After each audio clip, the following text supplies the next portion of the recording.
Today we have a story of this teacher who completely owns this spoiled kid. I know you guys will enjoy it. It's a perfect karma story.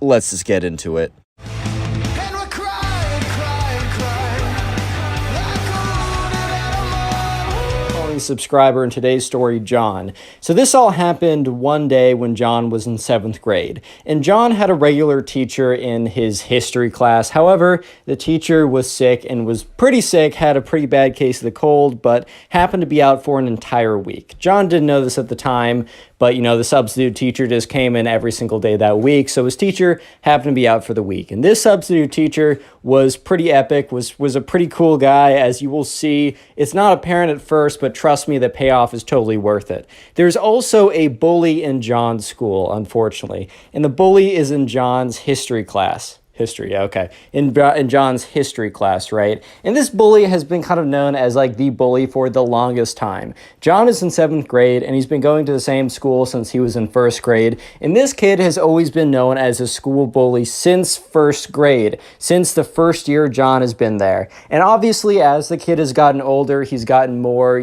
crueler and more sophisticated with his bullying. But he just never stopped. And John would always tell his parents, and his parents were like, oh, well, he's going to grow up someday. And let me just say, it has been 7 years.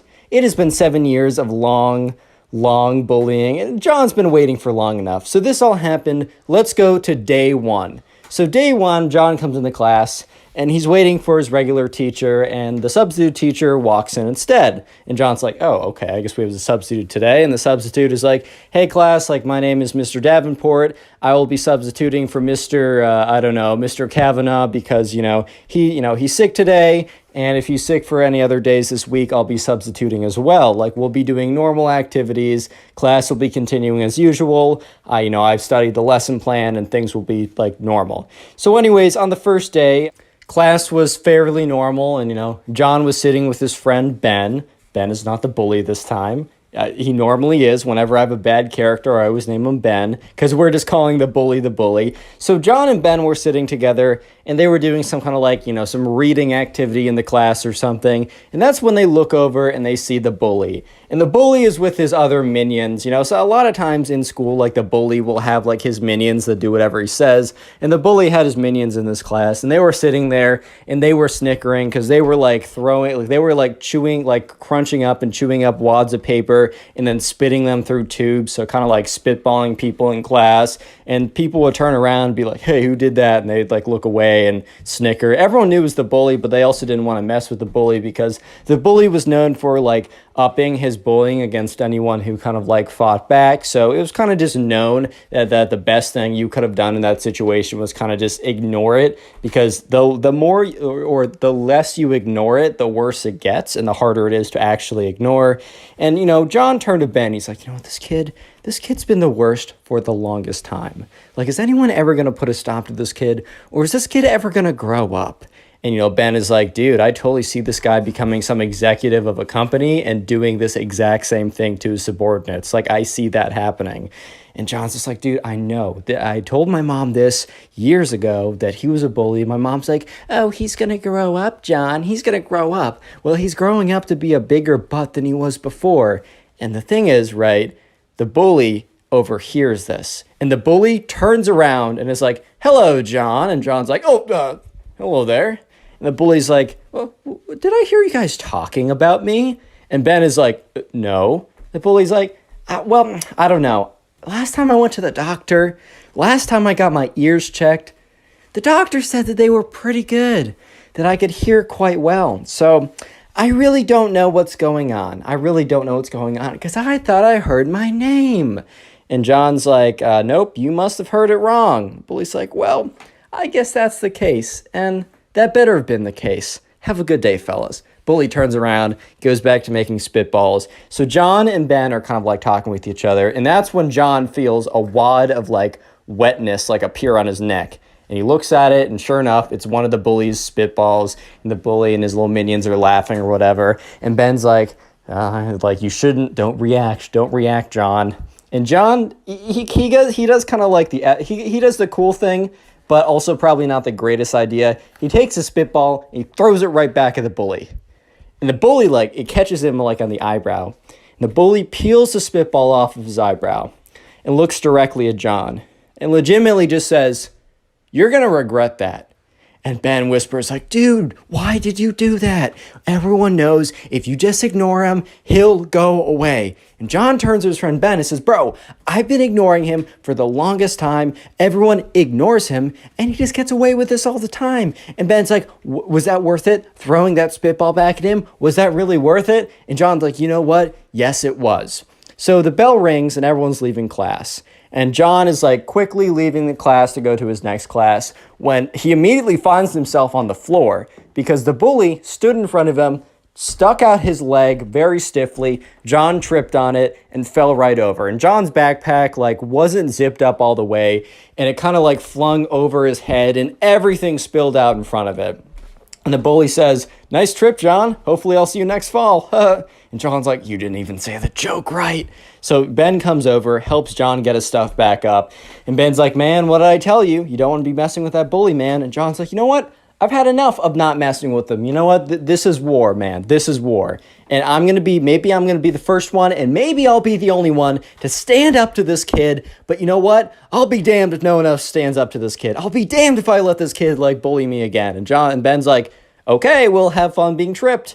And John's like, "Well, it's not very funny, Ben." And Ben's like, "I'm serious. Like, this kid's going to go hard until you stop." And then John's like, "Well, I'm not going to stop." So the next day rolls around, right? And, John goes into school and he doesn't really think anything of it. And he goes into class and this kid is just staring him down the entire class. And John and Ben are sitting together. And this isn't like an activity class. This is kind of a sit there and listen to the lecture class. And Ben kind of leans over and whispers, "John." John's like, "Yeah, what's up, Ben?" And Ben's like, "Dude, the bully's staring at you."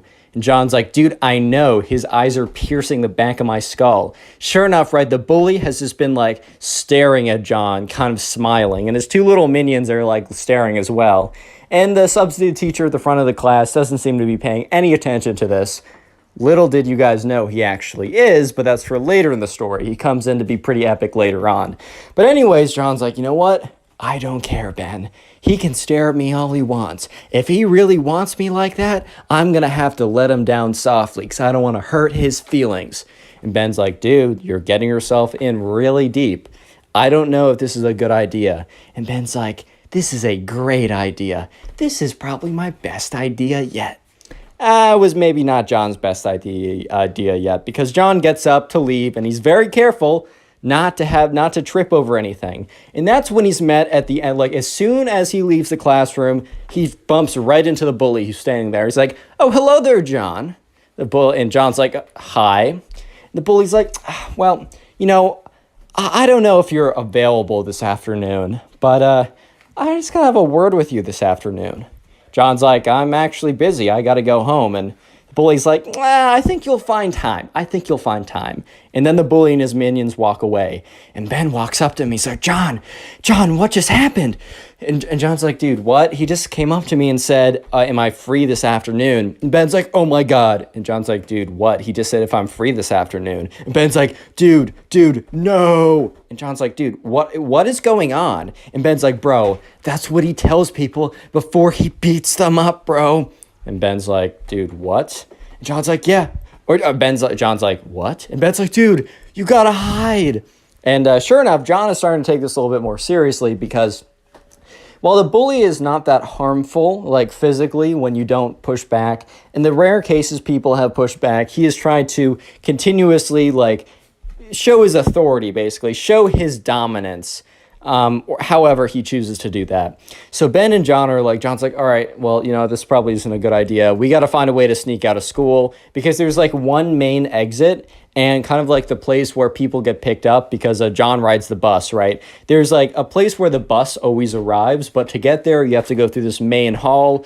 And Ben and John sit down and realize that the bully is most likely going to try and intercept them in the main hall and like pull John aside and, give him a few 1-2s, you know what I mean?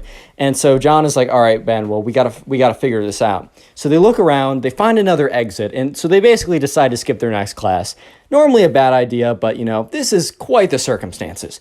So they're looking around And, they look and they're like, oh my God, here's another exit. And then they see it's a fire exit. So if they push this, they'll push the fire alarm. They'll get in a ton of trouble. It'll just be it'll be a bad situation, right? It'll be a bad deal. Real quick, if you made it this far into the video, comment bully down below, and I'll try and heart as many comments to say that. I just want to see how many people, and I also want to see the names and the faces of the people supporting this channel by watching this far. If you don't know, the best way to support this channel is just by watching the videos. It's called watch time. YouTube really appreciates that. So if you want to really support the channel, maybe now or later, sit down and watch 2, 3, 4, watch as many videos as you possibly can. And also you can do this while gaming, drawing, trying to go to sleep, cleaning your room, literally whatever. And please go in the comment section down below and tell me what you are doing while binge watching the videos and supporting the channel. And I'll shout some people out, like the person on screen right now who is doing this. So thank you to this person on screen, as well as thank you to all of you guys for supporting the channel by binge watching the videos. With that being said, let's get back to the story.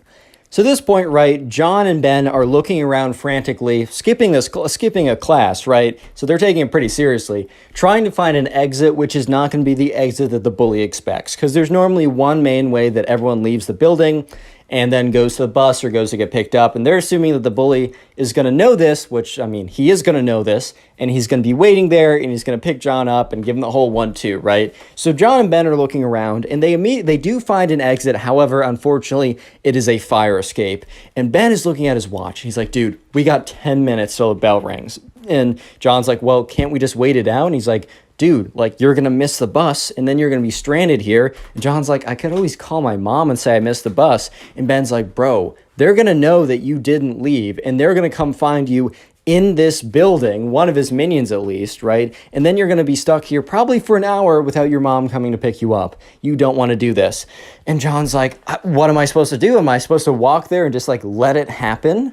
And Ben's like, we still got 10 minutes. We can figure this out. So John and Ben are frantically like going around the school trying to figure it out. And that's when Ben actually has the brilliant idea of John. And Ben's like, what? And John's like, what? And Ben's like, dude, I figured it out. We're not supposed to be looking for doors. And John's like, dude, what do you mean we're not supposed to be looking for doors? And Ben's like, windows, John. There are no fire exit windows. And John's like, oh. So then now they start looking around, and a lot of the windows are like glued shut or way too high or have like some screen in them. But that's when they go into the bathroom, and they find glass windows that when you like crank them, they go up, and when you crank them, they go down. There's no massive drop. It's like a 3-foot drop or something. They're not super big, but you can put your backpack through them, and then you can crawl through them as well, and it's the perfect escape. And that's when the bell rings. And John and Ben are like, all right, or Ben's like, all right, John, let's go. So sure enough, John pushes his backpack through, Ben pushes his backpack through. John gets up there, goes through the window, drops down, says it's all good, not a big drop or anything. Ben goes through, does the same thing. They get their backpacks on, and they sneak around the school, and then they see the bus, and they sprint towards the bus. And they're sprinting towards the bus, they get on it, and they both sit in the back. And when they both sit in the back, they're looking out, and they see one of the bully's minions walk out to the bus and look around, right? And that's when the bully makes eye contact with John and calls back. And John's like, dude, they see us. And, Ben's like, okay, what we need to do is we need to go to the front of the bus. And Ben's like, or John's like, why would we need to go to the front of the bus? And he's like, shenanigans happens in the back of the bus, John. And John's like, okay. And then Ben's like, the bus driver will not allow this kid to beat you up in the front of the bus. And John's like, all right, totally fair. That makes a lot of sense. So John and Ben go all the way up to the front of the bus. And that's when, as they're about to leave, the bully gets on and says, oh, John, I thought we were having a little date this later tonight. And John turns to Ben and he's like, see, I told you he's into me. And Ben's like, pay attention. And the bully's like, so sad that you had to avoid us. Well, I'll be seeing you tomorrow. So anyways, the next day in history class, John and Ben are sitting together, and the teacher is handing back, grades from a test that, was administered the week before. And the bully was sitting behind this girl. Let's just call her Caitlin for the sake of this. She doesn't really come up again, so I'll call her Caitlin, and if I forget, who cares? So the teacher's giving back the tests, And, John and Ben did fine. John got an A minus, Ben got a B, like totally fine grades. And when the teacher gives the test back to Caitlin, Caitlin ends up getting a C. And, C is, I guess, fine enough. It's not a grade you should be shooting for in a lot of cases. Maybe some math classes I can understand. But either way, Caitlin was really not happy with it. And the bully turns around and is like, oh no, the waterworks. And Caitlin starts crying a little bit. The bully's like, oh no, did you disappoint your parents again by doing bad? Well, next time, just try harder, Caitlin. And the bully turns around and his minions are laughing. And, John is like, dude, this guy's legitimately the worst. Do you see why I'm standing up to him? And Ben's like, are you really standing up to him? Like, you're just running away from him at this point. And John's like, what would you do in my situation? And Ben's like, I don't know, be a bystander, stay quiet, like keep my head down and wait till I get to leave middle school. And John's like, that's not the point, Ben. That's not the point. This kid is doing this and we're allowing it to happen. And, Ben's like, yeah, we are. It sucks. What do you want us to do? John's like, I don't know. And no one was noticing, but the substitute teacher was starting to really pay attention to everything that was going on in class, right? So after school again, John and Ben, they're going around, they're walking around, and they're going to the bathroom, right? And they're skipping the last class, or they're leaving 5 minutes early from their last class because they have to get quote unquote picked up early. They faked like a absentee note from their parents or whatever. So they're out of class 5 minutes early and they're both walking to the bathroom. And that's when they run into the substitute teacher. Substitute teacher's like, hey boys. And they're like, hey, Mr. Davenport. And Mr. Davenport's like, boys, I don't think you're supposed to be out of class yet. And, Ben's like, yeah, well, we have a reason. And John's like, no, we left class early. And Mr. Davenport's like, boys, you can't be doing that. And that's when John's like, you know what? Screw it. I'm just going to tell him everything. So John lays it out and tells him literally everything. And Mr. Davenport's like, wow. I was starting to pick up on some themes going on as well as, what, the bully did in class to Caitlin today, but I didn't know it went down that deep. Are you boys able to get any evidence for me? And, the kids are like, what? And, the substitute teacher's like, yeah, I've actually been putting together a bit of a file recently on this kid. I was a little disturbed when I saw him trip you, and I wanted to really, really get some. I wanted to stand back. I wanted to be a bystander. I wanted to watch what was happening so that I could collect enough evidence so that this kid, who seems like a real systemic problem, could be dealt with properly. And at this point, right, John's like, wait, so you saw that all? And the substitute teacher's like, yes, but, what power do I have as a substitute? However, I do have the power if I sit back and watch and observe everything and write it down and get evidence that I can submit a real file and really get a mark on this kid's record and maybe stop him for good if he wants a future. And John's like, oh my God. And Ben turns to him and says, like, dude, we need proof that this kid's going to try and beat you up. And John's like, I don't know how we're going to do it. He always words it weirdly. And John's like, well, maybe I should go meet him. And the substitute teacher's like, I don't think that's necessary, right? Like, I don't want like to put you in danger. And John's like, no, but I need to get this kid gone. And substitute teacher's like, well, I don't know how much the administration would like this, but I can stand guard, and right before anything happens, I can come and break it up. And John and Ben kind of look at each other like, okay, this is like some scrawny random substitute teacher. What if like he really holds no authority? And John's like, well, I got to stop this kid somehow. So sure enough, right, John turns to Ben and says, Ben, you need to record everything. So Ben has his phone out and he starts recording, right? And they walk down the halls. And Ben's trying to be like, it's not super obvious with his recording. So he kind of like pretends like he's just on his phone. The flash is off. He's able to record it pretty well without it being super obvious. And eventually, so they're walking down the hall and the bully's like, well, boys, I wasn't sure if I was going to see you today. It's great that you're here. And he's like, Ben, I don't really have any issues with you. You can keep going. And Ben's like, well, I'm just going to wait for John. Will you ride the bus tomorrow? The bully's like, I don't think that John will be riding the bus today. And Ben's like, well, then I won't be riding the bus today either. The bully's like, fine, well, then stand over there unless you want to become collateral damage. And so Ben does step away. And, the bully starts coming up to John. And John's like, what are you going to do to me? And the bully's like, I'm just going to, we're just going to have a little time. And then the bully, like, kind of comes up to him menacingly. And he's like, why did you disrespect me in class 2 days ago? And John's like, you spat a spitball at me. I just threw it back to you. That sounds fair. The bully's like, there is a rule of law here. There's a hierarchy here. Some of us are above others at this school, and I'm just here to enforce it. And John's like, how are you going to enforce it? And the bully lifts up his fist and says, this fist will make contact with your face. That is the rule of law at this school. And as soon as that happens, the substitute teacher sprints out of there and is like, hey, break it up, boys, break it up. And, the bully turns around and says, oh, Mr. Davenport, like, nothing's going on here. I'm just having a talk with my friend. Mr. Davenport's like, well, it doesn't look like that to me. John, I'm going to need you to come with me. The bully's like, no, John's staying with us. And Mr. Davenport's like, I can get the principal over here. And the bully's like, fine, you know what, John, we'll have a little talk later. Go ahead. See you in class tomorrow, Mr. Davenport. And the bully and his minions walk away. And, Mr. Davenport's like, oh my God, that was so close. That was really reckless of me to even let that happen. And John's like, no, we got it on a recording. He turns to Ben. He's like, Ben, you got that on recording, right? And Ben's like, yep, got it on recording. He's like, audio? Checks it. He's like, yep, visuals. He's like, visuals are pretty good, a little shaky, because I didn't want it to be obvious. I caught it all. At this point, right, Ben, Mr. Davenport, and John, they all go back to Mr. Davenport's, classroom, or it's his substitute teacher. So it's, the other teacher's classroom, but they go to that classroom.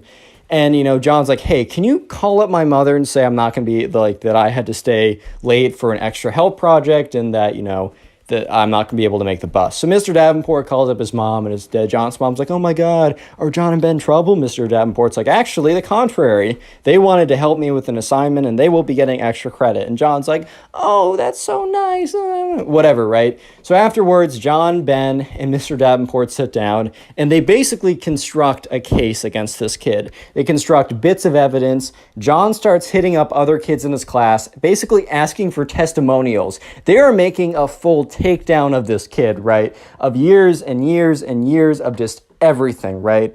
And at this point, they end up with a really solid case file. They have enough to at least get him suspended, if not expelled from the school at this point. So the real nail in the coffin is when, Ben turns to John. He's like, John, do you remember James? And they're like, yeah, James, whatever happened to him? Ben's like, dude, that was the kid that, the bully actually beat up. And so basically, right, there's this kid who they haven't spoken to in a while, but there was a rumor that the reason why he was gone for a week is because he was in the hospital and because the bully beat him up. And when he tried to say that oh, the bully did it, the bully was able to weasel out of it. And John's like, dude, with all this evidence, if we got a medical record about James and put him in the case, we could get this kid out. So they contact James. He's not really responding, but Ben remembers, oh my God, I was in a sixth grade group chat with this kid. I have his number. So they call him up and James is like, hello. And Ben and John say, hey, I don't know if you remember us. They explain everything. And James is like, look, this kid has been giving me grief for the longest time ever I tried to rat him out. I've been out, he isn't giving me any more grief. I don't know if I want to do this because, look, I will suffer the consequences if he doesn't get completely, kicked out of the school and, my name's attached to this. And then Mr. Davenport speaks up and says, hey, James, you don't know me, but I'm the substitute teacher, Mr. Davenport. I happen to be decently good friends with, the teacher, well, to say Mr. Kavanaugh, that was the name I gave him. With Mr. Kavanaugh, it's one of the reasons why, he recommended me to come in for this week. And he said, I will make sure that this kid gets, expelled. And the two boys were looking at each other wow, this guy's serious. And, James is like, all right, well, I don't know how much I can help, but I can definitely get you the medical records. And they're like, can you do it by tonight? James is like, yeah, I'll talk to my parents, but we'll see.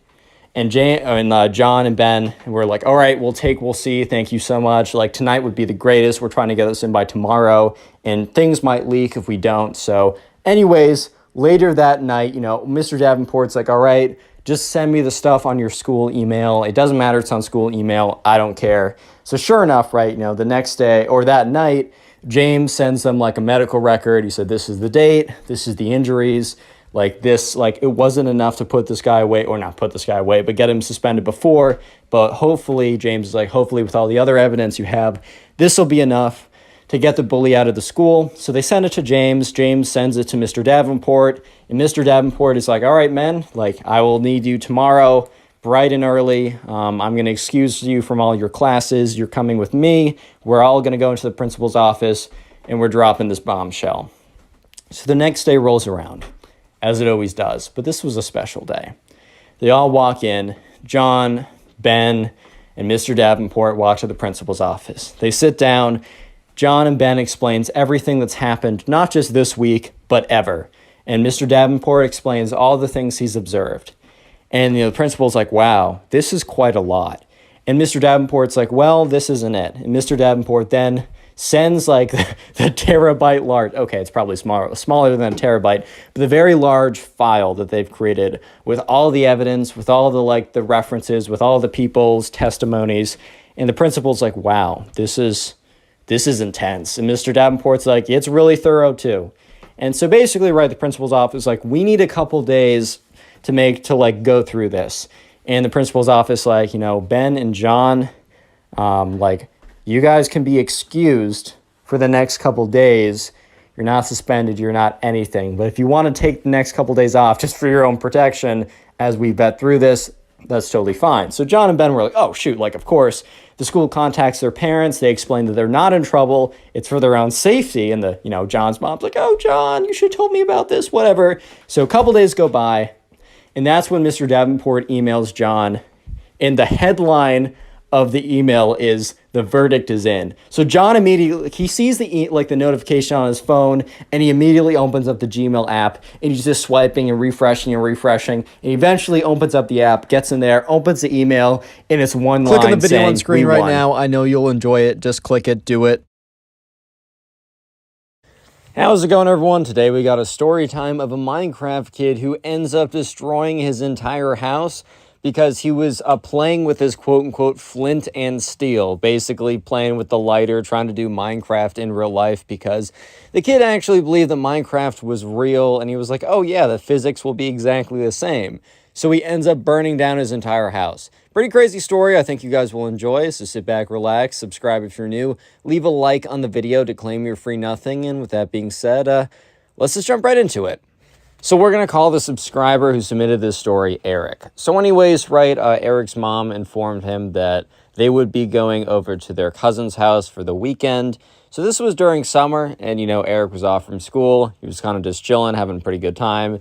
And, his cousin is significantly younger, so like 4 or 5 plus years. And it's always difficult, like, to hang out with family members sometimes if they are a significantly different age demographic than you.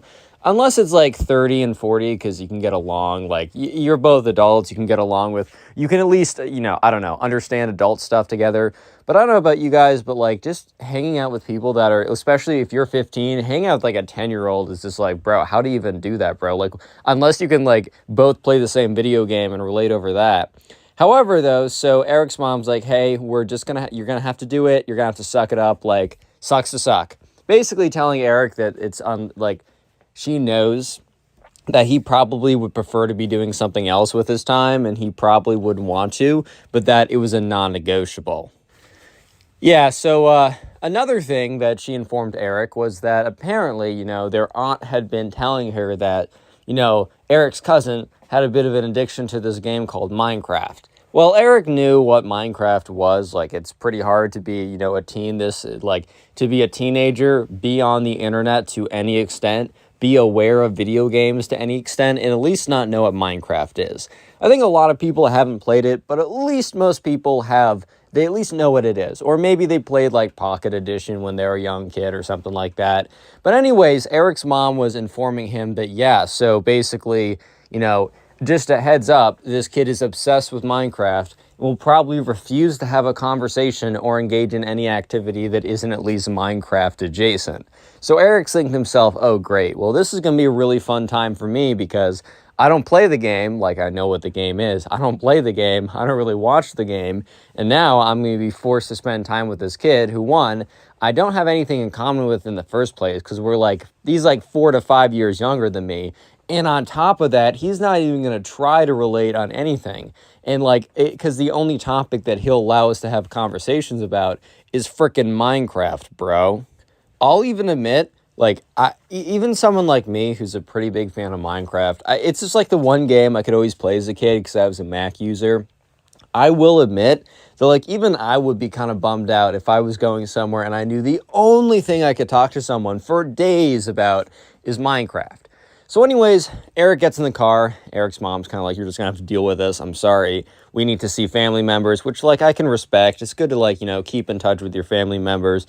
It's good to keep and have a good relationship. So anyways, they drive over. It's about, like, an hour away. They don't live that far. It's only an hour car ride, but it's a bit of a trip, right? So anyways, they're going over, and, you know, Eric's just kind of, like, mentally preparing himself for a very not super fun, I don't know, time. You know what I mean? He's not really that excited for what's about to happen. So they pull up into the driveway, and Eric's aunt basically just Eric's aunt comes out. But one thing, you know who doesn't come out? Yeah, the Minecraft kid, aka Eric's cousin. You know why? He's too busy up in his room playing frickin' Minecraft, bro. Yeah. So anyways, Eric's mom, or Eric's aunt, sorry, greets them. It's like, I'm so excited you guys could come. This is so great. I'm really excited to see you guys here. All this kind of stuff, right? And she kind of like looks up, like, because they have a 2-story house. And on the second floor, there is very clearly Eric's cousin. Okay, so for the rest of this video, I'm going to call Eric's cousin the Minecraft kid, just so you guys know those are the same dude. So she looks up to the Minecraft kid's room. So the blinds are closed, but they're kind of thin, so you can see, like, light kind of flashing or whatever. And I think the window must have been open because it was a hot summer day. And you could hear, like, Minecraft noises, and you could also hear the kid go, like, damn it, no! What the heck? He's cheating! He's hacking! Like this kid is screaming at the top of his lungs. So, Eric's aunt looks up very slowly up to the window, looks down very slowly, then makes eye contact with the both of them, and is like, ha ha ha. Yeah, he's in one of his Minecraft fits right now. Maybe we should wait a second before we go say hi. Yeah, so Eric already knows he's about to be in for a surprise, to say the least. Like, he already knows it's about to be a bit of a situation. Because the aunt just referred to a Minecraft fit. Like, what does that even mean? And that even she said we're better off not, saying hi to him until he's out of his Minecraft fit. Like, bro, what does that even mean, dude? So Eric knew that this kid was obsessed, but the thing is, I feel like if it was, like, okay, I mean, probably Eric's aunt should have been like, we're going to go see him, whatever, and kind of, like, discipline him a little bit, but whatever, man. So they go inside, and once you enter, you can kind of hear the noises a lot more clearly. I guess, like, the sound in the house kind of bounced around a lot, but you heard, like, I guess the game volume for Minecraft must have been up like 200% or something, blasting through massive speakers. And then you hear like kind of like hitting noises, whatever, and then you hear screaming, he's hacking, he's hacking, he's cheating, ban him, ban him. Then you hear all this like smashing and the stuff being thrown around. So Eric already knows that not only is this kid like addicted to Minecraft, like straight up, he's also like engages in gamer rage, which is like, look, everyone's been playing the game, everyone gets a little mad sometimes, even I get a little mad sometimes, but like, I don't know, man, I don't want to be around someone where they're like throwing their stuff, getting super mad. Like, I know a couple years ago, dude, I'd be playing Minecraft, I would lose, I'd type in chat, you suck, bro. Like, I don't even know why. I would never do that in person. This Minecraft made me so mad. But, yeah, at the same time, you definitely don't want to be around someone who's thrown their keyboard or whatever. I never threw my keyboard. I would just be like, you're trash, lol. I just say that stupid stuff in chat. But you never want to be around someone who's actually, like, throwing their keyboard and stuff. Yeah, so anyways, they go inside, and they're kind of like sitting in the living room after talking with a little bit with Eric's aunt. And Eric's aunt is like, all right, well, it's been like 30 minutes, and I'm not hearing as much screaming. By as much screaming, she didn't mean no screaming, as there was still the faint, damn it, like coming from upstairs or whatever. And so when that kind of like calmed down a little bit, but even it still was happening, it just wasn't as violent or as frequent. She's like, I'm going to go up and let him know that, you guys are here and that you should come down and say hello. So Eric's aunt walks up the stairs and out of the room. Eric and his mom are just sitting there. And they can hear, because remember, this house is like crazy sound. For some reason, you could hear everything. You hear Eric's aunt be like, hey, sweetie, like, your cousin and your aunts are here. And then you hear, Mom, get out of my room. I'm playing Minecraft. And she's like, sweetie, I know you're playing Minecraft, but you should come down and say hello to your cousin. Weren't you so excited earlier this week? He's like, Mom, I'm in the middle of a PvP match. Get out of here right now. You're going to make me lose. Mom. So anyways, you hear the door close. Then you see, Eric sees his aunt walk down and be like, oh, he'll be down in 1 second. He's wrapping up there, which like Eric and his mom look at each other because I don't think Eric's aunt really realizes or has kind of realized how sound, like the way that sound moves in their house and how everyone can hear basically everything. So yeah, it's actually pretty crazy, bro. Like, they're just kind of sitting there. Eric's looking at his mom. The aunt doesn't realize that they could hear what actually happened, which was that the aunt basically got yelled out by her own, like, son, bro, saying that I need to play Minecraft, I'm not coming down. So yeah, the cousin, aka the Minecraft kid, in fact, did not come down for, like, the next 45 minutes. And the aunt was like, for the next 45 minutes, she was sitting in the living room, like talking to them, being like, how's school, how's whatever, right? Kind of just normal small talk. But she was always like looking upstairs, looking down, looking upstairs, looking down, waiting for the Minecraft kid to come down, feeling super embarrassed, feeling super awkward. And like, honestly, like Eric even felt bad in the situation. He's like, oh man, like, a little bit like she did raise this monster, but also it's probably not the easy, like, for example, I was a pretty easy child. I'm sure I was hard to raise in the sense that raising any child is hard, but like I never broke any rules. I never like actually had I was always like, I was the good child, bro. So like, I'm sure raising a Minecraft demon is probably kind of difficult, but at the same time, it's like, you raised the Minecraft demon. Like, he's the product of like you raising him, bro.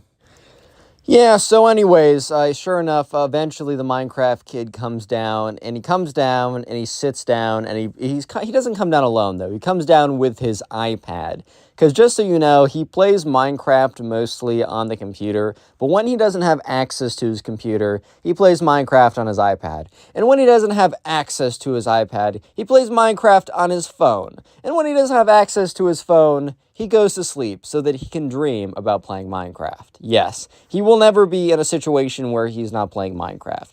So he comes down, sits on the couch, and immediately is just on his iPad. Like, walking downstairs, he's walking down, holding his iPad, probably chopping wood or something in one of his, creative worlds, or I don't even know, right? So sure enough, the aunt is like, hey, buddy, like, do you want to say hello to someone? Indicating that, like, maybe he should say hello to his cousin who came all the way just to see him, even though his cousin very clearly does not want to see him. And the Minecraft kid's like, what? And he goes back to playing Minecraft. Yeah, so basically the Minecraft kid just completely ignores his mom and ignores his cousin and just goes back to crafting, bro. So yeah, sure enough, the mom, like, prompts him again, like, do you want to say hello to your cousin?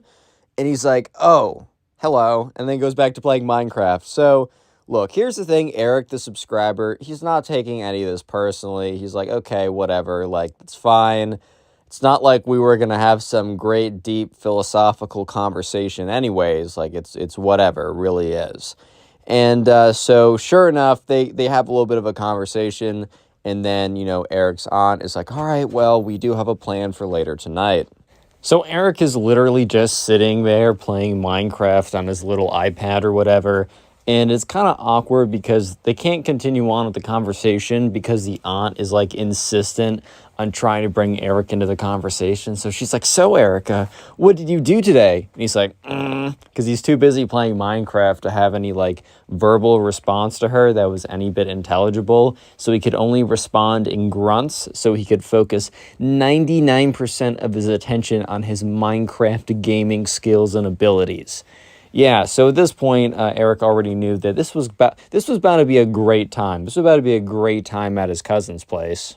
So basically, they decide, or basically the aunt's like, okay, so this is what we're going to do for the rest of the day. So they got there kind of late in the day. They were going to stay for a couple days or whatever, but they were planning on going out to dinner. So let's just skip ahead till later in the night, as that's where things start to get even more interesting with the Minecraft kid. So anyways, the Minecraft kid, after their conversation, goes back upstairs and goes back up to playing Minecraft. Eric is like, kind of looks at his mom's like, "Can I just stay with you?" And she's like, "Yeah, fine." I think Eric's mom was like at the very beginning a lot more like, I don't know, you need to go spend time with your little cousin or whatever. You don't see him, family's important. But after seeing the little cousin's, actions and stuff like that, I think she kind of just chilled out and was like, all right, well, I think it's fair enough to say that, I'm not going to have to I don't want to put my son through like the nonsense and turmoil of dealing with this kid. She's probably going to like want like Eric to hang out with him at least a little bit, but I think she's going to be a bit more understanding. She's going to be a bit more lenient, a bit more like relaxed when it comes to that stuff.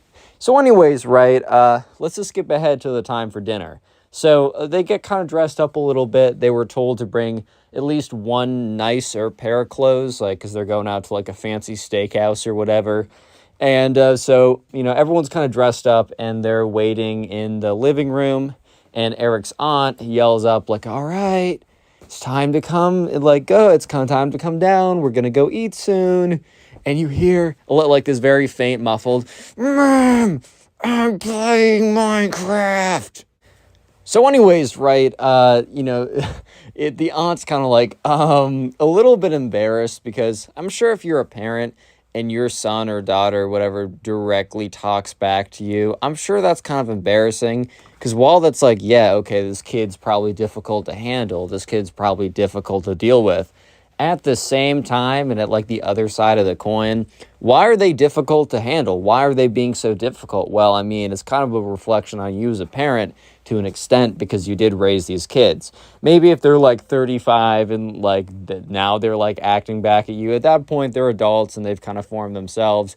But especially if they're like 10 or 11, I mean, really, their whole world is more or less shaped by you and or things that you let them, like, spend all their time doing. At the end of the day, the Minecraft kid might have been a real, like, problem, but why was he a problem? Because his aunt let him play Minecraft 24/7 and kind of form into the kid he is now. So it's a little bit embarrassing, and she, like, kind of goes up there, and she hears, like, this bicker, or not she, sorry.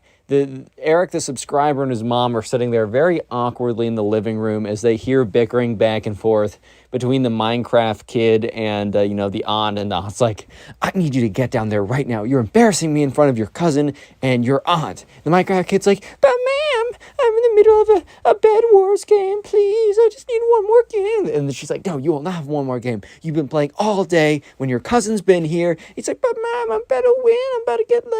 I'm about to win the Bed Wars game." She's like, "You are shutting this down right now." He's like, "Mom, I play Bed Wars. You can't stop me in the middle of a Bed Wars game. Mom, this isn't a game you can pause." And like Eric and his mom are just sitting down there just like grimacing, cringing, super awkward. Yeah, so anyways, eventually the Minecraft kid and Eric's aunt come down. It's all pretty awkward. It's pretty uncomfortable. Obviously, the Minecraft kid is very, very grumpy right now because he was taken out of his Bed Wars game. "Mom doesn't understand. You can't pause these games." Right? Which is like, okay, bro, you have been, like, yes, I'm sure that you probably lost some stats on Hypixel or something, but at the end of the day, bro, like, I don't know, you've been playing Minecraft all day, and from the looks of it and what it sounds like, you've been playing Minecraft all day, every day, for the longest time, dude. So I don't really know how you could have that kind of the grounds to be upset over this type of stuff. Anyways, though, so sure enough, they get in the car, And, in the front is the aunt and Eric's mom, and in the back is Eric and the Minecraft kid. So Eric is kind of just sitting there very awkwardly. And the Minecraft kid looks at him and is like, hey. Eric turns and is like, what's up? Because, Eric's going to try and be friendly to this kid. It's not like Eric is going to try and, ignore this kid or whatever. I mean, it is his cousin. And he is staying with them. So if they can be on good terms, that's, the best situation. That's the best outcome from this situation. So, yeah. Anyways, the Minecraft kid is looking at Eric and is like, hey. And Eric says, hey, what's up? And the Minecraft kid is like, do you know what Minecraft is? And Eric's like, yeah, I'm, aware what Minecraft is. And the Minecraft kid's like, oh, so do you play it? And Eric's like, not really. I think I played it, once or twice, but not really. And the Minecraft kid, it's so funny. He looks at him, and, this kind of, glazed look goes over his face. His eyes, kind of unfocus. And then he slowly turns back because he kind of, he twisted over and turned over to look at Eric while he was talking to him. But the second that Eric said, no, I don't play Minecraft every second of my waking day, and also when I go to sleep, dream about Minecraft PvP and speedrunning, the second Eric admitted this sin, right? The Minecraft kid literally just lost every speck of interest and just shifted over back to looking forward. He wasn't even like, oh, okay, cool. He didn't even respond. That was literally just the way that he ended the conversation, was just turning away the second Eric said, no, I'm not super interested in Minecraft. I don't play it every 5 seconds of my life, right? So eventually they get to the steakhouse and they walk inside. And so they're seated, they have reservations, they sit down. And the Minecraft kid is looking at the menu. And his mom's like, hey, buddy, I know you like steak, so here are some things I think you'll like. She points out some stuff at the menu, whatever, right? And, the Minecraft kid's looking at it, and he's like, I need to know how this steak was prepared. And, everyone, I don't know, it was kind of a weird question to ask. What do you mean I need to know how this steak was prepared? How many different ways can steak really be prepared, bro? It just doesn't make a lot of sense. And he's like, well, I need to know if it was cooked in a furnace or someone used flint and steel and then killed the cow. And everyone's just kind of looking at them real confused. And even Eric at the time, Eric's knowledge of Minecraft has grown a decent amount since this story took place. So he understands it. But at the time, he was just like, bro, what are you saying? And the Minecraft kid is looking at them like, why are you guys so confused? I'm literally just asking how this meat was prepared. Well, was it put in a furnace and smelted with coal? Or was it that they kill the cow with a sword and just make sure that they hit it with a flint and steel beforehand? And for any of you guys out of the loop of Minecraft knowledge, basically there's a few ways you can get cooked steak in Minecraft. One is you put it in a furnace and put coal in there. Or another way to get raw steak is by killing a cow. But if you set the cow on fire, wow, saying this out loud actually sounds so bad. But if you set the cow on fire and then kill it, it drops cooked steak. So that's what the Minecraft kid was asking. Because the Minecraft kid must have been playing so much Minecraft that he believed the real world was Minecraft physics. That Minecraft physics were actually real world physics too. So yeah, the aunt needed to explain to the Minecraft kid that he probably shouldn't ask that to the waiter. But anyways, the waiter comes over, and before the waiter can even finish saying, "Hey, do you guys want any drinks?" The Minecraft kid says, "So, is your steak cooked in a furnace, or do you need to flint and steel the cow before you smack it with a diamond sword?" And it's just dead silence after the Minecraft kid says that. Because I don't know about you guys, but I would be at least a little bit confused. And real quick, let's make the secret word of the day diamond sword. So comment diamond sword down below. And while you're in the comment section, check out the pinned comment, as the pinned comment now has 2 links in it. I used to have a bunch, now it's only 2. The first one is the one you probably guys know, a link to my Spotify page. I upload all these story times as podcasts on Spotify. Please make sure to listen on there, as I'm actually trying to build up a little thing on there. I got some word in with some of the reps on there. But also, secret announcement. You guys are 20-something minutes into one of these videos, so I know that you guys are probably pretty big fans. And I wanted you guys to know before anyone else, in the link down below is going to be my animated story channel. Yeah. Yeah, you guys have been wanting that for a while. It's not going to be like the greatest animation ever, but my friend Tag Swag has a channel called Birdie. My friend Nguyen has a channel called The Duck. It's going to be very, very similar to that style of animation. So make sure to subscribe to it now. It has no content right now, but it will by this Friday or Saturday. So that was a little bit of a long announcement. Let's just get right back into the story. So anyways, the waiter is kind of thrown off guard because I think the waiter's like old enough that he might know of Minecraft, but to know that like to get steak in Minecraft, you need to like throw it in a furnace or kill a cow with flint and steel. That's pretty game specific knowledge. I think if I asked a random person who didn't play that much but knew about Minecraft, they probably still wouldn't even know how to answer that. They'd probably be like, well, I mean, I don't know, dude. I don't spend all my time playing Minecraft like that. And I'd be like, fair, bro. Fair enough. So yeah, sure enough, the waiter's like, well, because he just tries to like, I don't know, try and like survive, like save the conversation. He's like, well, we get grass-fed beef. You can choose if you want it like cooked medium rare, like well done. It's up to you. I don't think we use a furnace. We use like, I don't know, an oven or stove or something. The Minecraft kid's like, I've not heard of that method before. That is very suspicious. Turns to his mom. Mom, we need to get out of this establishment immediately. And his mom's like, haha, so funny. Don't listen to anything he says as she turns to the waiter. You know what? Can we have another second with the menu? And the waiter's like, okay. So anyways, she turns to, or the aunt turns to the Minecraft kid and is like, you cannot be saying that like that. Like, you cannot be, like, demanding that we get up and leave. Like, that's so rude. It's so embarrassing for me. And this whole time, Eric and his mom are just sitting there so awkwardly. And the Minecraft kid responds, Mom, I've never heard of anyone cooking steak in an oven before, or a grill. Like, it obviously is either in a furnace or you kill a cow with flint and steel. Everybody knows that's the two ways. And she's like, that's not, she's like, shut up. You know, like, she just, like, is starting to have a mental freaking breakdown. So anyways, the Minecraft kid does not end up getting the steak because it's too suspicious. He just gets 3 orders of fries, which, like, yeah, that's when I think of a healthy, nutritious meal that's going to power me through the day. I think of 3 orders of large fries. That covers all the food groups, bro. Yeah, so anyways, they eventually get back home. And this is where things go really, really south. I think the title of this video is going to be Minecraft Kid Destroys His House, Minecraft Kid Burns Down His House. And I said in the very first 30 seconds, the Minecraft Kid burns down his house.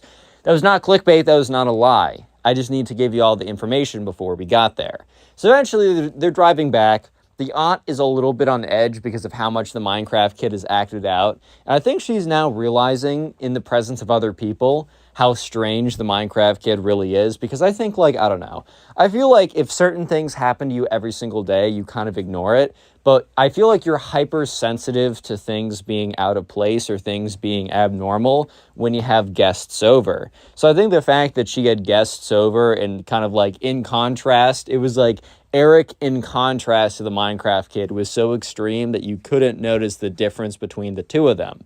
So anyways, they get back. And the Minecraft kid immediately goes upstairs. And like no one thinks anything of it. Little do they know that, the Minecraft kid is about to perform Minecraft in real life and burn down the house. They just think that he's going back up to play more Bed Wars or just play some more Minecraft up there, right? So they're sitting down in the living room, and the aunt is like, I'm so sorry, like, I didn't realize how bad it was with him. Like, I know that he was obsessed with that game, but it's like rotten his brain. Yeah, so anyways, they don't realize that anything's going on, but the aunt is like, I'm so sorry. I'm sorry about what's going on. Like, and then that's when Eric's like, do you guys smell smoke? And almost as soon as Eric says that, the Minecraft kid comes running downstairs. He's like, Mom. She's like, what? What happened? He's like, I was doing Minecraft, and I was doing the flint and steel. I was seeing if how to make steak in real life like Minecraft. And Mom, and points upstairs, and you can see all of this smoke billowing from outside. So, okay, the situation starts to unfold in the aunt starts to realize, oh shoot, my house is on fire. Goes, gets them all outside, gets the phone with her, calls 911, the ambulance, fire truck, all this type of stuff is coming there. So as the house is catching on fire, she turns to the Minecraft kid and is like, "What did you do?" So the Minecraft kid basically explains that he was so confused by what happened at the steakhouse that he went downstairs, grabbed like a piece of raw chicken from the fridge, then also grabbed a lighter, which he referred to as flint and steel, and was trying to like cook the chicken like you would in Minecraft, but accidentally like left the lighter going and like on something super flammable, and that like it just like caught on fire, and that he was like too scared to do anything at first, and it spread really quickly, and he ran downstairs, and now, and he points to the house, and the whole thing's in flames. So the fire truck gets there, like puts out the fire. It's a whole thing. Yeah, the whole like second floor is like trashed, bro. Like the house is not doing well. Thankfully they got insurance, but at the end of the day, you get insurance not because you want to use insurance. You get insurance hoping you'll never use it, but knowing if you need to use it, well, at least that's better than, you know, the situation happening and not having insurance. It's never like, oh, thank God, like I'm so excited to finally use our insurance. Said nobody ever, you know what I mean? So yeah, anyways, Eric and his mom, their stuff was still on the first floor, so actually their stuff was totally fine. Eric and his mom said that, like, you know, they'd be willing to help or whatever, but they should probably leave because they're not going to stay in the non-existent second floor guest bedroom unless they wanted to sleep on a bed of charcoal and breathe in toxic fumes all night. So yeah, I don't know. I think the aunt was so flustered that she was just like, no, it's okay. You guys can go. And like, obviously Eric's mom was a little bit conflicted of just getting up and leaving, but she also was like, I'm also not trying to deal with this dude. So yeah, Eric gets in the car and Eric's mom starts driving them back. And Eric and his mom have a nice long conversation about like, basically saying, Eric, thank you for being such a good kid. If you want to support the channel, go ahead and watch another video on screen. There are two. Click either of them. I'd really appreciate it, and peace. What's up, guys? Today we got 3 story times of the cringiest kids ever. The first story is of a kid who tries to become a Spice King and ends up, well, throwing up in the cafeteria. The second story is of a kid who asks out a girl in the middle of class in the most cringy way possible. And the final story is of a spoiled kid who gets a stain on his fancy pantsy shirt, and you guys will not believe how he reacts. Leave a like on the video to claim your free nothing, and let's just jump right into it. Anyways, we're going to call the subscriber who submitted the first story Ty. So anyways, this all happened on what seemed like a normal day. Ty and his friends were in the cafeteria. So there's another kid who we're going to call Ben. And Ben was kind of the kid that always tried to seek attention, and that's how he thought he was going to be liked. You know, it's kind of a sad situation because I knew a lot of those kids back in the day that they thought, you know, they maybe were self-conscious of the number of friends they had, or really the lack of friends they had, and they thought if they put on a clown show, they would be able to have more friends. Quickly, like and subscribe right now to claim your free nothing. Anyways, though, so yeah, this all started off as a normal day.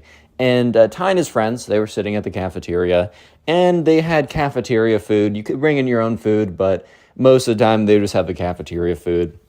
And Ty tells me, this food's not great, bro. Like, it really is very average or whatever. It's just simply not that good. Which, you know, so they're sitting there kind of like picking at their mush or whatever. And Ben, this kid I was telling you about, sits down at their table. So Ben will kind of like float around from table to table. I've told you before, he doesn't really have a stable friend group, which is probably the reason why he's always acting out. And he's like, you know, he sits down. He's like, boys, this lunch is going to be for the history books. So Ty looks at him. He's like, what do you mean? Because I don't know why like a lunchtime would be so memorable. Right, so Ty and his friends kind of look at each other a little bit confused because it's kind of like, you know, why is this kid saying this is going to be a lunch to put down in the history books? That just doesn't make a lot of sense. Anyways, though, so the, you know, Ben elaborates, and he, you know, grabs his lunch bag because he brought in lunch today and puts it on the table. And Ty and his friends are kind of like looking at this lunch bag like, okay, bro, I see you have a lunch bag and you put it on the table. I'm not super sure what this means, but cool, I guess. And he's like, boys, I am going to do the spicy food challenge like the Spice Kings on TikTok. And they kind of look at each other. If you don't know, there's these people that are called Spice Kings, I think, or just people that eat a lot of spicy food in short form videos on YouTube Shorts, on TikTok, on Instagram Reels. Basically, they post videos of themselves eating, spicy peppers, spicy chips, just like a lot of spicy food, allegedly in one sitting, trying to have like no reaction or whatever, and whatever, right? You can do what you want to do. I have no actual issue with that type of content. However, I think Ben thought it was such a good idea for him to do this to kind of show off to the kids or show off to like Ty and his friends and try and get their approval or whatever, which, I mean, hey bro, at the end of the day, like, this is not how the thing is, you're not going to become friends with people long term because you're able to pull off funny stunts or whatever. You're not going to be able to become friends with people just because, I don't know, like you're going to become friends with people because you spend a lot of quality time with them, you share hobbies, you're a good person to them, you are consistent. That's how you're actually going to become friends with people, not by pulling off stunts like this. Anyways, though, so yeah, sure enough, Ty takes out the stuff out of his bag. And in his bag, there are 3 things.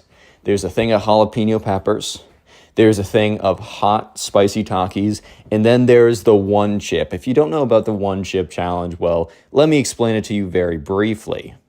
Basically, the one chip challenge is this one chip that you can buy, and it's like this one black chip that is ridiculously spicy. There's so many funny videos on the internet of people trying to eat it and just not being able to do it. So anyways, yes, Ben had both the one chip, spicy Takis, and some spicy, probably jalapeno peppers.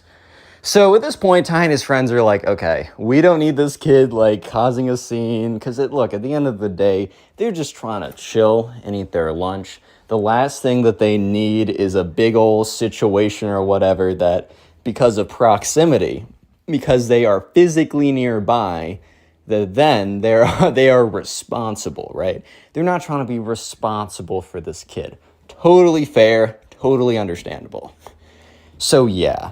Anyways, right, they're kind of like, hey, bro, you really don't need to do that. I'm sure you could, but also, man, we're running low on time. Maybe you want to do that another day. Maybe you want to do that with other people so that we're not responsible. Yeah, there's a lot of things that maybe you'd rather do. And Ben is like, no, boys, like, I showed this to you. I had this up. I need to finish it. Like, I need to, like, figure this. Like, I need to show you guys.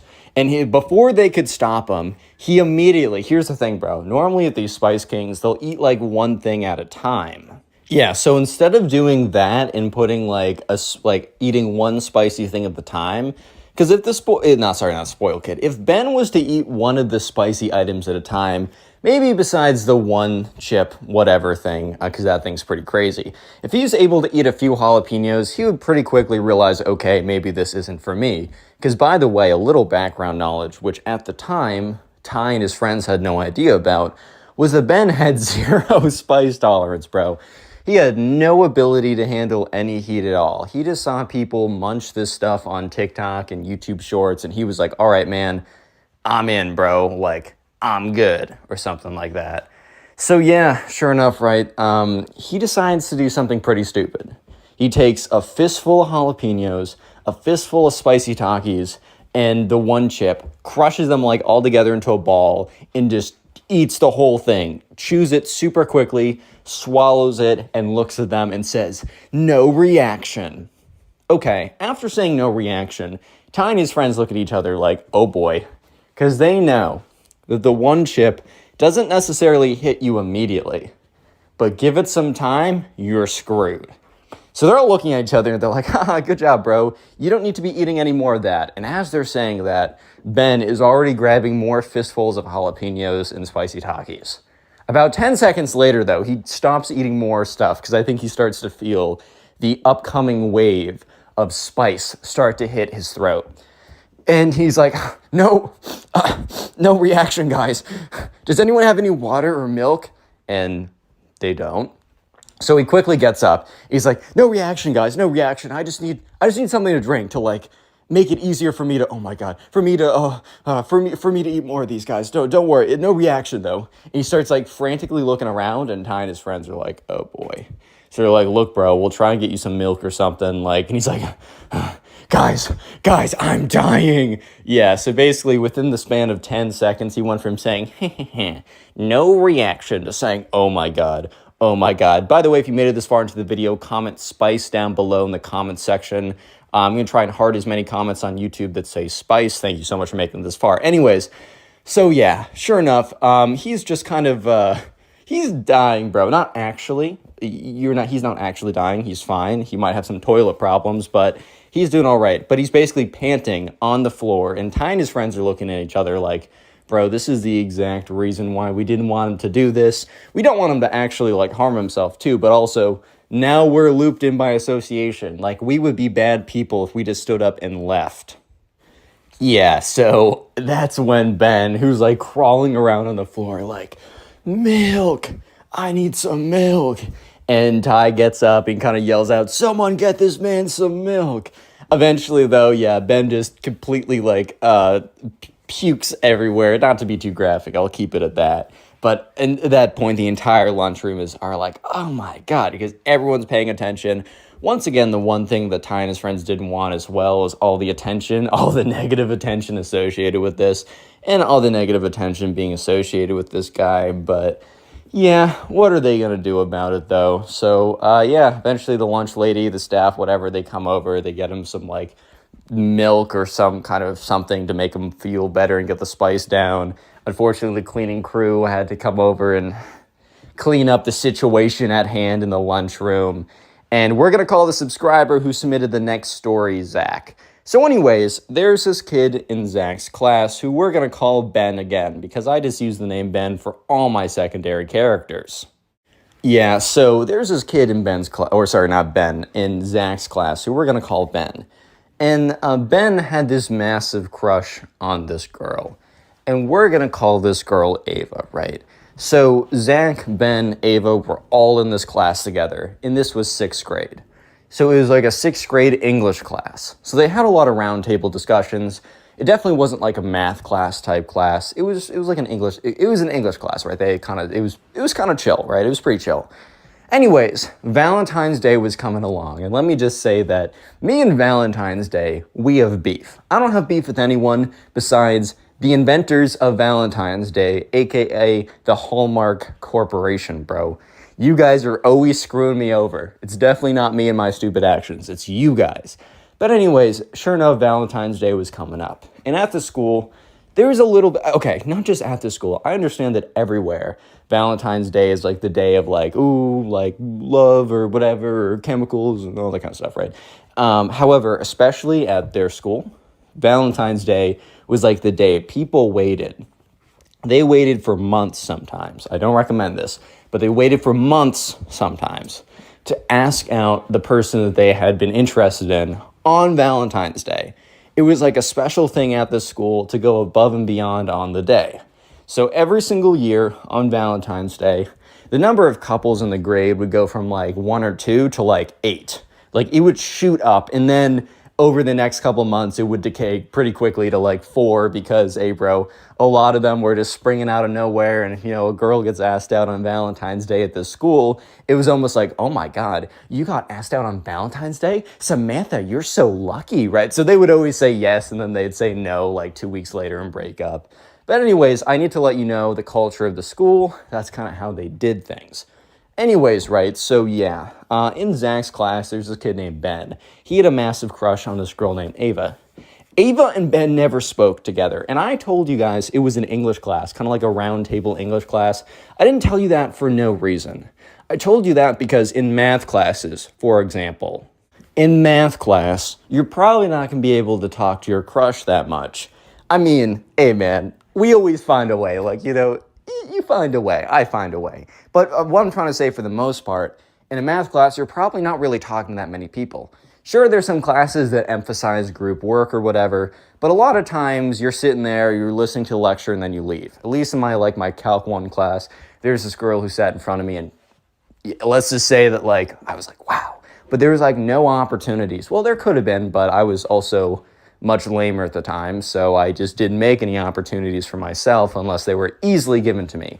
However, in a round table English class, you're basically forced to talk to everyone. However, somehow, Ben and Ava have never spoken in a class that emphasizes speaking with everyone. Even when they were in small groups together, Ben would never say a word to her. So it was a little bit not a good idea that he was planning to ask her out to be his girlfriend on Valentine's Day, bro. So anyways, Ben and the subscriber who submitted this story, Zach, which by the way, Zach submitted this to me on Instagram. Go to Instagram, look up Connor Pugs, follow me, and then message me your story. That's where I get a lot of them. Anyways, Zach and Ben were acquaintances. They weren't close friends. They weren't anything like that. However, they were cool with each other. And sometimes they would talk about stuff. And Zach almost had a older brother mentor type relationship, which is kind of funny for sixth graders, right? It's like y'all are both you both are in sixth grade, bro. Like, chill out. However, though, on February 12th, 2 days before Valentine's Day, Zach and Ben were walking away from class because they had English class together. They were walking to the locker where they had their backpacks. And they would do this every once in a while. Not every day, but every once in a while they talk about life or talk about sports. And sometimes Ben would ask for advice in the girl department. And Zach knew that Ben had had this thing for Ava for a while now. And he's like, dude, you need to talk to her. He rammed it in again and again and again. Every single time he's like, you need to talk to her. And Ben would be like, well, I'm just preparing. I'm just planning. Here's the thing. A lot of you guys don't want to hear it, and a lot of times I didn't want to hear it. If you're constantly in a state of planning or preparing to do something, it could be girls, it could be a business, it could be a school project, you're not doing anything. If you're planning for longer than you really need to, which be honest about yourself, the only thing you're doing is procrastinating. Yeah, the only thing you're doing is procrastinating. So when Ben would keep telling Zach, oh, I'm just preparing myself to be the best person for her. Look, there's nothing wrong with self-improvement. I think it's kind of a good it's a good thing to do. Like, it's good to always want to better yourself. But don't go down the rabbit hole of, I'm not going to talk to her. I'm just going to self-improve myself until I'm the best version. You will never be the best version of yourself. The whole point is to strive towards that. That is the glory. You will never reach it. You are Sisyphus. You are pushing that boulder up forever, and it will keep rolling down, but the point is the pushing up, not getting there. I don't know why I'm going into this whole rant for you guys, but I've been through so many of these situations when it comes to girls. You just need to talk. You will get better at talking. You're working on your talking, but he would refuse. But on this day, on February 12th, Ben and Zach, Ben told Zach his plans, and he didn't elaborate exactly. Which I think if he did, Zach would have actually came in and would have been a lot harsher with him. But more or less, Ben explains to Zach, look, I've been thinking about Ava for a long time. I think it's time I ask her out. It's Valentine's Day. It's weird if I'd ask her out on another day. And man, I can't wait another year. And Zach's like, first of all, the whole thing at our school of you can only ask someone out on Valentine's Day is stupid. It's ridiculous. And also, no, you haven't spoken to her yet, Ben. I've told you this again and again. You have not spoken to this girl. Therefore, I don't know how else to say it. You need to speak to the girl first for at least a while. You don't even know if you like her. You probably are just madly in love with this false construction of her. That's another thing, not to get too preachy, but if you never actually interact with these girls or guys, depending on who I'm talking to right now, that you are so obsessed with, you're going to construct a false reality of who they are that they will not live up to. You are in love with your imagination of this fictional character. You're not in love with them. Sorry for being preachy. I just want you guys to not make the mistakes I did. And this is a freaking therapy lesson for you and a little bit for me. Anyways, but Ben does not listen. He's like, Zach, I love you, bro. You've always been there for me. I just need to make the call on this one. So Zach says to Ben before they leave, which Zach says if he knew how Ben was going to act, that he would have acted a lot more strongly here. But he says to Ben, look, bro, you can't do this. You can do what you want to do. I actually can't control your life, believe it or not. But this is a bad idea, and I promise you it's going to end poorly. You're going to be embarrassed, and I just need you to hear it from me that if you do this, I'm not responsible, basically. And Ben's like, you know what, Zach, you always want the best for me. I appreciate you, but I'm doing this. And Zach's like, okay. February 14th, dun, dun, dun, it is Valentine's Day. Everyone walks into school. There's kind of like this energy in the air, knowing that a lot of people are going to have really exciting days today. And there's a lot of girls that are very hopeful, and a lot of guys maybe that are hopeful on this day that maybe they'll be asked out. And there's a lot of nervous people knowing that they're going to ask someone out and not knowing the answer, even if they kind of have an expectation of the answer. And then there is Ben, who is about to embarrass himself. Anyways, so let's move to English class. They all get to English class, and it's the very beginning. And this is kind of the teacher settling down. And the teacher's a chill, like teacher's kind of fresh out of college or whatever, or fresh out of grad school. I don't know what you need for teaching English. I really don't know, bro. And so this teacher's chill, and we'll spend like 5 minutes at the beginning of class like on their phone and be like, guys, this is a warm-up period, which basically means the teacher's not trying to teach for the full 45 minutes and just wants to chill on their phone for 5 minutes. So congratulations, you get to goof around for 5 minutes. So this kind of like limbo period in class. They're all sitting there. Ava's sitting with her friends. Zach is kind of sitting in the back. Zach has a little bit of a pit in his stomach because he knows what's about to happen. But he does not know the degree to which what is about to happen is about to happen.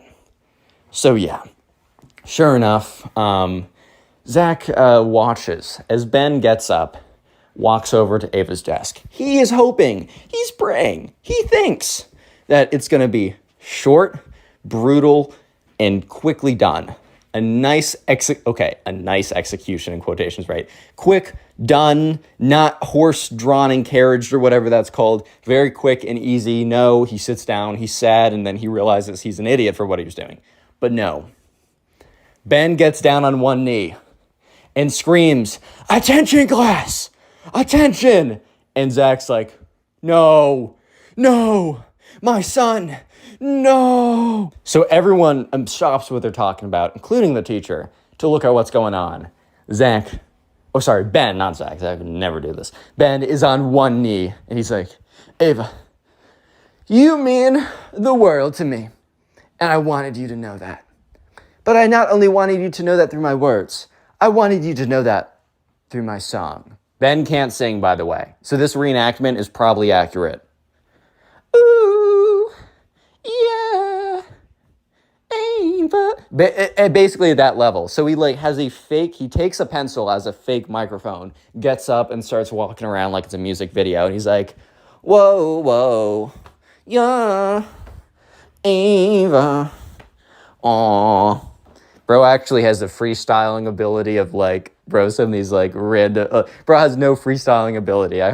He probably wrote this down beforehand too, and he's like, Ava, every day that I come into class, I feel alive.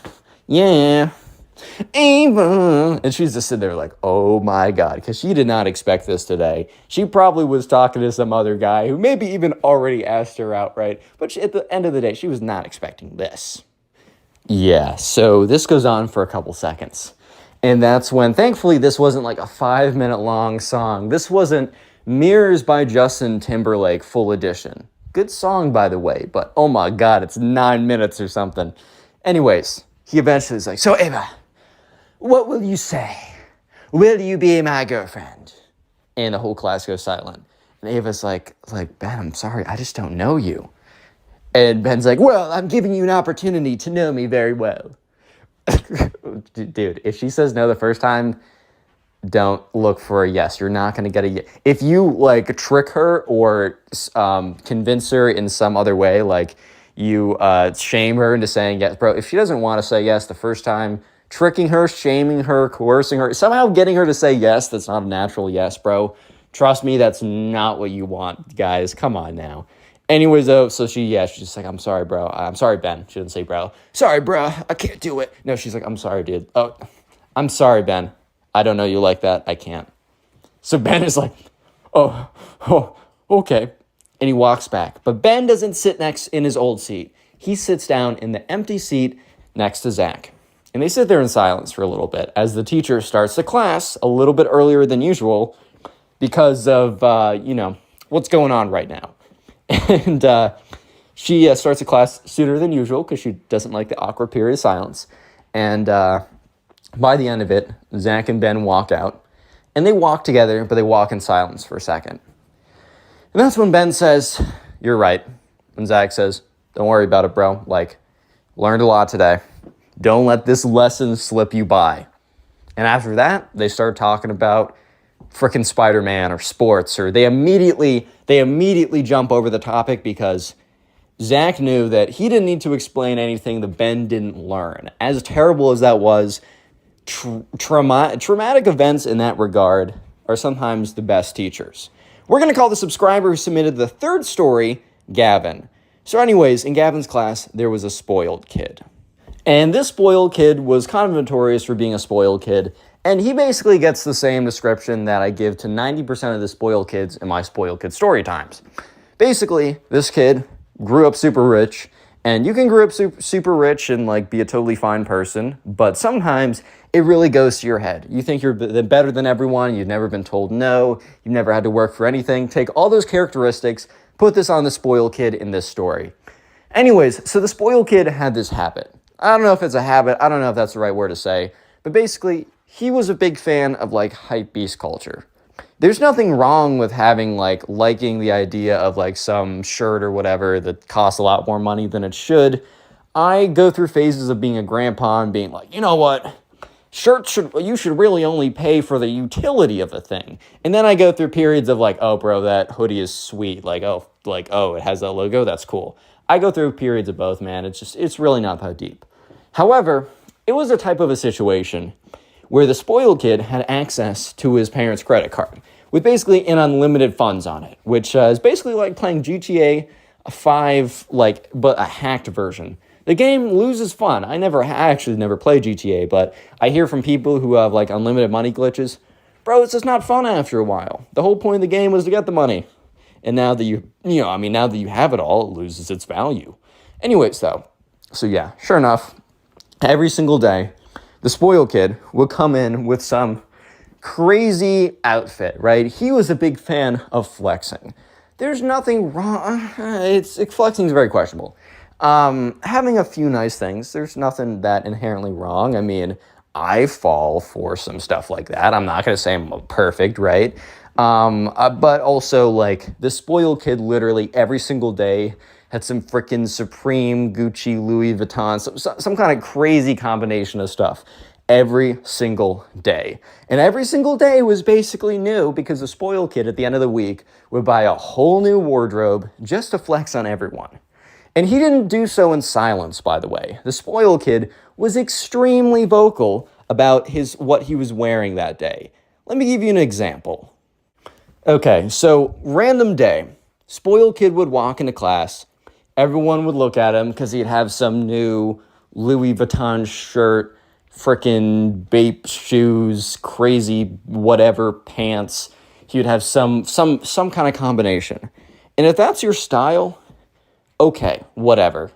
But basically, the spoiled kid would sit down and he would turn to some random kid. It would actually normally be a different kid like every single time. It's funny. But he would turn to some random kid and he'd be like, "Do you know how much these shoes cost?" And the kid would be like, no. It's like, $400. And he'd turn to another kid. "Do you know how much this shirt costs?" Oh, $300. And he would just keep doing this every single day. So it wasn't as if he was just flexing, which is to some degree questionable in general, right? Especially when you go crazy, right? But he was like blatantly flexing. Like he wasn't just wearing items of clothes with high values, and it's like, oh, there's a high value implied with this clothing. Ooh, whatever, right? He was blatantly stating it, which is just kind of like, oh, okay. Okay, man. So this story, a lot of background, and I know, but it's necessary. This story all starts one day when the spoiled kid, the worst possible thing ever happens to the spoiled kid, and he has a crazy tantrum meltdown, and it's hilarious, but also pretty cringe. So on this day, the spoiled kid was wearing some like Louis Vuitton shirt or something, and he comes in, And he's doing his normal routine or whatever of blah, blah, blah this, blah, blah, blah that. And some kid is walking in that day. And he's a little late because the spoiled kid's always a little late. And he's walking by the spoiled kid kind of in a rush to get back there because he's already late. So he's trying to sit down quickly. And the spoiled kid is leaning over to one side to be like, do you know how much my this Gucci brick I have? Oh, it's $1 trillion. You can afford that. Then he leans over to talk to the person to the left of him. This kid is literally Eric Cartman, by the way. If Cartman had a lot of money, right? He leans over to the left of him. And when he leans over to the left of him, the spoiled kid doesn't realize that the other kid who's late is kind of rushing down the aisle. And the kid who's rushing down the aisle has a thermos full of soup because he wasn't able to eat breakfast that morning. And the spoiled kid bumps into the kid. And because he bumps into the kid kind of falls back a little bit. And a little bit of soup, not even the whole thing, a little bit of soup flies out of the kid's thermos and onto the spoiled kid's Louis Vuitton white shirt. So there's a big soup stain on his super expensive shirt that he was just about to lean over to the person next to him to explain how expensive it was. So the kid is like, oh, bro, I'm so sorry. And he keeps walking by. And the spoiled kid's like, how dare you? How dare you spill soup? Do you know how much this shirt costs? Do you know how much this shirt costs? And the spoiled kid gets up and he's screaming at this kid. And the teacher's like, spoiled kid, sit down. And the spoiled kid turns around and screams he spilled soup on my $300 shirt. Do you know how much this shirt costs? And the teacher, okay, I think the spoiled kid was expecting the teacher to be on his side. But I think the teacher had overheard the spoiled kid every single day and was also very aware of the spoiled kid's parents' financial situation and also very aware of that he had access to it because of the rotation of clothes that the spoiled kid had. Every single day, it was something new. So the teacher said, you know what? Maybe you shouldn't wear a $300 shirt in a class. Maybe you shouldn't do that. And the spoiled kid was so shocked that the teacher didn't fold to his every whim, right? That he's like, my dad is going to sue the school. It's going to sue you, teacher. It's going to sue you. And points to the kid who's rushing to get to the seat. And the kid's like, okay, bro, whatever. Because no one takes him seriously. And the spoiled kid is at the edge of tears and then starts crying in the middle of class. This kid has spent the entire year flexing stuff that other people can't afford and doing it blatantly. And the second that he bumps into someone and gets soup spilled on his shirt, he starts crying. The spoiled kid, in tears, runs out of the classroom. And the subscriber, Gavin, who submitted this, just looks at his friend and is like, are you serious right now? How's it going, everyone? Welcome back to a brand new story. Today we have a story of another spoiled kid who does something absolutely crazy. This is another one of those stories of those spoiled kids who are just so ridiculous that you just can't help but just sit there and think, wow, these people really populate the earth with us. That's freaking crazy, bro. So with that all being said, leave a like in the video to claim your free nothing, and let's just jump right into it. So we're going to call the subscriber who submitted the story Adrian. And so there was a new kid who was moving into the neighborhood, and the new kid's mom reached out to a bunch of other kids' moms in the neighborhood because she was added to a neighborhood Facebook group or something. I don't know what moms do. I also don't know how Facebook works. I don't know much about either. But yeah, so the mom must have reached out to Adrian's mom and said, hey, I got a son that's your son's age. Or probably asked, if she has a son, how old her son is. And then, oh, my son's your age as well. So they got an invitation over. It was, this was all happening over the summer. I think the plan was that, the spoiled kid, or who they didn't know was the spoiled kid, but we're going to call the spoiled kid, right? The spoiled kid just got there, and the spoiled kid's mom is like, well, I want to make sure my son has friends as he goes into school. Obviously, I think all moms want that, right? So anyways, Adrian on one Friday night is driving over with his mom. And they're driving to a part of the neighborhood that they had never been to. I think Adrian would pass by it every once in a while, but it was one of those gated communities, so you'd look inside the gates and you'd be like, dang, those are some nice houses, I guess. But this time, they were given the access code or whatever. Apparently, in this gated community, they would change the access code every single day. And, like, if you had a guest, you just give them the right access code. And people who had, like, lived there had accounts you could log in. That's unnecessary details, right? So they get the access code, they go to the door, they type it in or whatever, the gate opens up, and they go through. And Adrian is just stunned that houses like the houses he's seeing exist in the neighborhood with him, right? He's like, that's ridiculous. Like, that's crazy. Like, he passes by houses that are 3 to 4 times as expensive as his, and he doesn't have, like, a inexpensive house necessarily. At least it's a very normal, very, very kind of standard American middle-class suburbs type house. But he's going through these, like, these, like, mini mansion type houses. However, it only gets crazier because the spoiled kid doesn't live here. The spoiled kid lives at the very end of this gated community. And it was almost as if, like, the houses became more and more extravagant the farther you went down. Maybe it wasn't as if. Maybe it just simply was that the houses got more and more extravagant the farther you went down. But anyways, Adrian is like, starts to say stuff to his mom like, wow, I've never seen any place like this. And Adrian's mom was very quick to be like, hey, make sure you don't say anything about it to the spoiled kid. Yeah, apparently, like, his parents do pretty well, but, it's pretty awkward and it's pretty rude to say anything about money right away. Little does Adrian know that the spoiled kid probably needs to learn this lesson himself. But anyways, they eventually make it to the kind of end of the driveway in a sense, and they, Adrian's mom's like, oh, well, there it is, like 722 Plain Street or whatever. I don't freaking know. I'm not going to actually give an actual address, but yeah, so Adrian is just looking at this house, and it is the most ridiculous thing he's ever seen. It's got like 3-4 stories. It's massive. It has a massive driveway with like a big old car garage. It's got a huge pool in the back that you can see spilling out. It's got a crazy... It is like the most ridiculous house you've ever seen. Sure, it's not one of those Hollywood mega mansion $20 million houses, but it's the equivalent for a not normal person, but for a non-celebrity type person. Like, this is definitely a house that a CEO of a really big company would live in, right? So Adrian was immediately pretty floored. And his mom's like, hey, man, remember what I said. Don't say anything about it. It's rude. Let's just go in there. Let's meet the kid. So they walk up to the front house. Yeah, they walk up to it. It's not as if they get out of the car and go to the front door. They legitimately walk up this big winding trail to eventually get to the front door.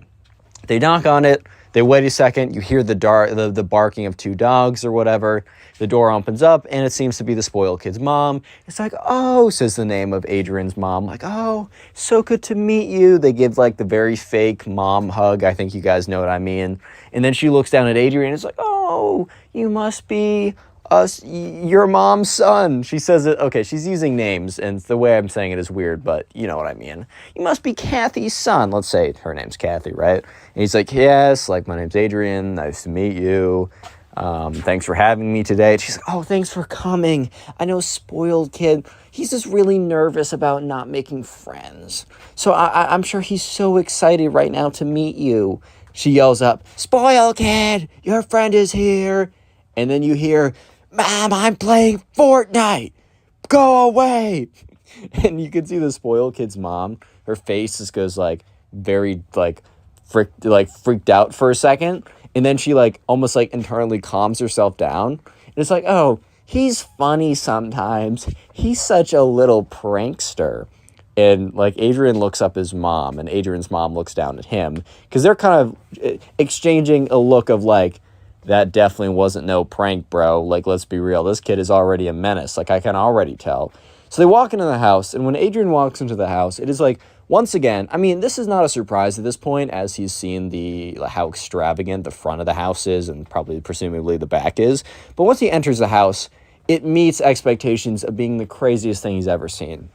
The most ornate, decorated inside of a house he's ever been in. It's something that you'd see in one of those like celebrity or those crazy house magazines that's like, look at this person who's richer than you. You will never make this on your salary. It's like one of those type of magazines, right? That I kind of question the point of them existing. But yeah, so he walks up and he walks like in, and the spoiled kid's mom says, oh, spoiled kid's room is just up the stairs. And yeah, you're going to take a left, and then you'll probably figure out where it is. So Adrian walks up the stairs, and he's kind of hearing very faintly and then louder and louder as he approaches, kind of like Fortnite gaming noises, right? You know, shooting, building. I didn't play a lot of Fortnite, so my analogies will be a little bit off. But anyways, so he goes up the stairs, and he gets closer and closer to a room that, you know, presumably is a spoiled kid's room. He knocks on it, and the spoiled kid says, it's just grunts. The spoiled kid's like, okay, don't make that weird, bro. But anyways, he just kind of makes like a weird grunt sound instead of actually responding. But, you know, Adrian wasn't going to wait outside forever, and he also knew for a fact that this was the spoiled kid's room. So he walks into the room, and he sees the spoiled kid behind this massive monitor, right? This very big, massive monitor. You would have thought that this guy was like an investment banker at like JP Morgan Chase or something by the size of these dual screen monitors. You would have thought that this guy was like some quantitative analysis guy working at a quant fund or something like that. You would have thought that this guy was getting paid $600,000 a year to do math models at 2 Sigma, bro. Like, this guy is just he's just building shit in Fortnite, bro. Like, you don't need this, but whatever, right? He gets into the room, and Adrian is kind of just like, he's completely blown away again, which, I mean, he's kind of not blown away because he's expecting it, but he's just, once again, couldn't potentially expect this. Blown away by the inside of the spoiled kid's room. Just imagine anything you could ever want, multiply it by 3, and then add more stuff that you don't even know that you want in this room. And that is the spoiled kid's room plus some.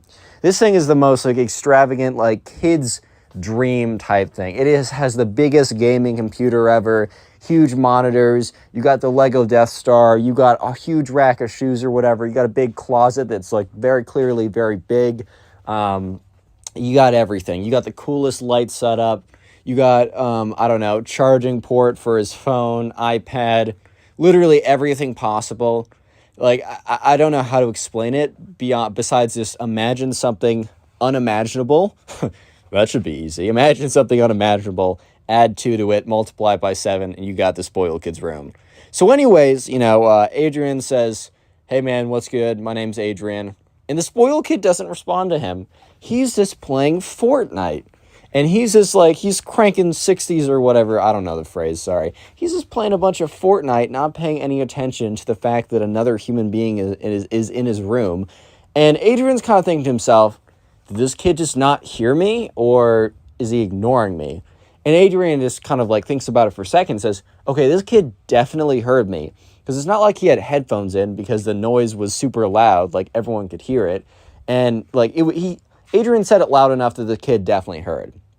So Adrian just sits there, or stands there, I should say, awkwardly for 5 whole minutes. And that's not like an exaggeration or saying like, oh, I stood there for 5 minutes. Legitimately 5 whole minutes of this kid just playing Fortnite. And eventually he loses. He takes his fist, boom, slams on his desk. He's like, you're hacking. And just like turns around, is like, oh, hi there. Like, oh, sorry, I forgot you're here. What's good? My name's Spoiled Kid. Says his actual name, but my name's Spoiled Kid. What's your name? Brett? Adrian's like, no, it's Ed. He's like, okay, whatever. What's good, bro? Like, what do you like to do? And Adrian's just like, oh, I'm not Brett, but whatever. He's like, I don't know, I like to go hiking. I like the outdoors. I like, you know, spending time with my dog. I play basketball, and the spoiled kid's like, okay, cool, whatever.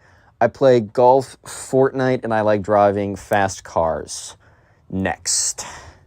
Adrian's like, dude, you're like 14. How do you drive fast cars? He's like, you know, when your dad has a little bit of authority, you know, you can kind of do what you want and not worry about it. And Adrian immediately is like, oh my God, I definitely am not going to like this kid. And he's like, oh, also another thing, huge fan of shoes, big shoe guy. And Adrian's like, oh, cool. Adrian to himself is like, all right, I definitely need to just come up with a conversation. Like, I just need to come up with something. He's like, okay, what kind of shoes do you like? And the spoiled kid, like, gets off his chair, walks up to Adrian, looks down at Adrian's shoes, and is like, well, first of all, not those. Adrian's got, like, a standard pair of Nikes. Like, what? The very solid shoes, very whatever shoes. Spoiled kid's like, yeah, definitely not those, bro. Like, what? Dude, what? You get this from, like, bottom of the dumpster or something? And Adrian's like, what? I've had these for, like, a year. Of course they're not going to be great. But he's like, aha, very funny, dude. Ah, you're so funny. Adrian immediately knew that him and this kid were not going to get along. But the thing is, he can't just go down and tell his mom, hey, this kid sucks. Sorry, Miss Spoiled Kid. Your son's the worst. We're leaving, right? Can't do that. It's bad etiquette, apparently.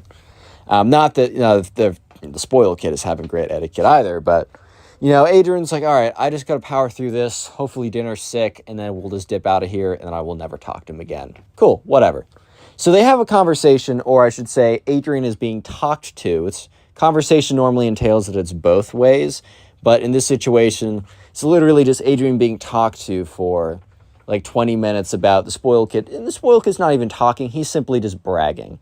At this point, to be more specific, he's simply bragging.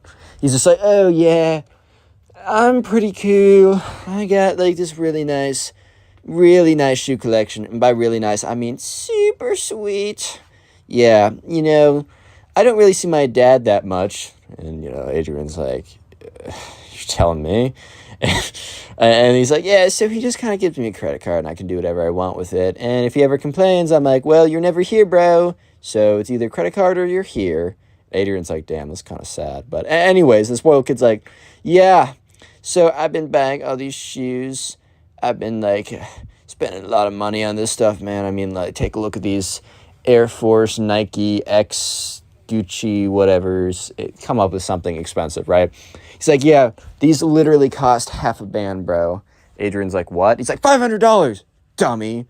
And Adrian's just like, oh, what? And he looks at these shoes, and they're like the ugliest things he's ever seen. He's like, bro, what? Just got like a pair of clean Nikes, bro. What are you doing with all this? And the kid's like, yeah, so these are limited edition. They're exclusive, small batch. I've definitely, like, when I was, a couple days ago, I was walking in the mall. So they had a mall around them that was like a fairly popular location. He's like, besides it being super grimy, like I definitely caught a bunch of diseases from there. Am I right? Adrian's like, okay. He's like, yeah, I was walking around in these bad boys, and points to like the Nike Supreme bricks or whatever he's wearing on his feet. And he's like, yeah, I was like walking around in these, and like all the chicks, all the baddies, bro, were totally looking at me, and they were like, whoa, I know those shoes are $500. Adrian's just like, that's definitely not real. That's not a true story.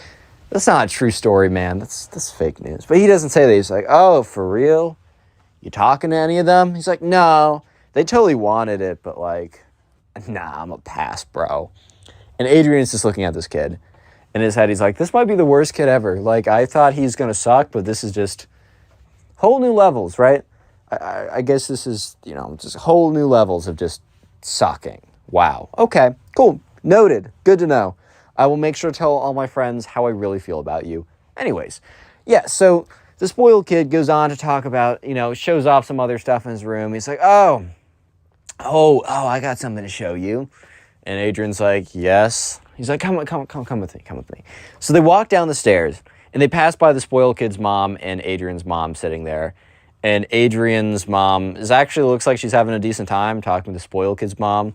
Like, they're just talking about mom stuff, like, the weather is nice today. I don't know what moms talk about, bro. I don't know. But anyways, they walk down, and Adrian's mom looks over and kind of gives the Spoiled Kid's mom looks over and gives the Spoiled Kid a thumbs up. The Spoiled Kid's like, shut up, mom. And they, they keep walking. They go out the door, and the Spoiled Kid is taking them around back. He's like, yeah, so I just wanted to, I thought I'd show you some cool stuff. Like, you definitely don't have access to stuff like this, so you're welcome in advance. Adrian's like, don't punch this kid in the face, bro. Hold it together. Don't drop kick him in the nuts. Just deep breaths. Zen meditation or something my mom was telling me. Just hold it together, man. Hold it together. He's like, yeah, so if you want to take a little look over here, and he goes over to the garage. Goes over, types in a PIN code or whatever. He's like, you didn't see my code, right? Adrian's like, no.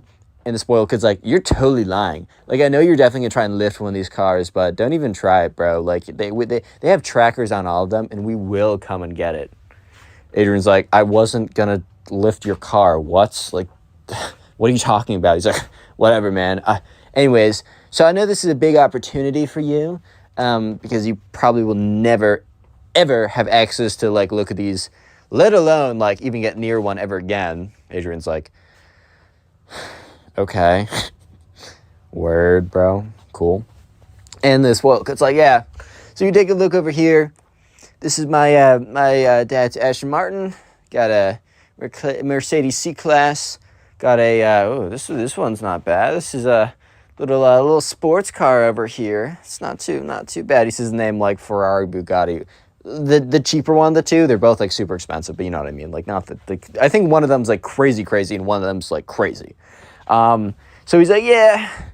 And there's like some other stuff, but like you maybe want to sit in one of these cars and I can take a photo of you in it. So you, for like a second, you can be like, oh man, look at me guys, I'm in this car. Even though it's like totally not your car and you totally will never have one. But if you want to take the photo, I will give you the opportunity because I'm just nice like that. And spoiled, Adrian is just like, oh my God, this kid's the freaking worst. Yes, you guys might be thinking this kid's pretty bad. Well, let me just say that he goes full mask off. He gets super blatant. And he actually, believe it or not, gets worse. Just literally give it a second, dude. Real quick. God, my voice is broke. Sorry. Real quick, if you made it this far into the video, comment spoiled down below. I know, it's the same word almost every time. But one of these times, I'm going to change it. And you sneaky, you, I'm looking at you, being all sneaky or whatever, you're going to comment spoiled in 5 minutes into the video, and it's going to be like potato, and then you're going to look like an idiot. So always watch till this part of the video. I'll try to heart as many comments as I can to say spoiled, as I appreciate you guys making it this far into the video. Spotify down below, full-length videos are in there. TikTok down below, short-form videos are on there. Follow me in both those places, help the channel out. And finally, the best thing you can do, literally, is just after this video, watch another one of my videos. Binge watch or just watch a bunch of my old videos. It really does boost the channel. Easy way to do that is the Storytime playlist of all my old stories. Pin comment down below. That all being said, let's just get back to it. Not trying to waste your time. So anyways, right, the spoiled kid. Yes, the spoiled kid. You might be thinking, well, this can't be much worse. Like, this kid sucks. You're not wrong. This kid does suck. But it does get worse. Like, I hate to break it to you, but this kid actually finds a way to somehow get worse. And, yeah, you're about to see that. So anyways, eventually, Adrian the kid go back upstairs. He's like, all right, well, they walk up to his room, and the spoiled kid's like, yeah, all right, I'm gonna roast some fort right now. You can, like, stand there or something. Just don't break anything, because I will make you pay for it. Which is like, bro, what? Yeah, so... This guy's just standing in his room as the spoiled kid watches him, and yeah, he's just kind of like standing there watching the kid play Fortnite, and that's when the spoiled kid's mom, yells down saying, "Boys, dinner time," or whatever they're saying, whatever, right?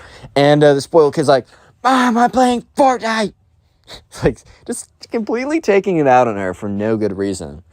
And, Adrian's just standing there so awkwardly.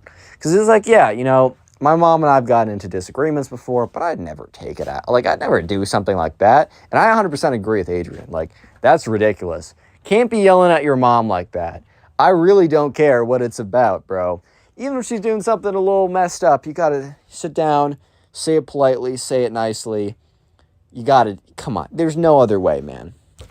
Anyways, though, so Adrian's just standing there really awkwardly because he's like, man, I can't disrespect. I'd never disrespect my mother like that. If you have to learn one thing from the Pugs YouTube channel, just be nice to your parents, right?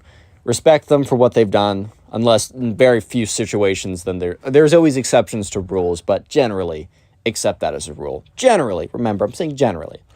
Anyways, though, yeah, so Adrian is just standing there, and this guy, this spoiled kid, he's actually all right at Fortnite, well, because he spends all his time playing it. So the game goes on for another 5 minutes. And the spoiled kid's mom, once again, yells up to them, being like, hey, your dinner's getting cold. And he's like, shut up, Mom! Shut up! And, like, Adrian's just standing there so stunned because the first time was aggressive. But this was, like, low-key out of left field aggressive. Like, this was kind of crazy aggressive, right?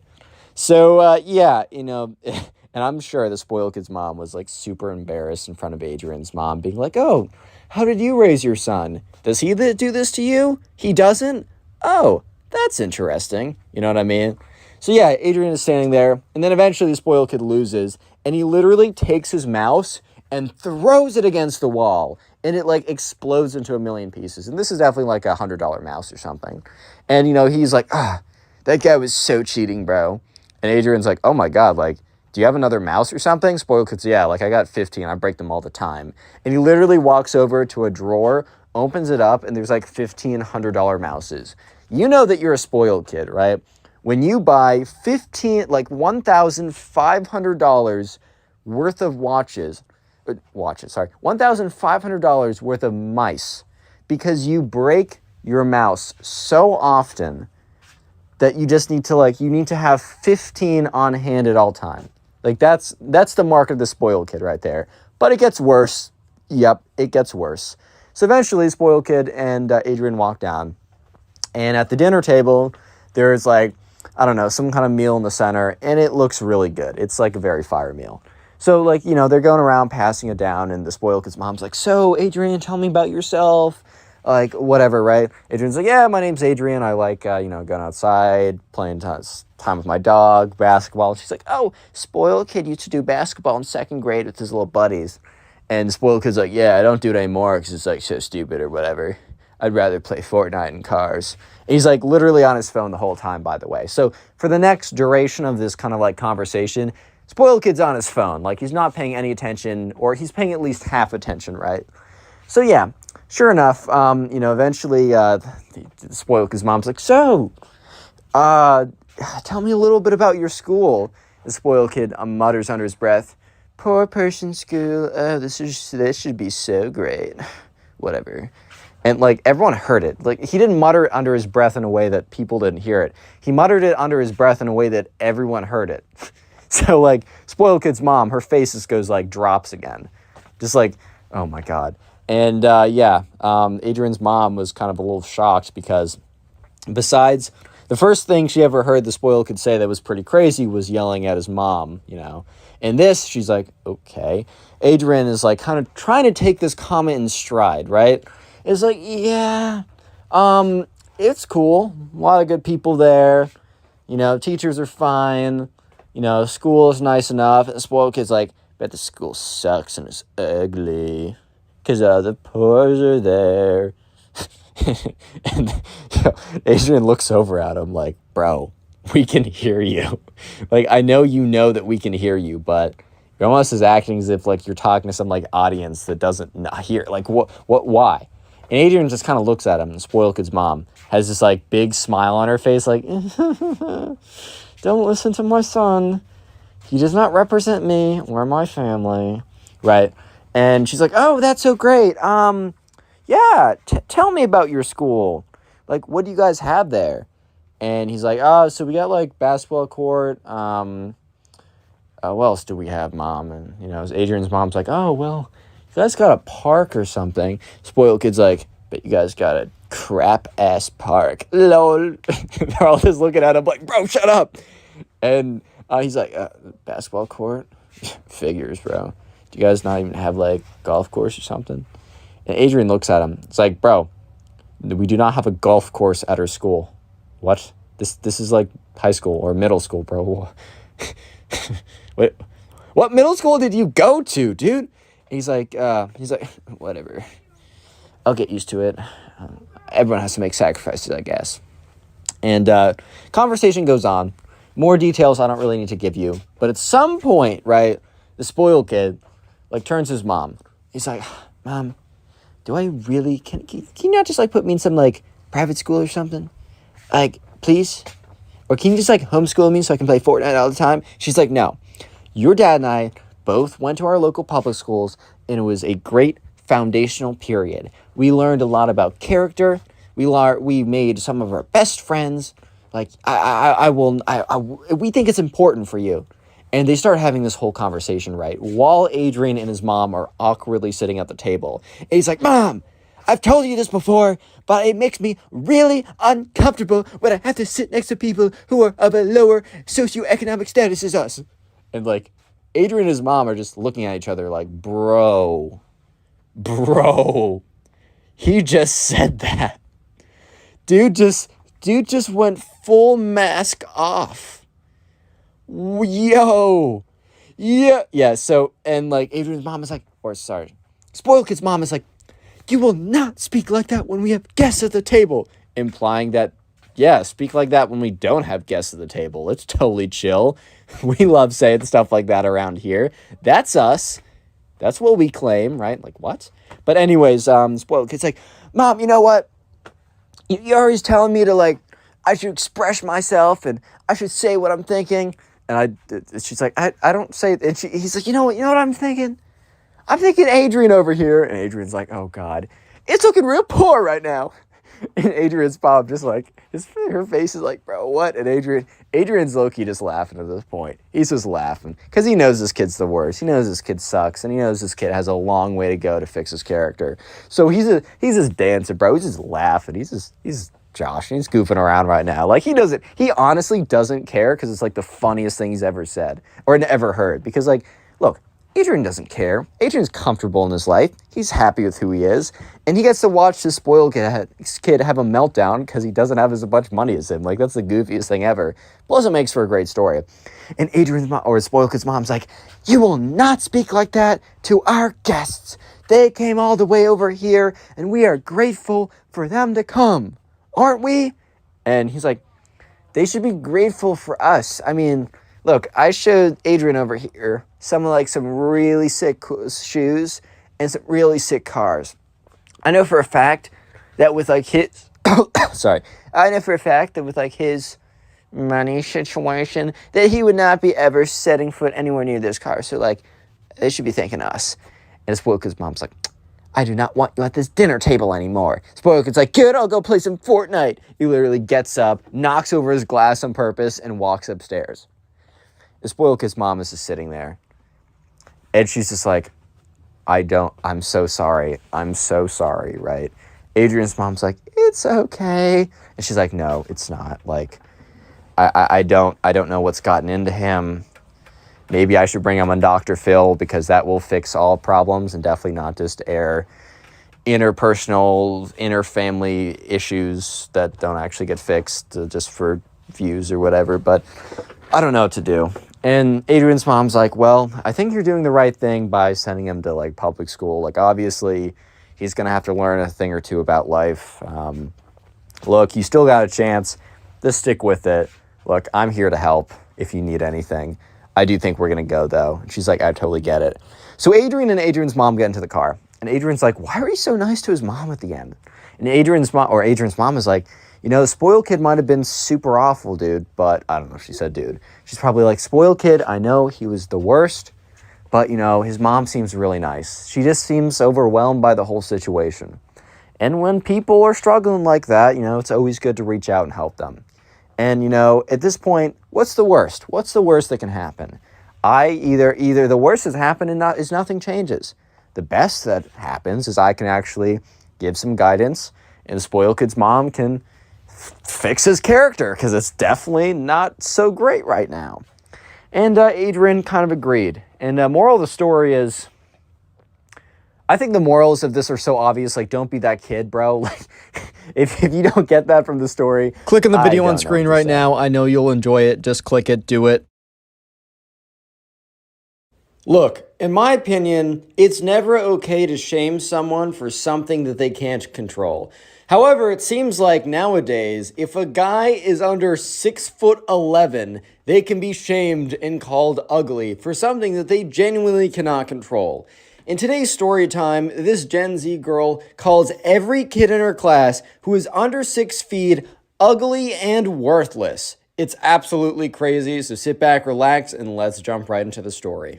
So we're going to call the subscriber who submitted this story Billy. So anyways, in Billy's class, there was this Gen Z girl. This Gen Z girl spent all of her time on Twitter, as the Gen Z girls do. And by the way, when I say Gen Z girl, I use that as like I don't know, a saying, and I don't mean literally anyone in Gen Z, because I'm technically in Gen Z. It's kind of just a saying for people who spend way too much time on Twitter and TikTok and cancel bread and all this wonderful stuff, right? So she spends way too much time on TikTok and Twitter and has come to the belief that all women are queens, all men are terrible, and if a man is under 6 feet tall, that he is not worth her time. By the way, dude, they're all in 8th grade. Billy's in 8th grade. She's in 8th grade. A lot of guys haven't even hit their growth spurts. Let me admit something to you guys. I am 5'10 to 5'11 on a good day. I am not 6 feet tall, and I will never be. I am basically done growing in that direction, dude. So, yeah, even like most kids will not be 6 feet statistically. And in Billy's class, there was one kid alone who's like 6 feet, but barely 6 feet. And he was like the star basketball player or whatever. Every other kid in Billy's class was under 6 feet tall because, bro, they're in 8th grade. Like, even the ones that are going to be 6 feet tall are just not 6 feet tall yet. I don't know why this is so difficult for people to understand. But one day in class, the Gen Z girl was like going around, we're like sat with a bunch of like other girlfriends, and Billy was overhearing a conversation that they were having. This conversation went about as follows. So this is the Gen Z girl. Girls, I want to let you know that you should never, ever talk to a guy who's under 6 feet. They're trash, they're worthless, and we are queens and better. And all the other girls are like, yes, like, you're so right. Preach, clap, clap, clap, snap, whatever. I don't even know, dude. And, Billy overhears this, and Billy's sitting at like 5'4", but remember, Billy's in 8th grade. First of all, nothing wrong with being 5'4", but also Billy's probably going to grow to be a little bit taller, but he's also very much not 6 feet, and everyone else in his class is very much not 6 feet, except for that one basketball player. So Billy overhears this, and he's kind of like, well, I mean, it's not like I was going to go for the Gen Z girl anyways. I don't need a lecture about how my existence is offensive or something, because that's probably what was going to happen. Yeah, but sure enough, the Gen Z girl, what she starts to do is she starts to go around like talking to all the girls in the class. And she starts to try and convince every single one that all men under 6 feet tall are worthless and ugly. And you should never date them, and that they're all the garbage. And the thing is, look, these are 8th grade girls, 8th graders, right? You can be easily manipulated into believing basically anything. But there were a handful of girls who were like, what? Like, first of all, no. There's more characteristics. Like, I do care about height.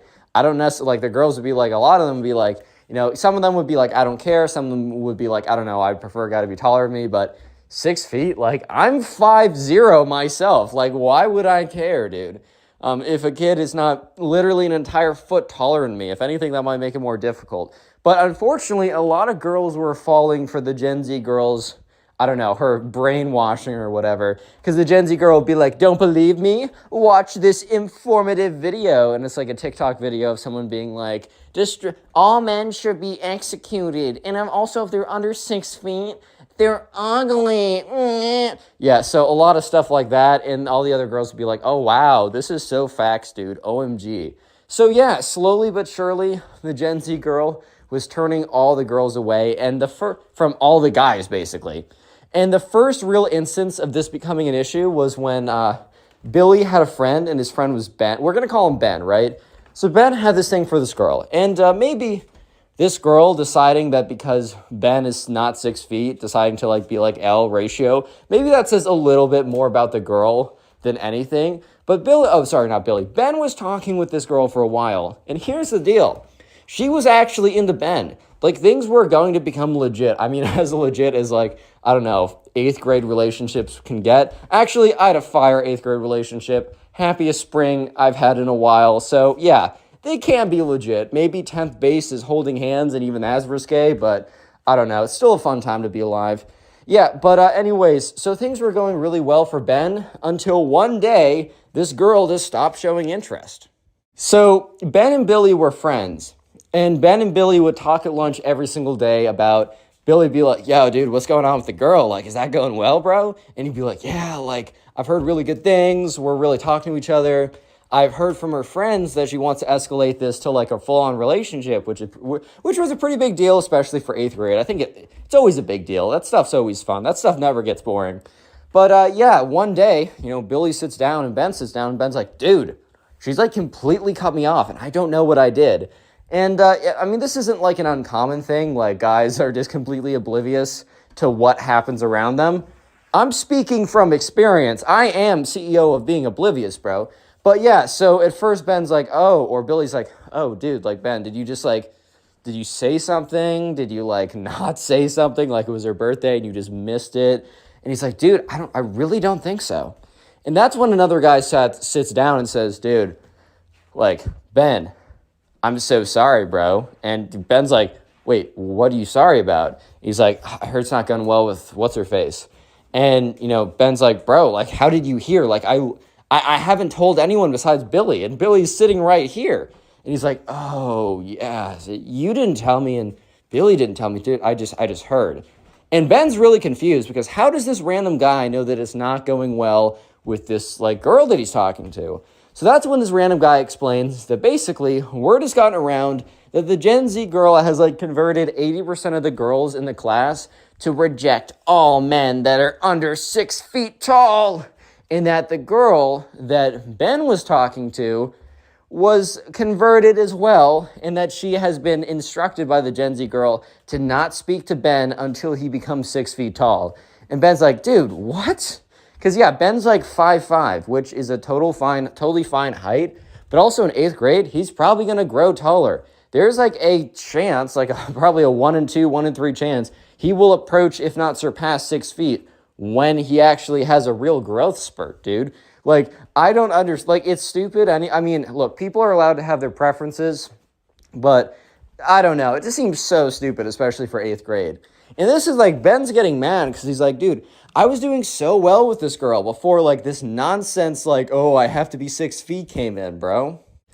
And, the guy's like, yeah, dude, it really sucks. Like, this one girl is just, like, converted all the girls in our class against us. Like, the Gen Z girl really is just, like, she's the op, bro. She's against us, dude. Like, I don't know what happened. Yeah, so Ben is pretty upset because things were going really well. So they get into class, and Ben, Billy, and the Gen Z girl, they all have second class after lunch. So they all have class together. So they all sit down, and when they walk into class, Ben and Billy walk into class together, they see all the girls in the back huddled around the Gen Z girl. And they're watching some TikTok video on the Gen Z girl's phone about, like, ladies, this is why we don't need men at all, unless they're over 6 feet tall and make $7 million a year. So basically, if you guys know any men that are under 6 feet tall, tell them that they are worthless to society, right? So, and all the girls are like, yes, this makes a lot of sense. Yes. And all the guys are just kind of sitting there like, bro, what? So eventually class begins. And the teacher's like, all right, guys, like, it's a group project. I'm going to step out for a second because basically they were paired up into groups and they had a kind of a week-long assignment that they had to do. And the teacher's like, today's a work period, like a class period just to do work with your projects or your teams. And if you have any questions, I will be in and out of class. I got to like make copies or whatever. But whenever I come back, feel free to ask me questions. So the teacher left class for the majority of the class. And when the teacher was back, it was very sparingly. So that's when, like, I don't know. I think Ben was just mad. So Ben, like, gets up and he walks over to the Gen Z girl's table. And the Gen Z girl is like, hi, shorty. What's up, small guy? And he's like, what? She's like, yeah, you heard me. You're under 6 feet, so you're worthless. And all the girls are like, oh. And Ben's like, dude, what? And at this point, Billy's like, oh, no, this is not going to be good. Because Billy knew that Ben was notorious for going off on people. Like, Ben was a good dude and Billy liked him. Like, they were boys. But also, like, Ben had no chill. Like, if someone was doing something and they needed to be called out, or even if they didn't need to be called out, that was the problem. Sometimes he would literally just be ruthless to the wrong people. Like, just for the sake of being ruthless, he would sometimes just be absolutely ruthless, bro. Yeah, so sure enough, Ben's like, what are you saying right now? And she's like, oh, are you coming over me? Because you're mad that the girl that was, like, falsely in love with you, I got her out of it. Like, you know what? I dodged her a bullet. Like, you are so under 6 feet right now. I'm honestly gagging. Am I right, ladies? And they all start laughing. So at this point, Ben is being humiliated in front of the entire class for something that is out of his control. Look, you're allowed to have preferences. I honestly don't care. If, for example, if you're a girl who's watching this and you will only date men or women that are above 6 feet, that's fine. Like, you're allowed to have your preferences. If you want to date literally no one but one specific person, I do not care. However, that is a completely different story from publicly shaming someone for not fitting within those preferences, right? That is a completely different story, unless, the shaming is for different reasons. For example, if someone's like a bad person or is doing something bad, that shaming is okay, but that's not shaming because they don't fit within your preferences. That's shaming for a different reason. But to shame someone, one, because they don't fit within your preferences, and two, because of something they literally, physically cannot control, I mean, bro, you're kind of asking for trouble. And so anyways, Ben is about to go off on her. Ben is about to get himself in a little bit of trouble as well, because the teacher is walking in as Ben is going off on this girl. Basically, here's the deal. The Gen Z girl is a little chungus amungus. She's a little bigger than the average person, which is fine. Right? Who cares, bro? Live your life. However, in Ben's mind, she was coming after him for a characteristic that he cannot control, so he should be able to go after her for a characteristic that is difficult to control, but possible, right? It is technically possible to change your weight within bounds, but it is impossible to change your height after you grow. Sure, you can do stretches to like get an extra quarter inch out of your spine, but bro, not really. And Ben was about to fight fire with fire, and he was unleashing the flamethrower. Flame. The secret word of the day is flame, so if you made it this far into the video, comment flame down below. I like to see how many people made it this far. And also, if you check the pinned comment on this video, you'll see a link to the Spotify, which all these story audios are on Spotify as a podcast, so listen on there. And then also a link to both my meme channel and my Reddit story channel. I upload on both those channels every single day. Please go ahead and subscribe. I'm starting both of those from a very low number, so you guys watching means even more on those channels, and I genuinely think you'll enjoy the content. Anyways, let's get back to it. So Ben is about to go off on the Gen Z girl as the teacher is walking back in. So pretty tough timing. So as the Gen Z girl, right, is like sitting there calling him short and how he's such a shorty, and the reason why the girl doesn't like him anymore is because I convinced her that you're worthless because you're short. And as the teacher's walking in, Ben is like, I'm not going to take crap from a literal beluga whale like you. And the whole class goes silent. Disclaimer, don't make fun of people's appearances, whether that be for your weight or your height or other reasons. I'm just telling the story. So the entire class goes silent, and the Gen Z girl is so mad. She's like, I'm not taking disrespect from someone short like you. And literally like runs out of the class. And Ben's like, what'd I do? And the teacher's like, Ben, you are not allowed to speak like to your fellow classmates with such disrespect like that. Go to the principal's office. And that's when, Billy speaks up and says, yeah, like Mr. Teacher, right? Ben messed up. But, he was called, short. She was, making fun of him for being short, saying that he was, unlovable and worthless. And the teacher's like, I don't care, whatever. That literally doesn't matter. Ben, go to the front office now. So now I'm going to tell a bit of the story from Ben's POV, his perspective. So Ben is walking to the front office, and he's walking in steaming, and he's very upset because he heard the teacher say, it doesn't matter that you were called short and worthless. You called the girl fat, which you can't be doing. You cannot be doing. And I want to say, I do not endorse anyone doing that. Even if even if someone calls you something bad, don't call them something bad back, because then you're basically as bad as them. But Ben, if he was going to be punished, wanted at least equal punishment. He wanted at least equal treatment. So he goes to the principal's office and he sits down. And the principal is like, son, your teacher just called me. And apparently he called one of your classmates a beluga whale. And Ben's like, lol. And he's like, son, that's not very funny. That's not a funny thing to do. Girls have a lot of self-esteem issues. You cannot be doing that. We're looking at probably a day of in-school suspension for that, which that's a little harsh. I'm not going to lie. That's a little harsh, but I guess that was the punishment. So Ben's like, okay, I accept my punishment. However, I don't think I should be the only one punished here. And the teacher's like, oh, like, do say, like, what do you mean by that?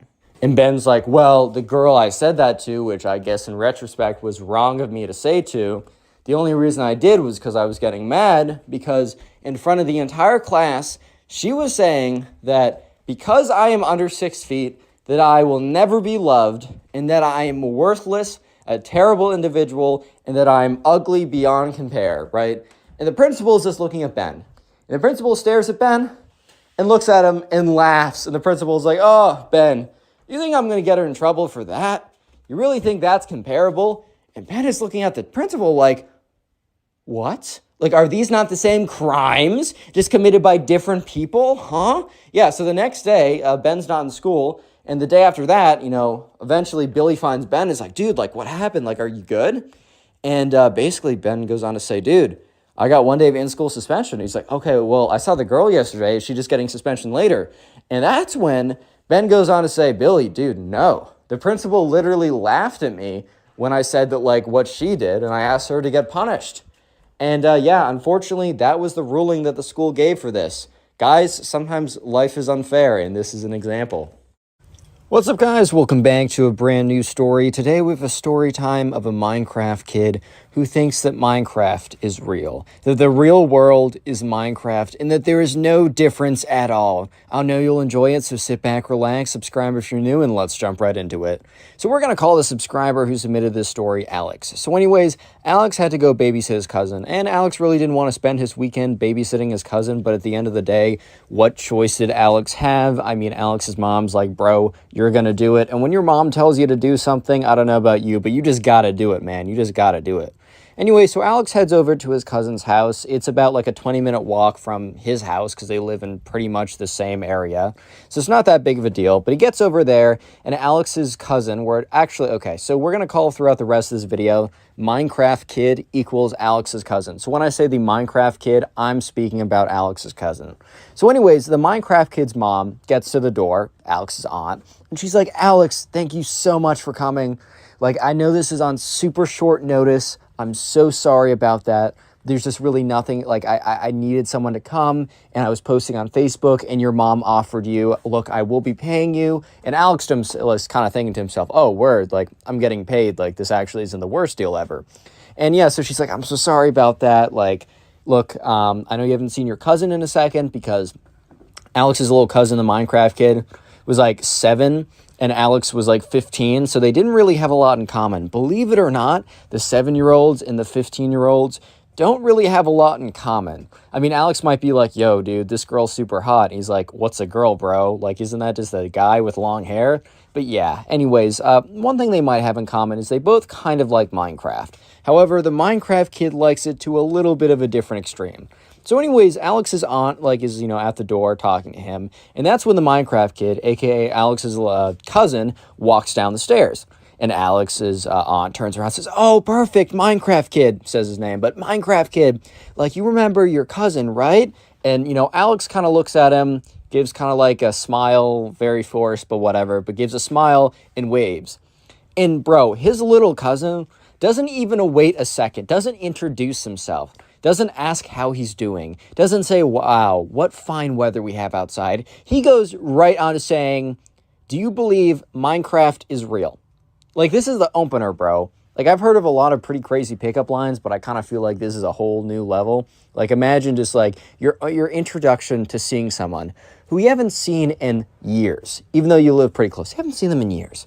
Your introduction to seeing them is asking them if they believe if Minecraft, the video game, very good game, by the way. I mean, I play in the background of almost all my videos, but if that game is real.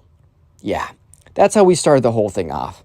So Alex kind of looks at his little cousin suspiciously, not suspiciously, but just kind of looking at him like, bro, what did you say? Like, what? And, his little cousin's like, yeah, like, dude, do you think Minecraft is real or not?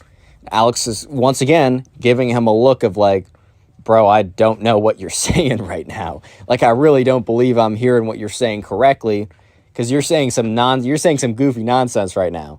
But Alex goes on to say, like, all right, in his head, he's like, all right, this kid's like 7 or whatever. he probably believes, like, I don't know, the fairy princess that, like, I don't know, gives him, like, he probably believes a lot of things, right? Like, oh my God, like, Star Wars is real too, and Disney characters are real, so whatever, right? Alex goes on to say, he doesn't, like, play into it, because Alex had an option of being like, yeah, sure, which he probably should have done in retrospect, as you'll see later on in the story. But he's like, yeah, no, I don't think Minecraft is real, man, but it's a really great game. One would have thought that that would have been a totally fine response. Like, one would have thought that if you said that you would have been off the hook. Like, who cares, right? Maybe you don't think Minecraft is the greatest game ever. However, you enjoy the game. You give it, what it's worth. You give it the respect it deserves. However, the Minecraft kid, aka his little cousin, you could just see in his face turns sour immediately. He just comes into this big, angry frown. He's like, what do you mean you don't think Minecraft is real? Like, of course it's real. There's trees in Minecraft, and there's trees in real life. There's grass in Minecraft, and there's grass in real life. Prove me wrong. And Alex was literally just went on to say, well, there are dragons in Minecraft, and there's no dragons. And that's when, the Minecraft kid, aka his little cousin, bursts into laughter. He's like, of course there are dragons. Of course there were dragons. They just went extinct. Why do you think we see them all the time in movies and stuff? And Alex was kind of looking at him like, is that your reasoning? Because you've seen them in movies, therefore it's true? Because movies would never lie? Nope, they would never lie, and if you believe so, you're officially a hater. No, but eventually Alex is like, all right, man, maybe Minecraft is real. He's not trying to make the kid mad. And this whole time, Alex's aunt, aka the mother of the Minecraft kid, is kind of just standing there awkwardly like, should I intervene? Like, should I say something? Like, this is definitely very weird, but do I say something? No, okay. Yeah, so she kind of said, all right, well, guys, have fun tonight. Gotta go. Alex, here's my number if you need anything. There's a pizza in the fridge. Just slap in the microwave or put in the oven for 20 minutes or something. We'll be back. Call me if you need anything. She gets out the door and leaves. So Alex is kind of staying there, a little bit awkward, like, okay. And the Minecraft kid says, hey, we got a pool in the back if you'd like to go. And Alex is like, oh, okay, word, sure. Because Alex was like, dude, what am I going to do with this kid? If I feel like if I say anything, he's going to get mad at me. Because Alex was like, I literally just said that Minecraft, the video game, doesn't exist in real life. And this kid flipped out on me. Like, what am I supposed to do at this point? Like, what can I do, bro? I can't say anything right. Yeah, but anyways, Alex was pretty excited to hear, okay, we got something to do. So the Minecraft kid ran upstairs and put on his swim trunks or whatever. And Alex didn't bring any swimming clothes because, he didn't think he was going to go swimming. It had been such a long time since he went to his little cousin's house that, he actually completely forgot that they had a pool. So they go out there. And, Alex is like, all right, man, I'm going to sit here. You can have fun or whatever. Because Alex's plan was, maybe drag this out a little bit. Let him play by himself in his pool or whatever for an hour, maybe an hour and a half. Alex can go on his phone, maybe watch some videos, maybe hop on a call with some friends. I don't know. He can do a lot of things, right? However, he goes out there and he watched the Minecraft kid jump into the pool. And the Minecraft kid went underwater. Because, when you go in the water, you can swim around, you can swim under it, you can do a lot of things. However, the Minecraft kid was not coming up above the water. So immediately Alex is like, oh, shoot. Alex rips off his shirt, keeps his, pants on. Bro's got shorts, right? But these aren't, thankfully, right? These are, kind of gym shorts. But at the same time, these aren't swim shorts. He's really not trying to jump in. But his little cousin is not looking like he's coming up. So Alex is not letting a kid drown on his watch. No chance. So Alex just takes his phone out of his pocket, takes his wallet out, jumps in, scoops his little cousin up, and brings him above the surface. His little cousin's like, Alex is like, what happened? So at this point, Alex is in the water.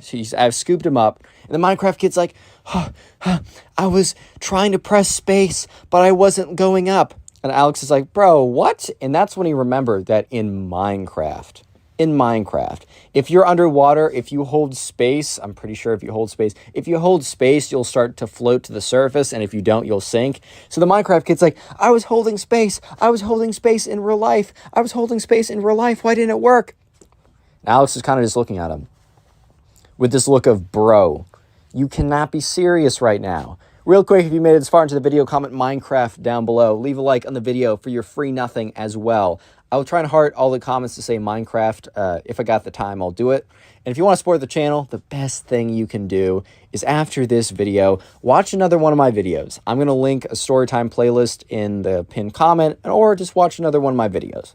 Anyways, so Alex tries to explain to this kid that, first of all, what does he even mean by hold space in real life? Like, what do you mean you're holding space? Or maybe it's shift. I don't know, one of those two.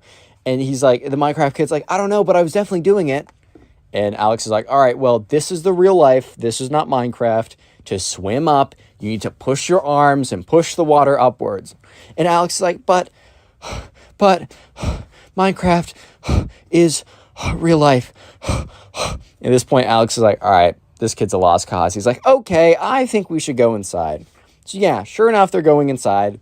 And the little cousin, aka the Minecraft kid, he's looking extra angry right now. He's looking very upset. And Alex thinks to himself, well, he's obviously very upset because, I don't know, I took him out of the water early. And low-key, Alex was a little bit upset about that too, because bro was trying to go in the water as well. I mean, he wasn't trying to go in the water as well, but bro was trying to sit outside while the Minecraft kid was in the water because it was easy. He could go on his phone, and he had no idea what he was going to do to entertain the Minecraft kid for the next couple hours. Entertaining kids was not his specialty, man. So anyways, they walk inside. He puts the pizza in the oven. The Minecraft kid is just sitting on the table. His arms are crossed, and he's got this big pouty face. So Alex is like, all right, buddy, what's up? Like, I see you got a face. You got a little expression going.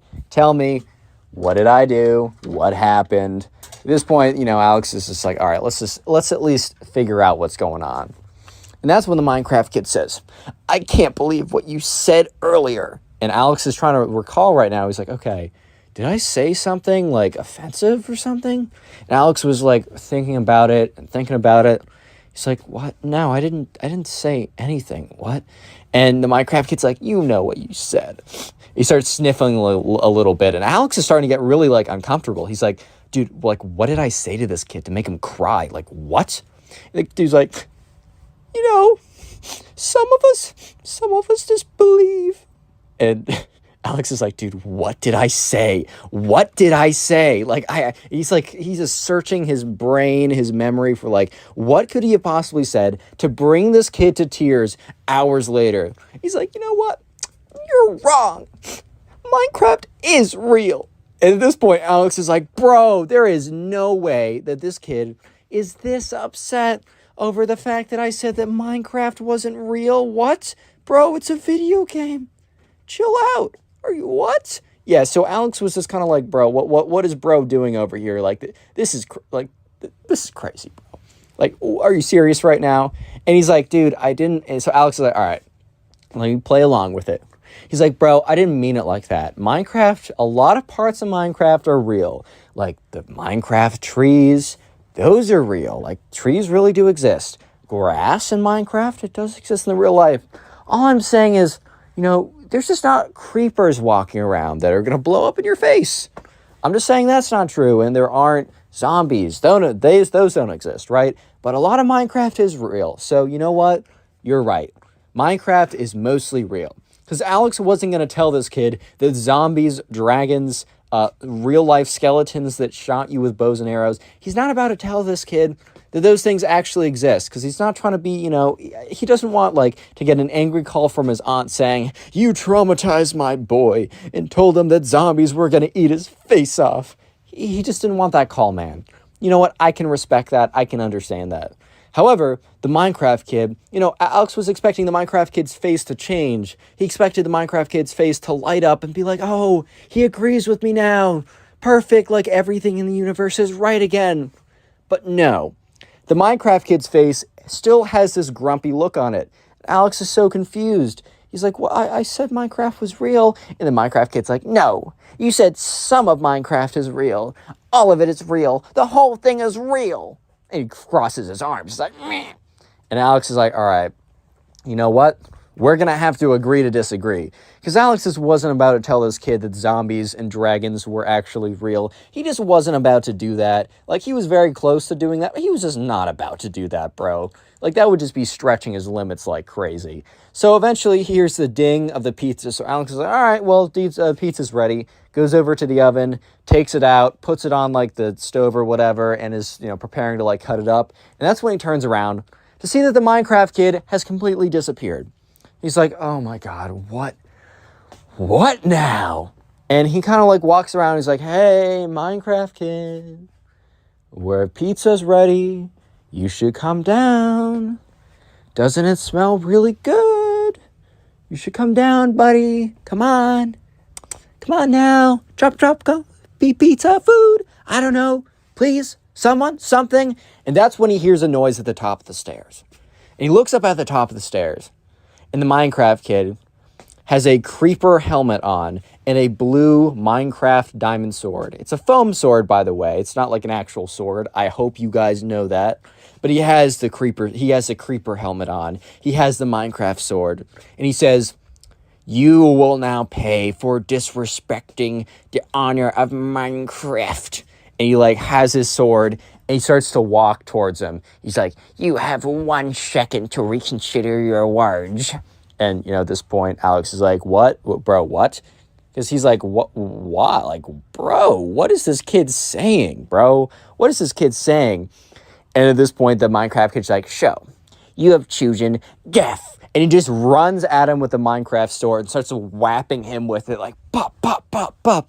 Okay, so in all fairness, this is a foam Minecraft sword. It's not like this kid was slashing him with an actual sword and just chopping him up into pieces or anything. However, bro was kind of hitting him, and it was slapping, and so it was like I don't know, kind of hurt a little bit. He's like, so at this point, Alex is like, bro, stop. Like, I'm sorry, like, whatever. At this point, the door opens up, and the little cousin or the Minecraft kid's mom must have come back early.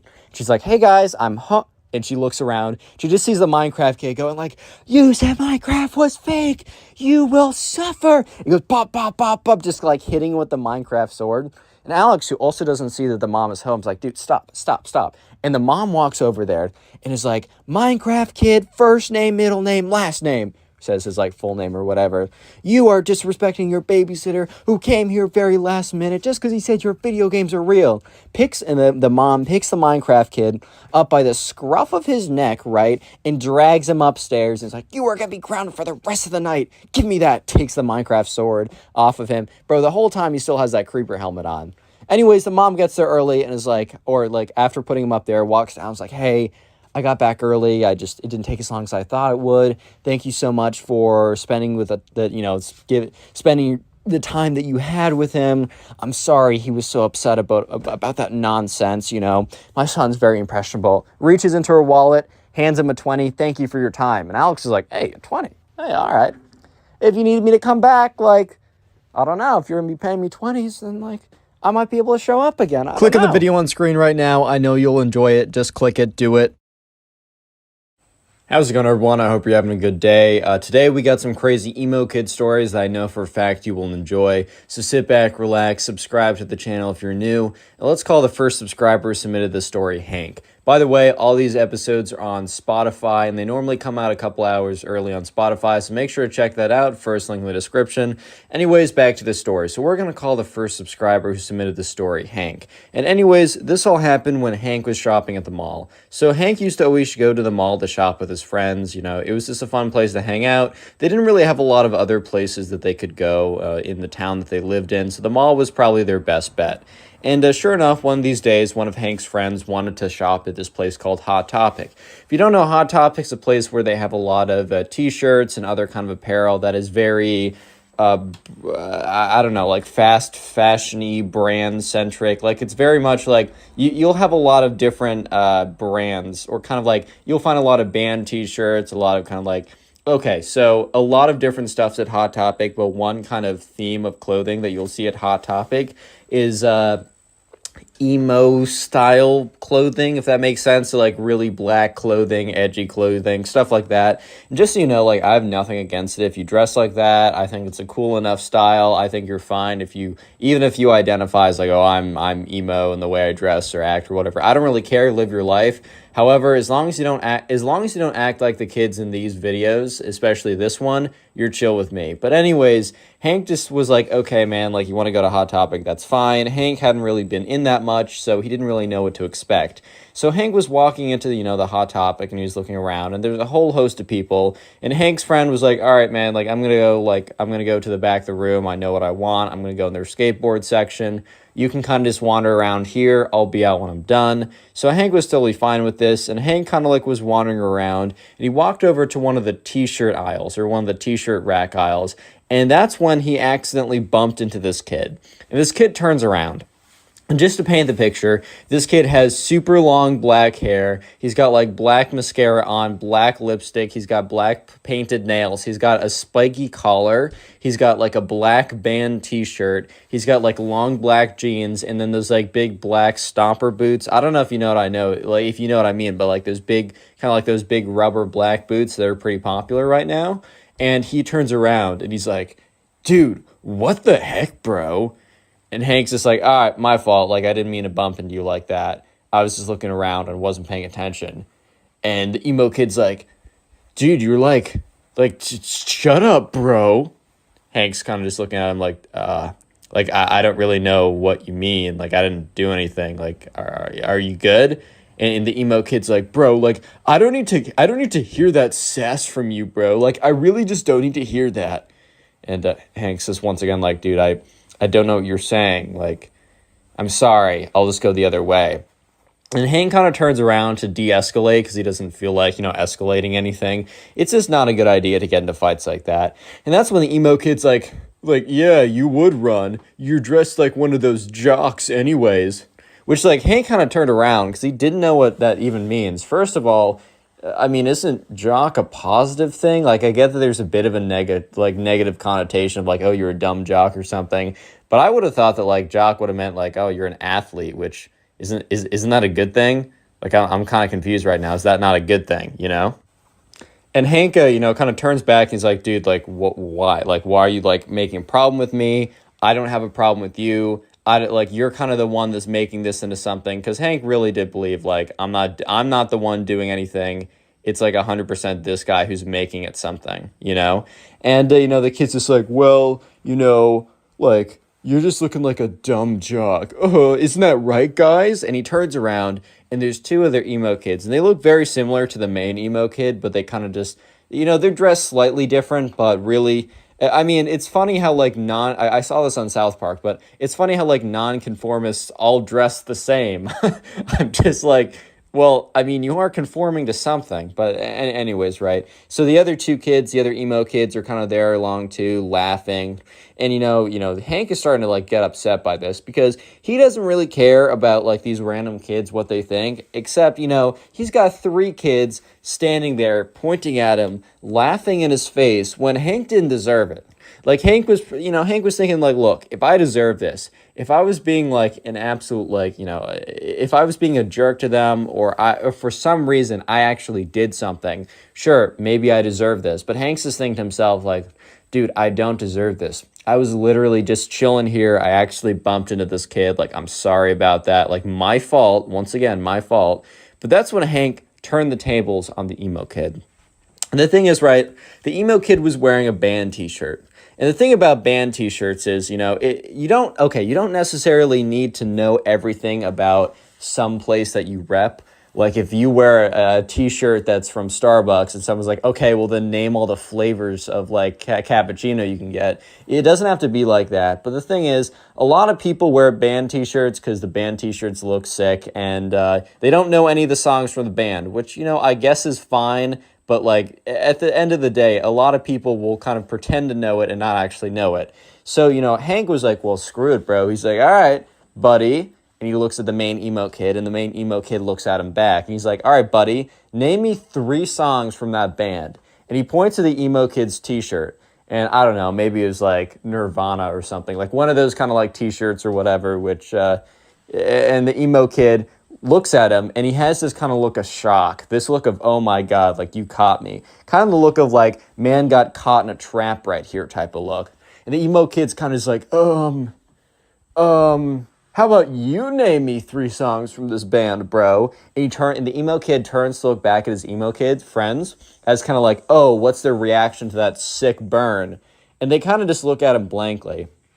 I think the emo kid was kind of expecting he would turn around, he'd look back to his friends, and he'd be like, oh yeah, wasn't that a crazy burn? I totally got them. But his friends look back at him kind of just like, dude, like, I don't know how to break it to you, but you didn't get him. So the emo kid turns back around. He's like, I don't need to do anything you say, bro. I'm not going to conform to your standards. And then the 2 emo kids were like, yeah, that's right on, bro. You're so right. And they like dap him up.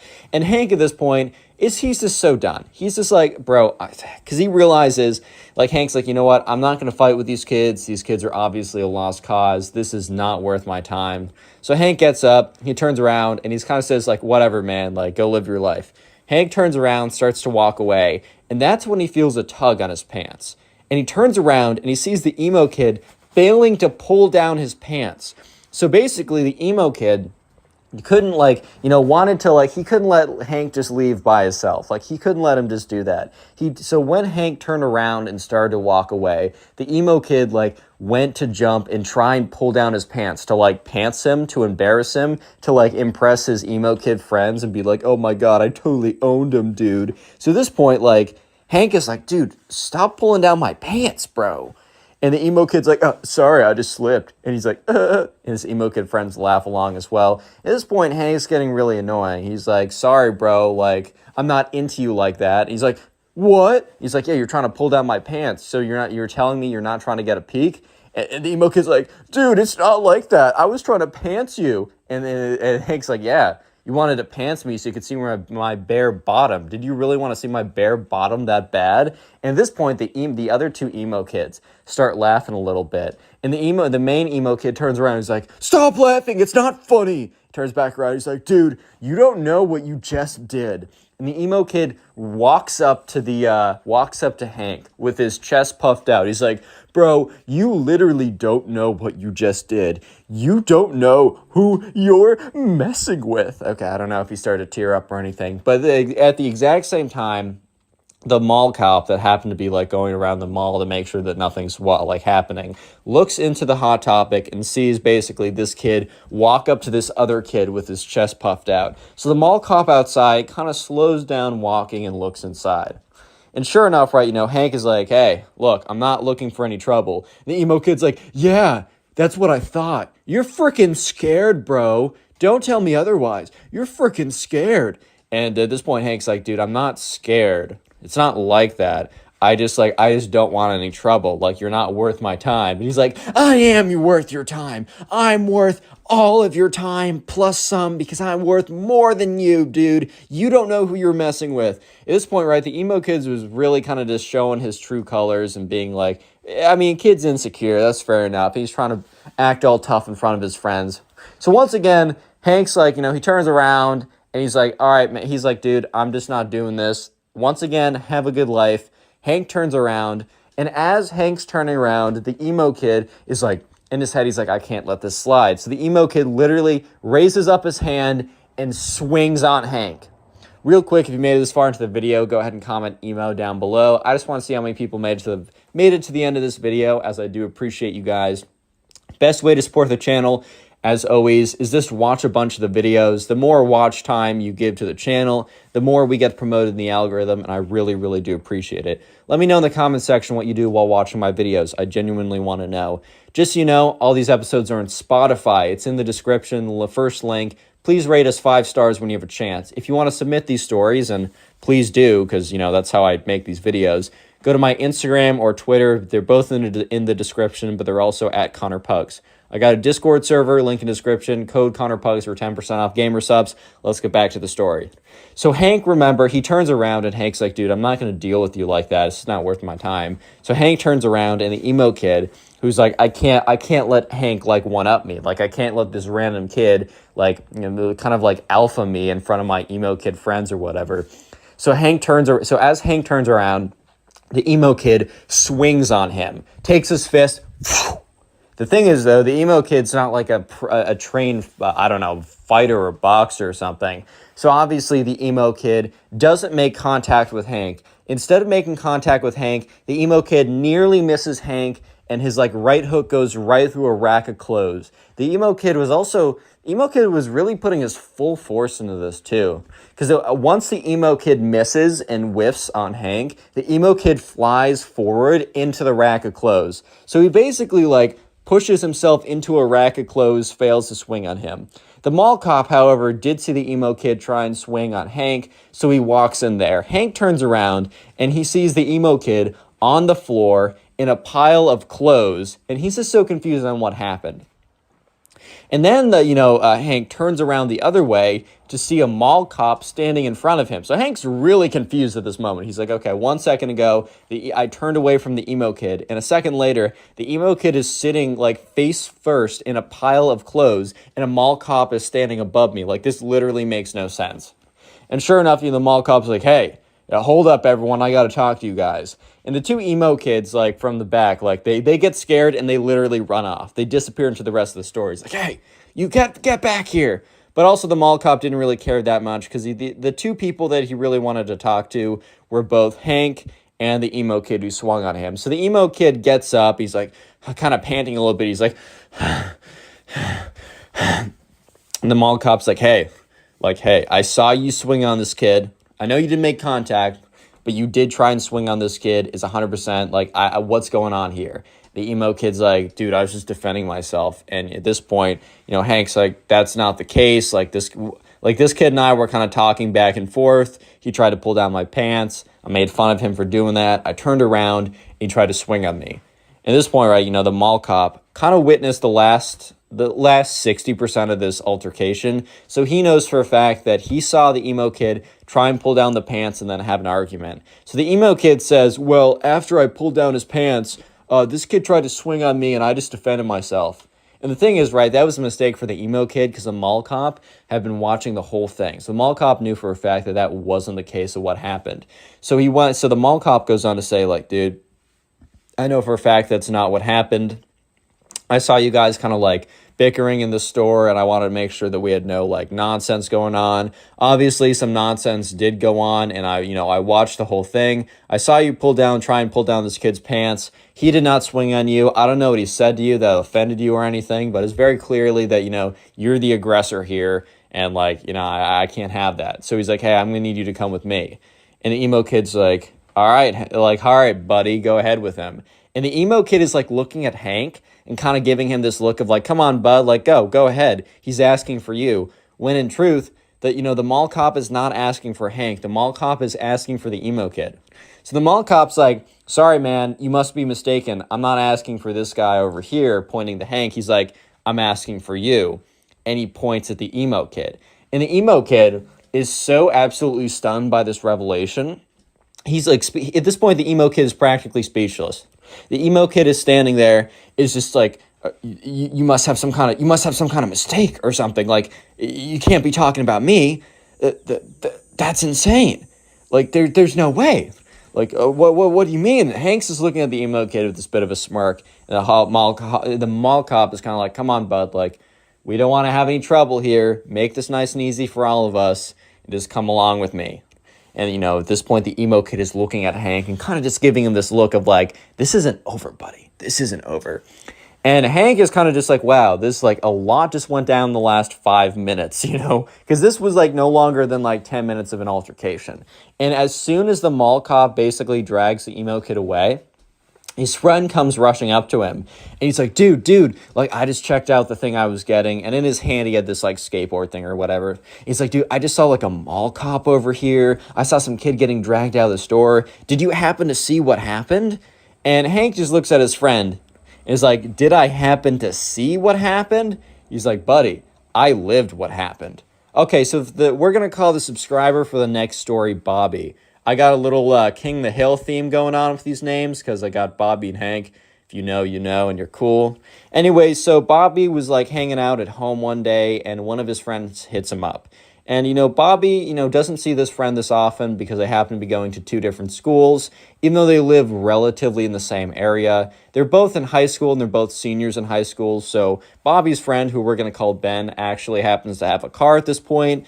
And, Bobby's friend Ben hits up Bobby one day, and Bobby's just chilling at home, and he gets a text from Ben saying, hey, do you want to hang out today? And Bobby was feeling kind of lazy, so he's like, maybe, what do you want to do? His friend's like, dude, I want to go to the skate park. And Bobby, in his head, he's like, I don't know if I want to go. This is, I don't know. I don't know, man. I really don't know. And Bobby should have stayed home that day based on what was about to go down, but he didn't because he wanted to see his friend Ben, and he was like, wait, what else am I going to do today? Watch Netflix? I know for a fact by the end of the day, if I'm just sitting here watching Netflix, I'm not going to be a happy camper. So sure enough, Bobby texts him back. He's like, yeah, man, I don't got a ride, but if you can pick me up 100%. So sure enough, this friend, I don't know, an hour later, pulls up to Bobby's house and says, hey, man, get in. And, Bobby shows up to the window. He's like, hey, what's up, Ben? Haven't seen you in forever. Just so you know, I don't have a skateboard, just so you're aware. And Ben's like, dude, I got two in the back. Don't worry about that. I got you. So sure enough, Ben hops into the car with Bobby. And, they drive, or Bobby hops into the car with Ben. They drive over to the skate park, which is 15 minutes away from where Bobby lives. And they get out, and, Bobby used to skate a little bit back in the day with his friend. It's been a while, so he's not going to do any tricks or anything like that, but he's just getting along, he's just getting on the board. He's kind of riding around a bit, just getting a little bit of exercise. And mostly he's out there just to hang out with Ben because he hasn't seen Ben in a second, and they used to be really tight. So sure enough, Bobby and Ben are just chilling at the skate park. They're having a good time. They're kind of just living their life. And that's when a very specific looking group, of these emo kids. They pop out of nowhere, basically, and they just appear at the end of the skate park. So this skate park is pretty big. It's not a massive one. It's not where you'd have a professional skater event or something.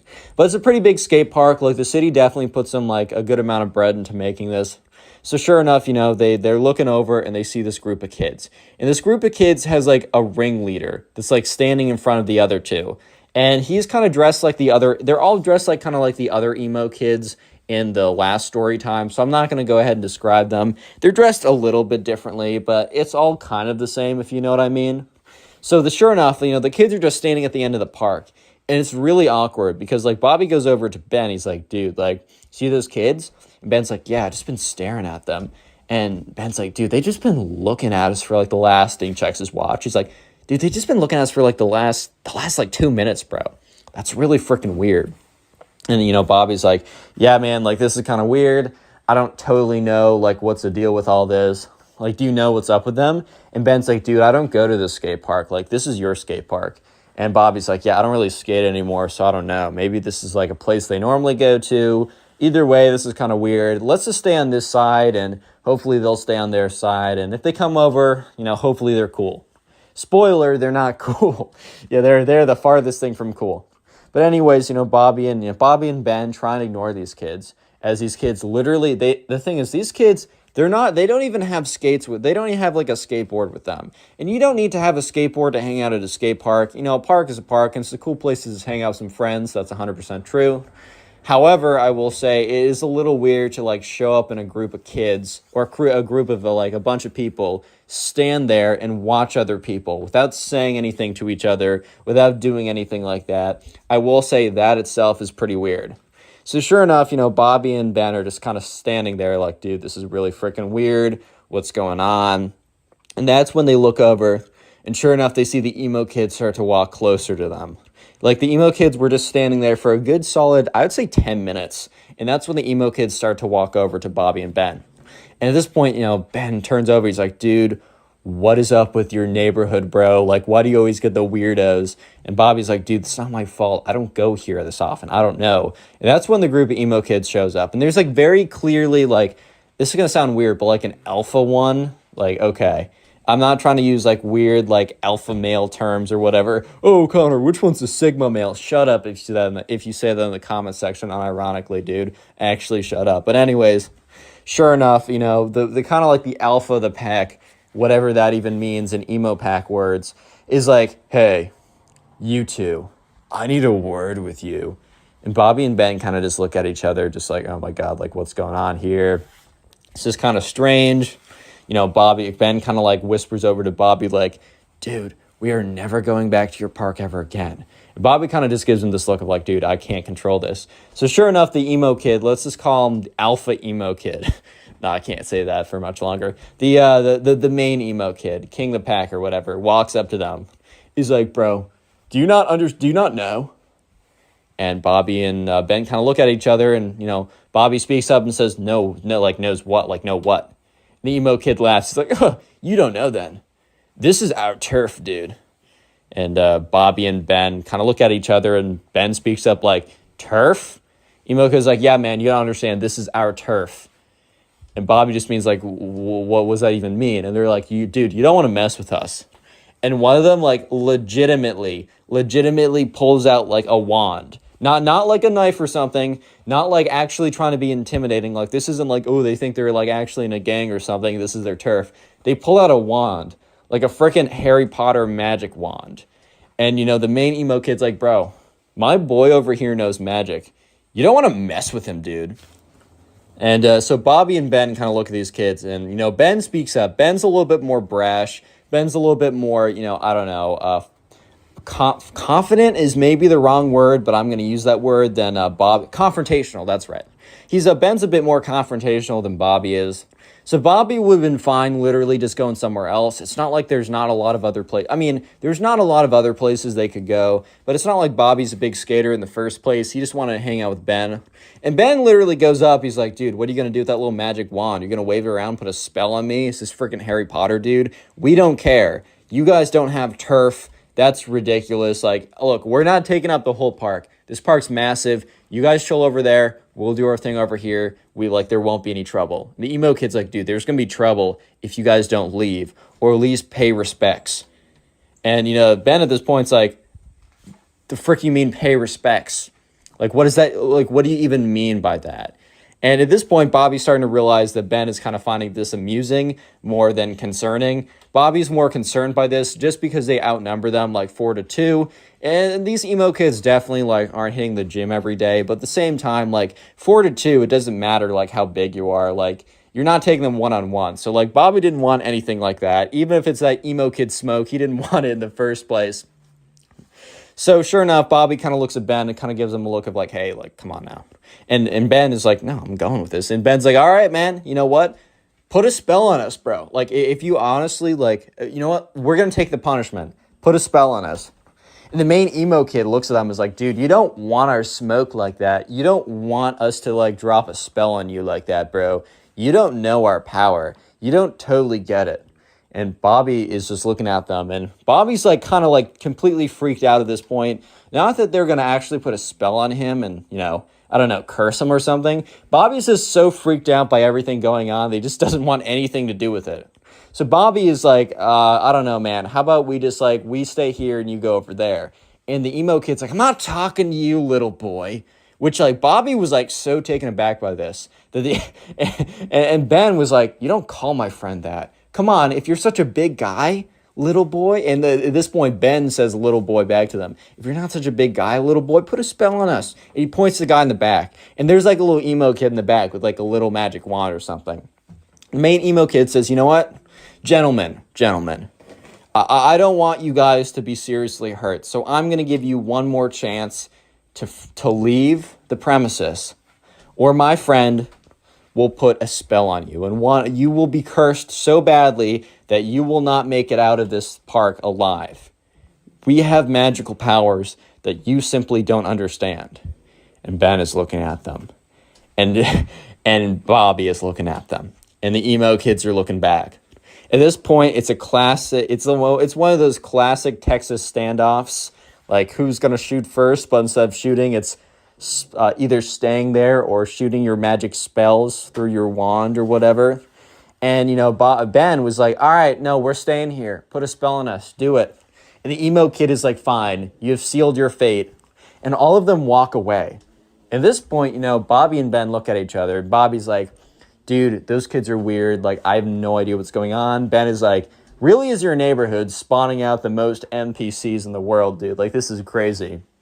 And, Bobby and Ben were probably going to go back and forth a little bit about how weird these kids were, but they were unfortunately interrupted by chanting. So they look over and they see the emo kids like holding hands, chanting, like kind of like going in a circle, like kind of like moving in a circle, holding hands, chanting like demonic tongues. At this point, Bobby's like, bro, I'm kind of freaked out. And Ben's like, dude, this is a comedy routine. Please, like, chill out. And at this point, they do, like, the chanting gets louder and louder. And it's kind of weird. Like, it's really strange. It's like they definitely been rehearsing this. And Bobby admits to me that for a split second, he was thinking, like, dude, what if these kids actually have magic powers? Spoiler, they don't. They're just weird, right? And by the end of the chant, you know, one of the kids comes over. The main one grabs the wand, starts swinging it around, and starts walking over to them. He's like, one last chance, boys. I'm giving you one last chance to literally survive. I'm giving you one more chance unless you want to, like, if you want to leave here and see your parents again. And Bobby was just in his head like, dude, this kid's legitly weird. And Ben says, you know, bring it on, dude. I want to see the worst you have. And Bobby was like, you know, he admits, you know, he was a little bit concerned just because, I don't know, just like the confidence these emo kids had was kind of startling. And the main emo kid's like, fine. Takes up his wand. He starts like saying a bunch of like random gibberish and waving his wand in a circular motion, pointing it at Bobby, right? Or at Ben, not Bobby. And Ben, you know, kind of looks at Bobby and gives him a wink. And Bobby knows that, but you know, Ben's about to be up to some mischief. And the kid is like, ha-da-da-da, ha-da-da-da, ha-boah, or does like what is very clearly like the final motion. And Ben literally like opens his eyes super wide, clutches his heart, and drops to the ground and doesn't move. Bobby is like a little bit freaked out, but he also remembers that Ben just like gave him a big wink. And you hear all the emo kids, like some of them are in the back like, oh my God, it actually worked. The spell actually worked. And the main emo kid has this look on his face, like the most scared look you've ever seen. The main emo kid was terrified because for a good 30 seconds, the main emo kid actually thought that he just killed this kid from his like magic spell or whatever. So sure enough, you know, the emo kid like drops his wand, rushes up to Ben and is like, no, the spell, it was too powerful. I should have held back. And Bobby's just looking at him. And the emo kids, the other ones, are standing like talking to each other. And they're like frantically talking to each other. They're really concerned about this. They're like, dude, do we call the cops? Do we bury the body? Like, what do we do? Like, what if our parents find out? All this kind of nonsense, right? And that's when you hear giggling. It started as giggling, but then it just evolved into laughter. And that's when Ben flips over and you can see that he's just been laughing. He couldn't hold it in any longer. And he gets up, he's like, oh my God, you fell for it. This is the funniest thing ever. He's like, guys, you're not wizards, you're just weird. Go to that side of the park. We're gonna be here, and there's nothing you can do about it. And that's when I think the emo kids kind of realized that, you know, they weren't going to scare them out of there, and they definitely were not going to fight them out of there either. So sure enough, the emo kids they don't even say anything. These kids they're kind of done with trying to scare like Bobby and Ben out of there. So they pick up their stuff, they get up, and they leave. And Bobby and Ben, you know, they go back to doing their whatever they were doing before. But it really was just never the same after that, because like for the rest of the day, Ben would just continuously make emo kid jokes and Bobby would laugh and make them back. So in fact, the rest of the day was better than ever before. And this happened a long time ago. Like this happened like 4 or 5 years ago. And Bobby and Ben actually reunited about a year ago. And literally the only thing they did during their when they reunited was retold this story and made jokes about it the entire time. And this is probably, if you want to continue supporting the channel, please click watch on the another video on screen right now. Bye. I know you'll enjoy it. Just click it. Do it.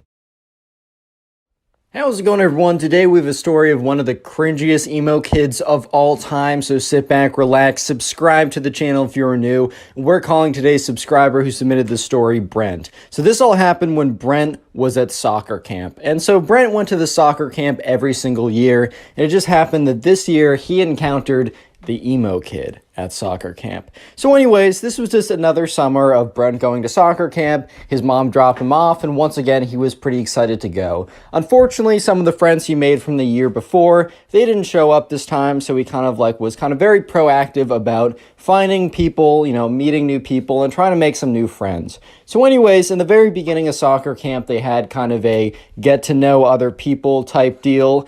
And all of a sudden, right, Brent sees this girl, and she was at kind of like the girls' soccer camp. So it was kind of split up like boys' soccer camp and girls' soccer camp. However, it was all under the same umbrella of like the soccer camp program. So they would eat lunch together, do non-soccer activities, but like the morning soccer practices were kind of split up by gender like that.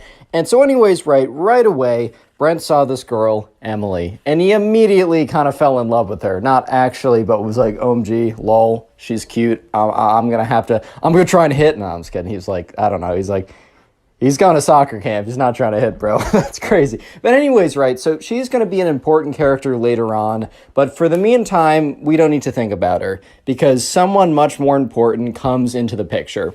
So while Brent is thinking about like, oh my God, look at that girl over there. I got to start talking to her. That's crazy. He accidentally bumps into this guy and turns around. This guy is like, I don't know, a little bit bigger than him, a little bit heavier than him, just like kind of a bigger guy. And he's got this like long black hair that's swooshed over. He's wearing like the standard soccer cleats, but otherwise it's like this black band heavy metal t-shirt. He's got like black painted nails. He's got like a spiky wristband on or whatever.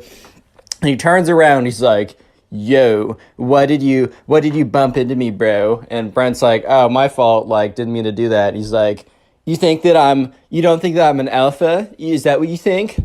Brent's like, what? He's like, I'm an alpha male, just in case you weren't aware, which I know that you subconsciously were because, all betas instantly know when there's an alpha present. And Andrew was the guy from like 7 stories ago. Brent was like, what? He's like, bro, do you not know what beta males and alpha males are? Well, basically, beta males are like you and lame, and alpha males are strong, powerful, and dominant in the pack. And with that, like the emo kid does a big like swipe of his big long black hair. So like his bangs would no longer cover his eyes. It immediately fell back in front of his face.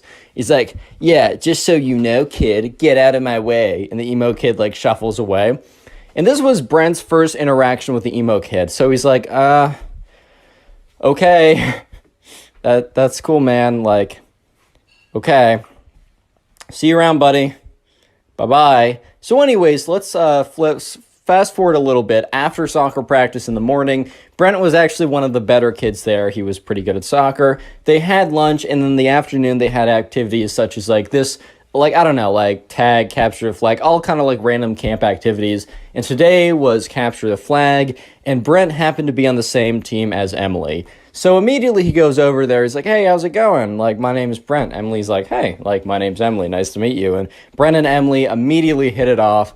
They're having a good time. They're talking with each other. They're enjoying each other's company. You simply love to see it. And like from very far away, Brent catches the eye of the emo kid who's on the other team and is just staring him down for some reason. Brent doesn't really think much of it, and then he goes back to talking to Emily. So they're playing capture the flag right now, and Brent, runs over to the other side, gets the flag, right, and starts running back to his side. If you don't know capture the flag, there's like this little penny on both sides or like a little piece of cloth or something, and while you're on the opponent's side, if they tag you, you're in jail. But what you're trying to do is you're trying to run over there, grab their flag, and run back to your side without being tagged. However, there was a stipulation that it had to be a tag. This isn't tackling. You can't push someone. You can't punch them or anything. You have to tag them if they're on your side. So, Brent is running over there. Sorry, I have a list of names in front of me and from other stories. Brent is running over there. He grabs the enemy team's flag and is running back to his side. And he's really close when he just immediately slams into the ground. And that's when he realizes that there's a big guy on top of him. And that's when he realizes that the emo kid tackled him. So the emo kid's like, nice try, buddy. Next time, try not to fight the alpha males. And then a camp counselor comes over and says, hey, we said no tackling. You're You're on the sidelines, points to the emo kid, he's disqualified or whatever, has to sit on the sidelines. Ooh, so alpha, man. But anyways, right, so the penny's returned, but also Brent isn't in, jail. He goes back to the other side, and the emo kid has to sit out for the rest of Capture the Flag. And Brent continues to talk to Emily, and the entire time, the emo kid is just, looking over, and he's, all angrily staring at Brent. So Brent is now his official enemy. Brent kind of just assumed that they were enemies because of when he bumped into him, and also when he got him disqualified, which, did Brent really get him disqualified, or was it because he's an idiot and jumped on him? That's why he got disqualified? Who knows, man? But there was another reason why the emo kid hated Brent. There was another reason that Brent did not realize at the moment, but was very, very, very potent, and is going to be very, very important for later on in the story. I'm gonna give you guys a hint. It starts with an E and ends with a Emily. Did you guys get it? Starts with an E and ends with a Emily. Emily? I'm just going to tell you, yeah, it is Emily, the girl. So emo kid likes her. Anyways, so Brent and Emily talk for the rest of that Capture the Flag game. The entire time the emo kid is staring Brent down. Brent just simply assumes, well, this kid hates me for that reason only. But let me just say that the next week of soccer camp was the craziest week that Brent has ever had. So anyways, right, his mom picks him up. He goes back home. His mom's like, hey, how was the first day? And Brent says, oh, I met this really weird kid who tackled me. And she's like, oh my God, are you okay? He's like, yeah, actually, I have barely any scrapes on me even. But he seems to not like me, so I'll keep you updated on that. So Brent is dropped off the next day, and he walks over there. And that's when the emo kid, is just staring him down. And, Brent is kind of walking over because there's a little bit of a 5, 10, 15-minute period where the kids are just standing around talking with each other, waiting for them all to be dropped off. And then the soccer camp officials or camp counselors would then split them up into groups, do soccer drills, play games, whatever, standard kind of affair. And he's just kind of waiting around. And that's when the emo kid comes up to him and says, so you're challenging my authority as the alpha man. And Brent is kind of just like, what? He's like, I'll say it again, just in case your little beta ears couldn't hear me. So you're challenging my authority that I am the alpha male of the pack. If we were wolves, which we kind of are, and Brent was like, what? If we were wolves, as we kind of are, as I said, I would be the alpha male, alpha wolf, and you would be the beta wolf, and I would be banging your wife while you watch little cuck beta wolf. Whoa. And Brent is looking at this kid, and this kid is like, no offense, but this kid is the opposite of what a stereotypical alpha male would look like, right? One of those red pit alpha males. It just looks the complete opposite of that. But anyways, Brent's not gonna get into he's not gonna rebuttal this kid because what is there to rebuttal? Everything, man. This kid has no argument. But anyways, Brent's like, okay, and the emo kid's like, well, you say okay, but remember yesterday when you got me kicked out of the game, which you obviously tipped off the ref? And Brent's like, bro, you tackled me. It's very clearly stated in the rule books that you're not allowed to tackle anyone. How is this on me? He's like, dude, it was so clearly on you because the ref understood that I was the alpha male and I was simply asserting my dominance, bro. And, Brent's just like, dude, the frick are you talking about, dude? I paid him off with what? The $5 allowance I get a week? With what? My used smelly, stinky socks? What do I have? And he's like, I don't know, man. I don't know. Maybe he took his daughter on a date because his daughter's so ugly she'd never get a date. Oh. And Brent's like, was that a diss? Does he even have a daughter? He's 20, bro. What? And the emo kid's like, anyways, I just wanted to let you know that I'm the alpha man. You're the beta man. I will do your wife when you have one. And scene. And the emo kid walks away. And Brent at this point is like, what? Why? Why is this my life? Anyway, so skip forward to the soccer practice. They're put into groups, and the emo kid was in Group B earlier, so they basically split them up into Group A and Group B. So Group A is the better players, and Group B is the I'm just kidding, the players who are newer to soccer. And the emo kid apparently was on the cusp of Group A. It was at the very top of Group B, and because his performance was good enough, he was actually moved up to Group A. So now Brent, instead of having a morning to himself to focus on soccer, now had to deal with the emo kid being, thrown into the mix here. So anyways, they're doing some drills with the soccer ball, and they're kind of like kicking them around cones. You had to kind of keep control of the ball while you were running. And the emo kid, like they said, okay, line up into 3 groups. And the emo kid immediately ran behind Brent. And Brent kind of looks behind him. He's like, what? And the emo kid said, nothing, Brent. Just letting you know that I'm the alpha male here. And Brent's like, okay, fine. Let's just do the drill. So the ref blows the whistle. Brent starts kicking the ball and moving with it. And the emo kid immediately runs up behind him and trips him. He's like, oh, sorry. And the ref's like, hey. And the emo kid's like, it was an accident, I swear. And the ref's like, all right, be careful. And Brent started to get really angry because, if you get an injury in soccer, especially if you get a foot injury, he could be out for the entire week. I mean, this is one of his favorite camps that he has every single summer. He loves going to it. It's one of his favorite things to do. And this emo kid, for the second time in the last 24 hours, has, has gotten really close to causing him a pretty big injury.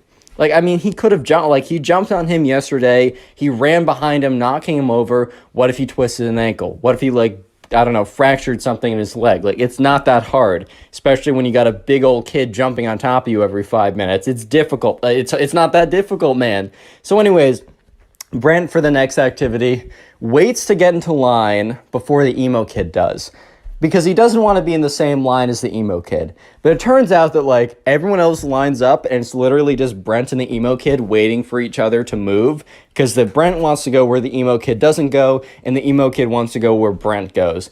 And the refs not the refs, but the soccer coaches are like, come on, kind of guys, get into line. And Brent's like, okay. And he sprints to the end of the line, and then the emo kid sprints to the back of that line. And the coach is like, emo kid, says his actual name, can you go to another line? That line's too long. And the emo kid's like, okay, moves over one line. And when the coach turns his head, the emo kid literally runs back into the line with Brent again. So when the coach turns around, he's like, wait, emo kid, I said, could you go to that line? And he's like, fine. Emo kid eventually goes to that line, actually does that. So for the rest of soccer practice, the emo kid tried to bump into Brent, tried to make his life difficult, basically was just being a big butt the entire time. But thankfully, that nothing really happened. He didn't bump into Brent successfully again. In fact, the emo kid, most of the time when he tried to bump into Brent would do some very slick soccer move, kind of break his ankles, not literally, but you know what I mean. And the emo kid would fall flat on his face because he kind of tried to run into Brent, and then Brent sidestepped him and completely swerved out of his way. Anyways, though, things start to get a little bit more interesting because throughout the next day, Brent and Emily are talking it up. It's kind of the known thing for the camp that those two were kind of the unofficial soccer camp couple. I don't know if your camps had stuff like that, but this was true for the soccer camp. And word was that the two of them, they were gonna kiss soon. Oh my God, guys, isn't that 12th base or something? So sure enough, right, one of these days, so a day later, Emily and Brent are just sitting with each other at lunch. They're kind of on a quote unquote date or whatever. And that's when a girl comes over and sits next to them. And Emily's like, oh, this is my friend Robin. And Robin's like, hey guys, I just want to let you know, Emily, that the kid over there, and points to the emo kid, is planning to ask you out soon.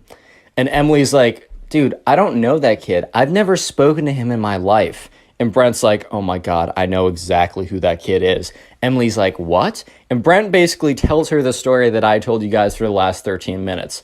And she's like, oh my God, he's the worst. And Brent's like, well, that would explain why he really hates me too, because not just that I embarrassed him, but I've been hanging out with you the entire time. And, he probably knows that we've been talking a lot. And Emily laughs a little bit. And this is when Robin says, dude, I'm serious. This kid is going to come over and ask you out within the next 24 hours. He's going to do it publicly. It's going to be really embarrassing. Everyone's told him not to do it, but he's in his own world. You gotta let him down nicely though. And Brent was like, no mercy, make him suffer. Emily's like, Brent, I'm not gonna make him suffer. I don't know this kid. Brent's like, make him suffer. Emily's like, shh. Okay, I'm gonna be nice.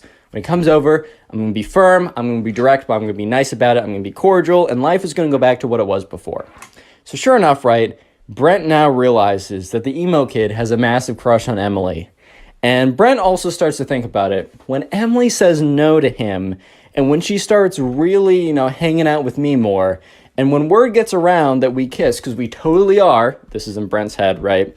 He's gonna actually, ramp up the craziness even more than it already is. I think I'm screwed, boys. Real quick, if you made it this far into the video, comment emo down below. I'm gonna heart as many comments as I can that say that. That is the secret word of the day. And also, if you want to support the channel and help boost me back into the algorithm, all you got to do is at some point, maybe after this video, maybe later, sit down and watch a bunch of my videos in a row, maybe while you're playing video games or drawing or cleaning your room, or maybe to help you go to sleep. I take that as a compliment now. I understand it. Leave in the comment section down below how you're helping boost the channel. I will heart it, I will say thank you, and I'll even shout some people out, like the person on screen right now. Thank you to this person on screen and all of you guys for all the support recently. It's really helped boost the channel. We're growing again. You'll love to see it. Let's get back to the story. So anyways, flash forward to that night, or not that night, but that afternoon. Remember when this is the mixed gender, just fun, more camp activities, they're playing dodgeball. And sure enough, the emo kid and Brent actually happen to be on the same team this time. So, emo kid and Brent, they're picking up the dodgeballs, they're throwing them, they're trying to avoid being hit by the dodgeballs. And the emo kid walks over and is like, "Sup, bro?" And Brent's like, "What?"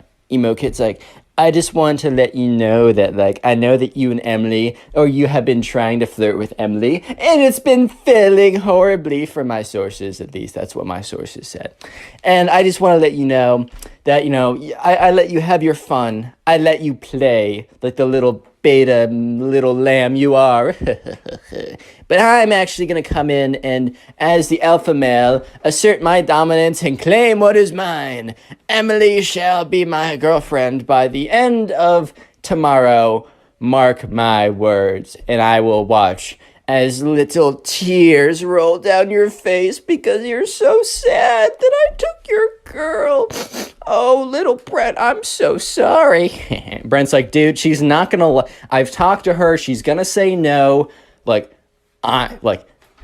Don't do it. I hate you, but I know for a fact that you're gonna get rejected in front of everyone." The emo kid's like, "Nice try, little boy. I know for a fact that my testosterone is 10 trillion and yours is 0. So based on that alone, plus a billion other factors, such as my manliness, my alpha maleness, my swag, overall levels, and a billion more things. She will obviously say yes to me. And even if you two are fake dating, she'll break up with you immediately to say yes to me. I just know some things that you don't know, Brent. Get over it." So the emo kid walks away. And Brent's like, "Well, my conscience is clear because I tried to warn the kid not to do it. I tried to warn the kid, right? I'm not a bad guy. I told him not to do it. I told him. I said, I even gave him the benefit of the doubt. I said, I don't like you, but I want to help you here.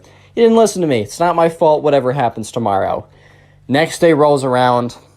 At soccer practice, the emo kid for the entire morning is like, Brent, better spend the last moments with Emily as you can because she's about to be my girlfriend. Oh, and Brent's like, "Dude, shut up, dude." He's like, "Oh my God, am I getting to you, man? Am I getting to you, man? Oh man, it was so easy to break your thin, weak beta skin. Oh my God, my words are hurting you so much. I'm gonna lick up your little salty tears. They're so tasty and so good." And Brent's like, "Shut up, bro. You're gonna get embarrassed. I can't wait for the moment. She better go hard." Anyways, flash forward to lunch. The moment. So anyways, Brent is sitting with Emily, and Emily's like, "Dude, the emo kid, I can't see him anywhere." And Brent's like, "Dude, he's gonna ask you out. It's happening. Get over it. It's gonna happen any second." She's like, he's gonna do it the next day, which means probably now in front of everyone. And, Brent's like, that's what he said he would do. And Brent was like, "Oh my God, don't turn around." Because Brent was looking, and the emo kid was walking over. And what was he walking over with? He was walking over with a boom box. You already know where this is going. And Brent's like, "You know what? brace yourself. Try and have an out-of-body experience right now so you don't have to deal with what's about to happen. This is about to be bad, Emily. I'm so sorry. And Emily's like, oh my God, oh my God. And that's when you start to hear music. It's the emo kid's personal band. So it's like this heavy metal rock band. So just imagine some like heavy metal rock going in the background. And the lyrics are, Emily, yeah, yeah, yeah, Emily, why do you hang with losers like Brent? Emily, please love me. Yeah. And it's just kind of like more stuff like that in the background. And the emo kid is like rocking out by himself with an air guitar while this is all going on. It is the worst moment of Brent's life because the secondhand embarrassment is so strong, he's basically getting firsthand embarrassment from the whole thing. Everyone has stopped eating and turned around, including the camp counselors. They're just watching this kid bounce around with an air guitar with his like super long black bangs flying around all around the place as this boombox plays one of the crappiest songs they've ever heard, terribly mixed, the worst lyrics, basically saying that Brent sucks and that she should be in love with him, and he's bouncing around, and then after 5 whole excruciating minutes, and everyone at this point is laughing and trying to hold themselves together, after 5 whole long excruciating minutes of the worst music ever and some like really bad air guitar and bouncing around, the song stops and the emo kid says, Emily, it is clear who you shall choose. What is your verdict? And Emily's like, I'm sorry, I don't know you. I'm not going out with you. Emo kid's like, that's hilarious. What's your actual verdict? Emily's like, dude, I don't know you. He's like, dude, that's hilarious. What's your actual verdict? And Brent's like, all right, man, that's enough. Let's concede while we're behind. The emo kid looks at Brent and says, this isn't over, man. And he walks away with his boombox. And Brent's like, why did he say that to me? I didn't dump him. And Emily's like, dude, that was worse than I could have ever imagined. And right, so Robin, the friend who warned them, came over again and said, look, I should have warned you about that. I didn't think it was real. I didn't even think that was actually going to happen. I was told earlier this morning and I laughed. I'm so sorry. I should take anything that you hear about this kid seriously from this point on because, oh my God. And Emily's like, wait. Oh no, we still have an activity tonight, this afternoon. And Brent's like, oh my God, he said this isn't over. And sure enough, it was far from over. So they get to the activity that afternoon. So it was probably the worst possible activity that it could have been because it was small groups of charades. They kind of ran out. They had something else planned, but since it started to rain, they had to go inside. So they're like, all right, we're going to break you off into small groups of 3. And we're going to have you play charades with each other. And at this point, they're like, okay, what are the odds? Brent's like, what are the odds that I'm put with? And the person says, Brent, Emily, and emo kid. And Brent's like, you got to be joking, man. You got to be joking. Apparently, right, Robin tells him this, later on, once the camp is over. Apparently, because she was talking with one of the camp counselors about everything that went down. The camp counselor said that, once, it started to rain, the emo kid went up to them and asked what they were doing. Camp counselor said, oh, we're doing small groups of charades. And the emo kid requested that his 2 best friends and him were put together in a group. So it wasn't just random, it was the emo kid. But Brent didn't know that at the time. So Brent looks at Emily, and Emily looks at Brent. And they're both basically just like, oh boy. And then they both look at the emo kid, who has a massive smile on his face. So all 3 of them go away to a corner. And the emo kid's like, Emily, I might have came on too strong. And she's like, well, that's an understatement. But he's like, I will show you the truth. Brent, I challenge you to an alpha battle. Brent's just like, what's an alpha battle? Ha! You're such a beta for not knowing what an alpha battle is. Beta. He's like, an alpha battle will be proof that I am alpha and you are a weak beta. And then Emily will choose me. And Emily's like, I'm not. And he's like, wait, your heart will tell you otherwise after the alpha battle. Emily's like, okay, I'm still not going to. She's like, God, stop, silence, woman. And Brent was like, whoa, chill out, dude. He's like, you silence too? We're having an alpha battle right now. So, right, this just kind of looks like they're doing really weird charades from afar. But the emo kid is like, all right, let's form our best wolf poses. Brent's like, what? He said, form your best wolf poses now. And Emo kid, Brent's like, all right. Ooh, emo kid's like, that is the worst wolf pose I've ever seen. You were definitely not part wolf like I am. And the emo kid does this really weird pose. He's like, oh my god, I'm wolfing so hard right now. This is the most emo thing. I mean, the most the most alpha thing I've ever done. Oh my god. At this point, Emily's like, guys, you are both embarrassing yourselves. Emo kid, it's like, no, you will see that I'm the most alpha. I swear. Emo kid's like, all right, let's do it. Wrestle me. And, Brent's like, what? Emo kid jumps on top of him, just tackles him to the ground. Because he's like 20 pounds heavier, right? And a little bit taller. And Brent was completely taken off guard. He's like, bro, stop. What are you doing? And the emo kid's like, I'm out alphaing you. That's when the camp counselor comes over and says, all right, guys, break it up. Tears the two of them apart. He's like, all right, so we're only doing this for 20 more minutes, but it looks like you two can't keep off of each other, so I'm going to be joining your group. Imagine how awkward this is. It is Emily, Brent, the emo kid, and a random camp counselor. So they do normal charades, right? And the entire time, the emo kid is like sneaking in punches to Brent's arm. He's like, ow. And when the camp counselor looks up, the emo kid puts his arms behind his back. And the emo kid's like, this isn't over, man. And then the emo kid walks over to Emily. He's like, tss, tss, Emily, tss. Emily's like, what? Do you think I'm more alpha? Shut up, kid. Emo kid's like, no.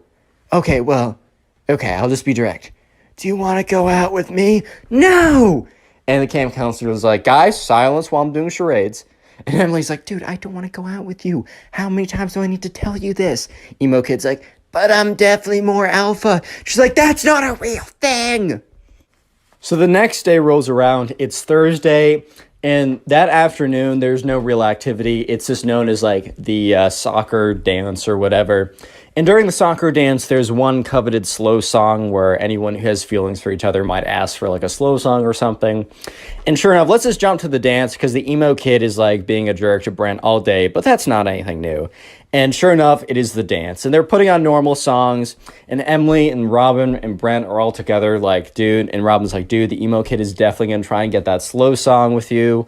Like, Brent, you got to swoop in right away. Because at this point, Brent and Emily were, like, unofficially a thing. They're only at camp for a week, so they're not going to make, like, a long-term relationship. Let's have kids, baby. Okay, you know what I mean. But sure enough, the slow song comes on.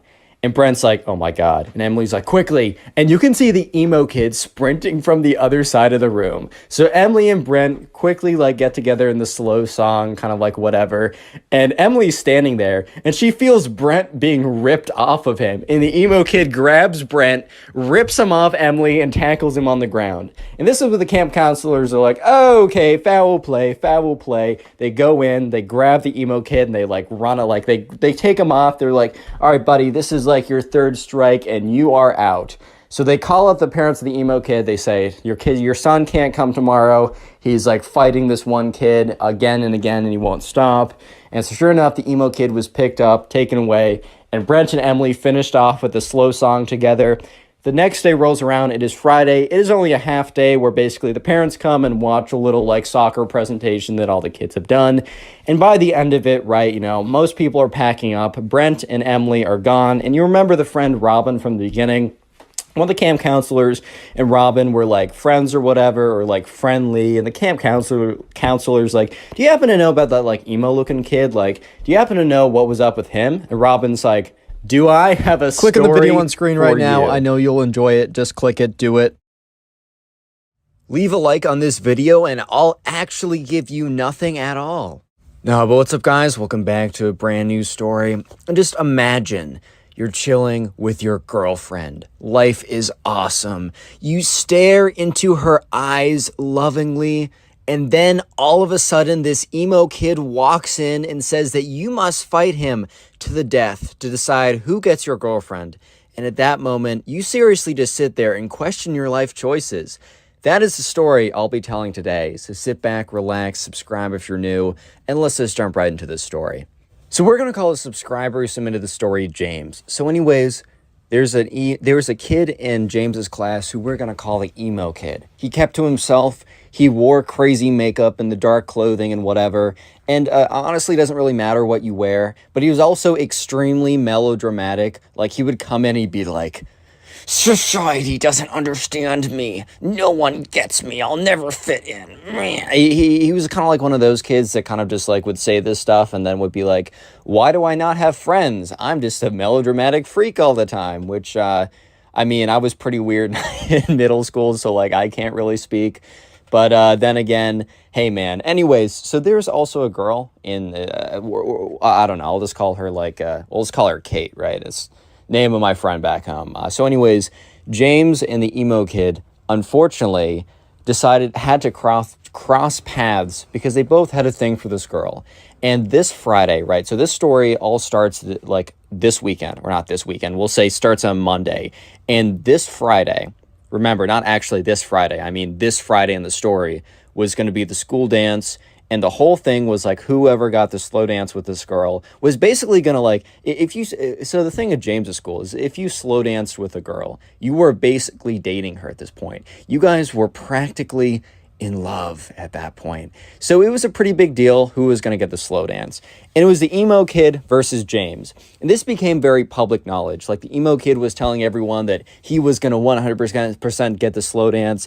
And people kind of knew James because James was more popular. He wasn't like, I don't know, some like really annoying popular person. He was just like a cool guy that everyone liked. I mean, at least according to James, who submitted this story. So who really knows? But we'll go with it, right?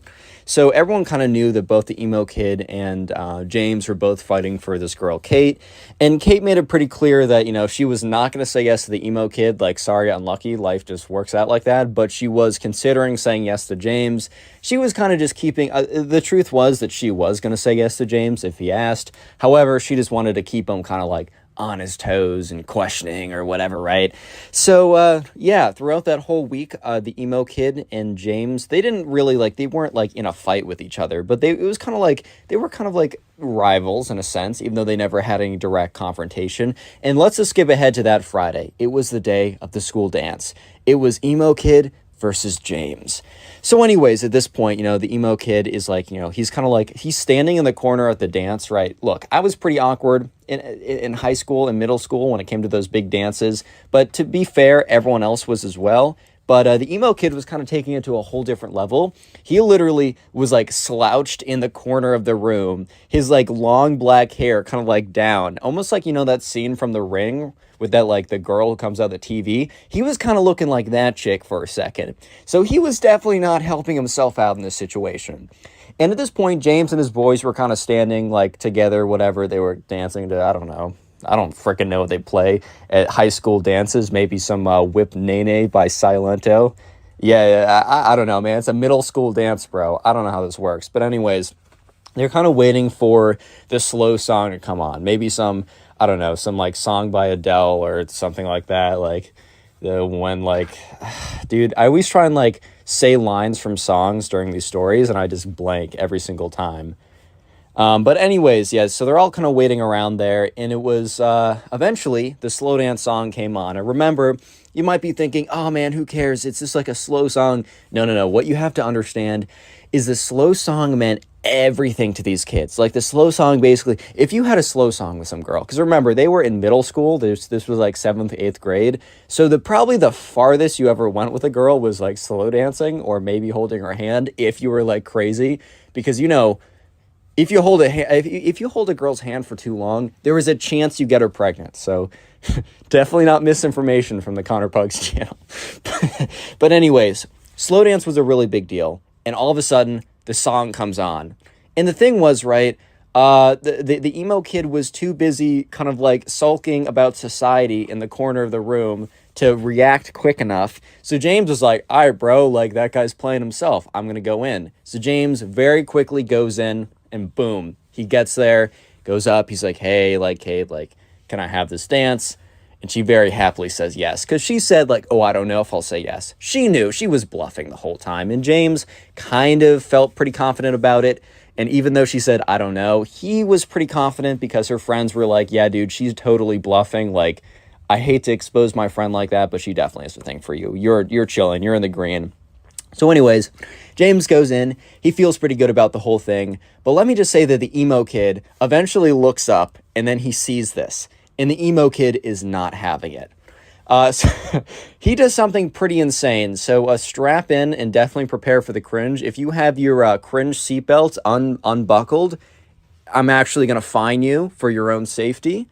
So yeah, go ahead and buckle that cringe seatbelt, because there was like a DJ station and there was like a guy who was like DJing, quote unquote, and there was like a microphone. So like the DJ could say like, hey, like 20 minutes till the dance is done, or get ready for this hype song or whatever. And other than that, he was really just a Spotify playlist. He just edited the Spotify playlist, right? However, the DJ let the Spotify playlist run on autoplay or whatever, and he went to the bathroom. So the emo kid ran up to like the spot or whatever. He grabs the microphone. He stops the music. First of all, he goes up to the Spotify, clicks pause on the music, and screams into the microphone, "Wait!"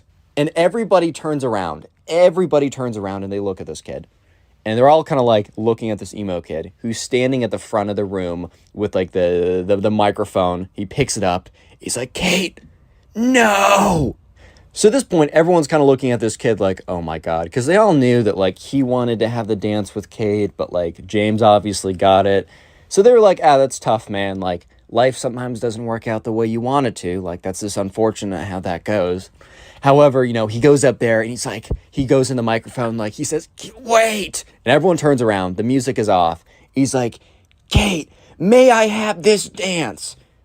And everyone's so confused because, first of all, he turned off the slow song in the middle of the song.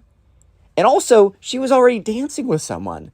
And instead of just going up to her, he makes a massive scene in front of everyone, grabbing the microphone and screaming into it, saying like, "Will you have this dance?" And the thing is, right, it's caused enough commotion that the guy, like the DJ that was hired, ran back. Because I think he was supposed to be there the whole time, but he needed to like rip a piss or something, so he needed to go. And he runs back over. He's like, "Give that back to me." He like snatches it out of the emo kid's hand. He's like, sorry for the interruption, guys." Turns the music back on, like starts like, not cursing out this kid, he's a middle schooler, but being like, "Dude, what do you think you're doing? You can't just like come up here and take this stuff. Like, if you do this again, I'm going to tell your teachers and you'll be in big trouble." Or, I don't know how much trouble a hired DJ can get you in, but the emo kid returns to his corner and literally just sits down, just slumps into the corner of the room, which James felt kind of bad. He felt a little bit bad because like James has definitely been in that position. I say that very kind of liberally because James has not actually been in a position where he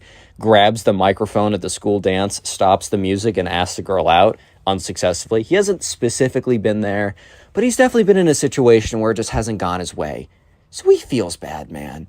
Feels bad, man. You hate to see it. But anyways, James like continued on with the slow. He's not going to stop his life because this kid has an unlucky moment. Like, that's tough. So, while I will say there was kind of an awkward moment because while like James was like slow dancing with Kate, he kind of like turns around, like they kind of like turn around so James is facing the emo kid, and he just looks up and the emo kid is staring at him with like the creepiest, most stalkerish, most scariest stare he's ever seen, because the emo kid is slumped over like the girl from The Ring, right, and is just like staring right at him. His like long black hair like covering most of his face besides his eyes, and he's like slumped over too, like kind of like crouching over like an old guy with a cane or something but without a cane. And James is like, "Hey, do you mind if we turn like 45 degrees this way or 90 degrees this way?" Thank you, that's much better. So he doesn't have to see him anymore. Or actually, let's do a whole 180. He didn't ask for a 180 because he didn't want like Kate to be making eye contact with him either. But yeah, so that was a bit of a tough situation. However, you might be thinking, well, at this point, reasonably, the emo kid must have realized that this just wasn't his day, and he must have just like given up, which he's already embarrassed himself. Like, he probably gave up after this point. And while that would be pretty fair for you to believe, that was unfortunately that was just not what happened, because the emo kid would continue. Let me just say that the emo kid thought that if he had a sword fight with James, that he would be able to win the honor of his lady. I'm not even kidding you. Real quick, if you made it this far into the video, comment emo down below. That'll be the secret word of the day. I will try and heart as many of those comments as I possibly can. And also, if you want to support the channel, the best possible thing you can do is just watch this video throughout the entirety of this video. And then afterwards, if you could watch some of my old videos, that helps more than you can ever imagine. Please go in the comment section and tell me how many of my old videos you've watched today or this week. I'll heart it and say thank you because it helps me out more than you can ever imagine. Anyways, let's go back to the story because the emo kid is not done. In fact, he is far from being done. So what happened after the school dance? Like over the weekend, James actually met up with Kate. They went to like go get dinner together. And that's when they officially started dating, whatever that means in 8th grade, which means, oh my God, they're going to sit together at lunch. Oh my God, dude, that's crazy, right? But anyway, so James officially starts dating this girl. Word gets around really quickly. And eventually the emo kid, I'm pretty sure at this point the emo kid would have known, but by his next actions, it's not super clear. So that Monday is the first kind of like lunch day that Kate and what's his name, James, are going to be having their first real at-school lunch date, which is a pretty big deal for the 8th graders there. Obviously, it's not that big of a deal in general, but hey, man, let them have their fun. And so, yeah, he sits down, like he finds Kate, they sit down, and they're at a table by themselves. And like people are looking over and talking and be like, ooh, someone's dating, whatever, right? And however, James, you know, Kate is facing away from the door, but James is facing the door. And James sees the door open up and he sees the emo kid walk in. And James is like, this is tough. Because James feels bad. He legitimately feels bad because, I mean, if the roles were reversed, he would feel bad like seeing the girl that he really liked a week ago sitting with the guy who was low-key his like enemy rival on a date. Like that would be tough to see. And James started to feel a little bit worried when the emo kid starts to approach him, right? Starts to approach him. And yeah, so the emo kid walks up to their table. And at this point, Kate also realizes that someone's walking up, so she turns around. And the emo kid walks up and doesn't look at James. He's not paying any attention to James. He's actually acting as if James doesn't even exist at this point. The emo kid turns to the girl, Kate, I forgot her name for a second. He says, Kate, I've been wanting to ask this for a while, but since we've become so close in the last couple weeks, which they have never spoken before, but that is beyond the point. At this point, that is beyond the point. He's like, I was wondering if you would like to go on a date with me, if you would like to start dating. And James is like, oh, no, he doesn't know. How does he not know? Because James is like, everybody knows. Everybody told everybody, but I guess everybody didn't tell the emo kid. Of course they didn't. And Kate at this point is like, oh, well, I'm very flattered. And the emo kid's like, well, if you're flattered, then you should say yes, correct? And at this point, she's like, well, you see, it's actually not great timing because I'm actually currently in a relationship. And the emo kid's like, what? How? With who? And James is like, oh my God, this is so awkward. He doesn't know. So James has kind of assumed that the emo kid didn't think anything of the fact that James got like the dance with her, which in all reality, the emo kid was kind of the one who had the most common sense in that situation, because just because someone dances with a girl once doesn't mean anything, right? But at this middle school, if you got the slow dance, you were basically in. You were locked in at this point, is what I'm trying to say. So Kate has to go on to awkwardly explain to the emo kid that, well, the guy that she's sitting at right now on the lunch date with happens to be the guy that she's dating. And the emo kid turns to James, looks at him, looks him down and up, like does like the elevator look when he looks at like the top of his head, looks all the way down, then looks all the way up, turns back to Kate and is like, really, dude? You decided to date this guy when you could have dated me? He's like, bruh. And he just kind of like storms out of there. And James looks at Kate and he's like, dude, how did that kid not know that we're dating at this point? Like, I swear to God, all your friends told everybody. Like, and Kate's like, dude, my friends didn't tell everyone. And James is like, if you ask anyone at the school, besides the emo kid, apparently, they will know. And Kate's like, yeah, okay, my friends do talk a lot. And they're like, well, that was pretty awkward. Hopefully nothing else happens again. You might be thinking at this point, Connor, the emo kid must stop. There's no way he continues on. There's not a chance that he continues, right? Well. I got some news for you guys. He does continue, and it's bad. Because you might be thinking that, oh, well, the emo kid stormed off and he was done. No. About 20 minutes later, when there's only like 10 minutes left of lunch, James sees the doors open up again. And he's like, you gotta be kidding me, dude. Because the emo kid walks through. But this time, he is like stomping towards James super angrily. He runs up to the table practically, looks at James, looks him in the eye, and says, it's not over between us. It is far from over between us. And is like taking his little finger and like pointing at James. And James is like, okay, nice. Like, I like, we do not care. Like, I don't know what else to say at this point. Like, okay, cool, nice.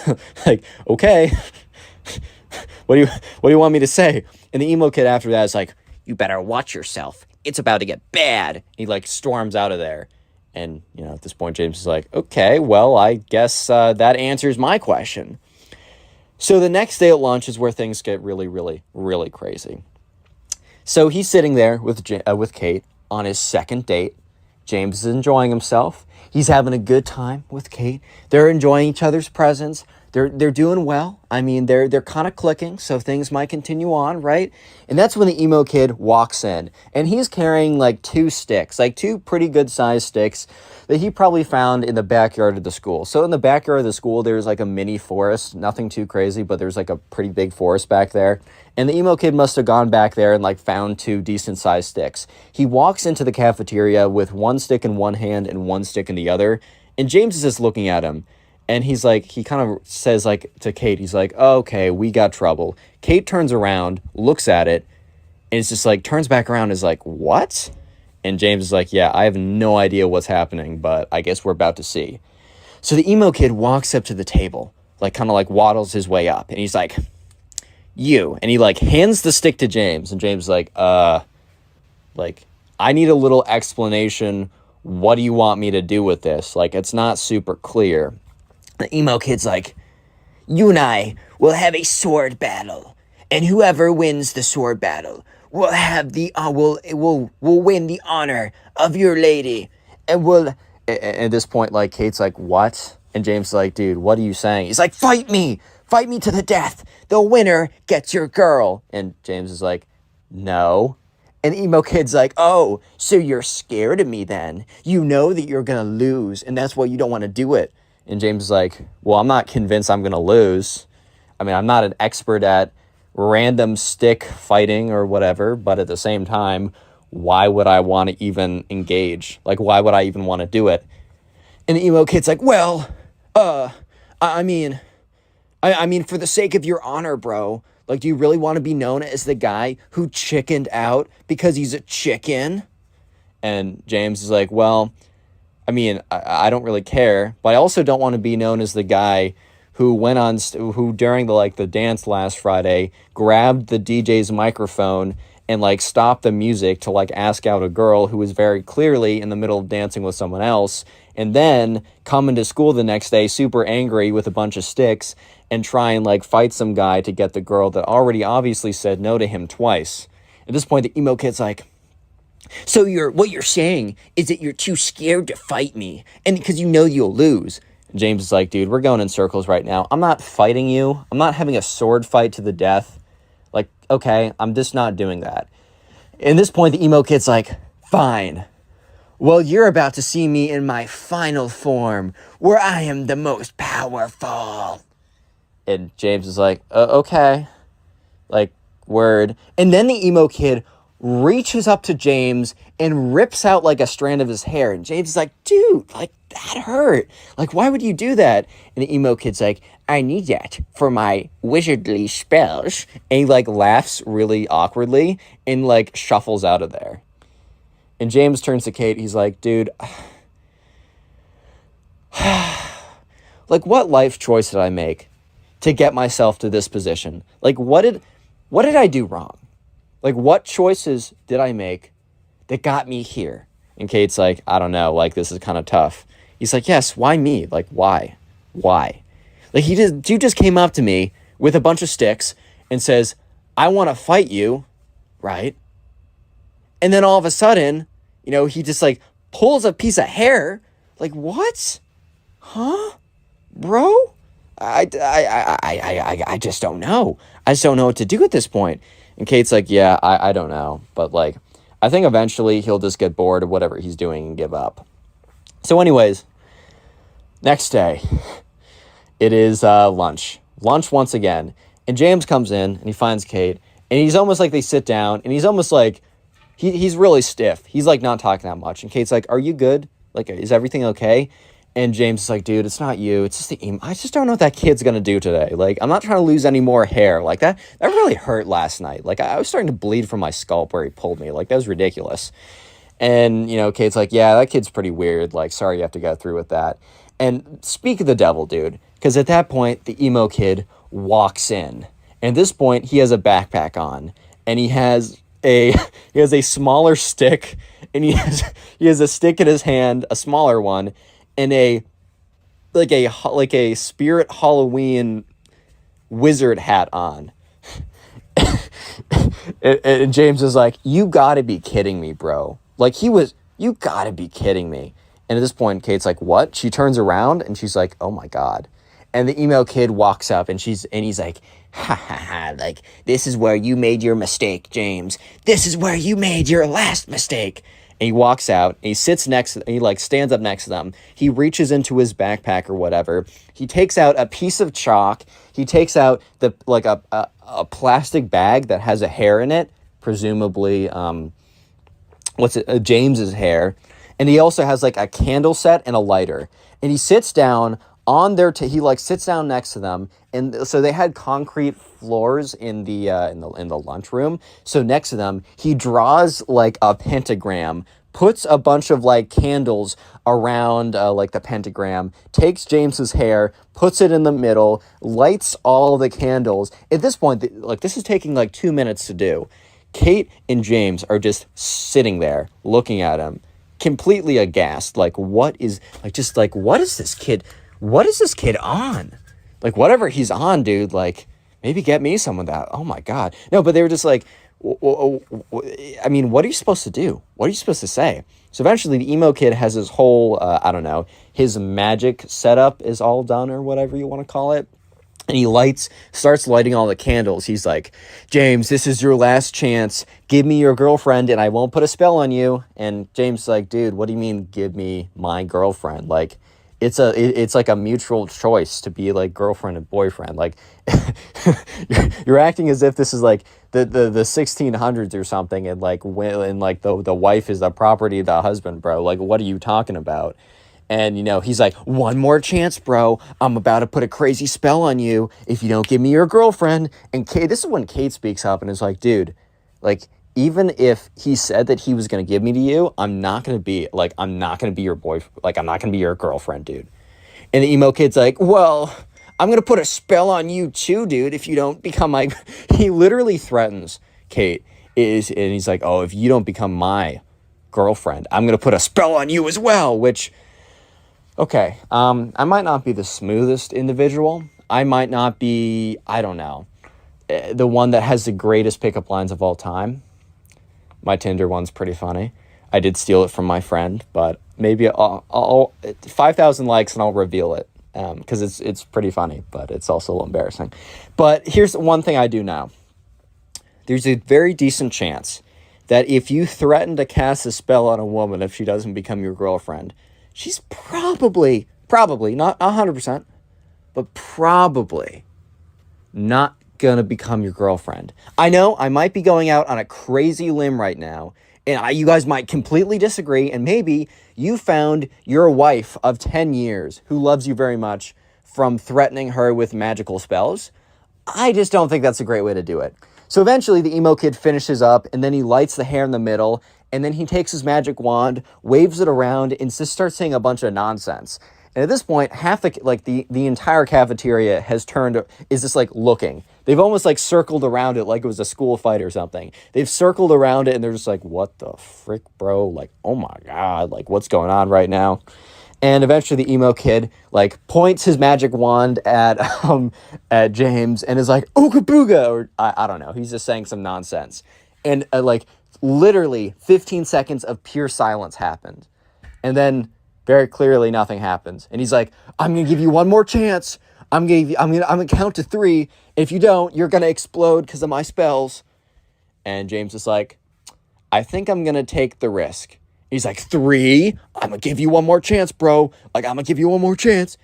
And James is like, nope, I'm going to take the risk here. 2. And he's like, yeah, no, I'm good, man. Like, you can go ahead with this. If I explode, I explode. Like, that's tough. 1. Last chance, dude. I'm being super generous right now. Just give me your girlfriend and we'll be all good here. And James is like, nah, I'm chilling, bro. He's like, fine. Kicks it. The emo kid literally kicks over his magic, like, whatever set, because I think he knew it wasn't going to work anyways, which thankfully it was concrete floors and nothing, like, flammable, because, like, the candles fly all over the place or whatever, and he storms out of there. He, like, storms out of there. At this point, James sits back down. He's like, maybe we should go on dates at night when we're not in school. And Kate's like, that's not a bad idea. So the next day, Kate and James actually don't sit together at lunch. They sit separately.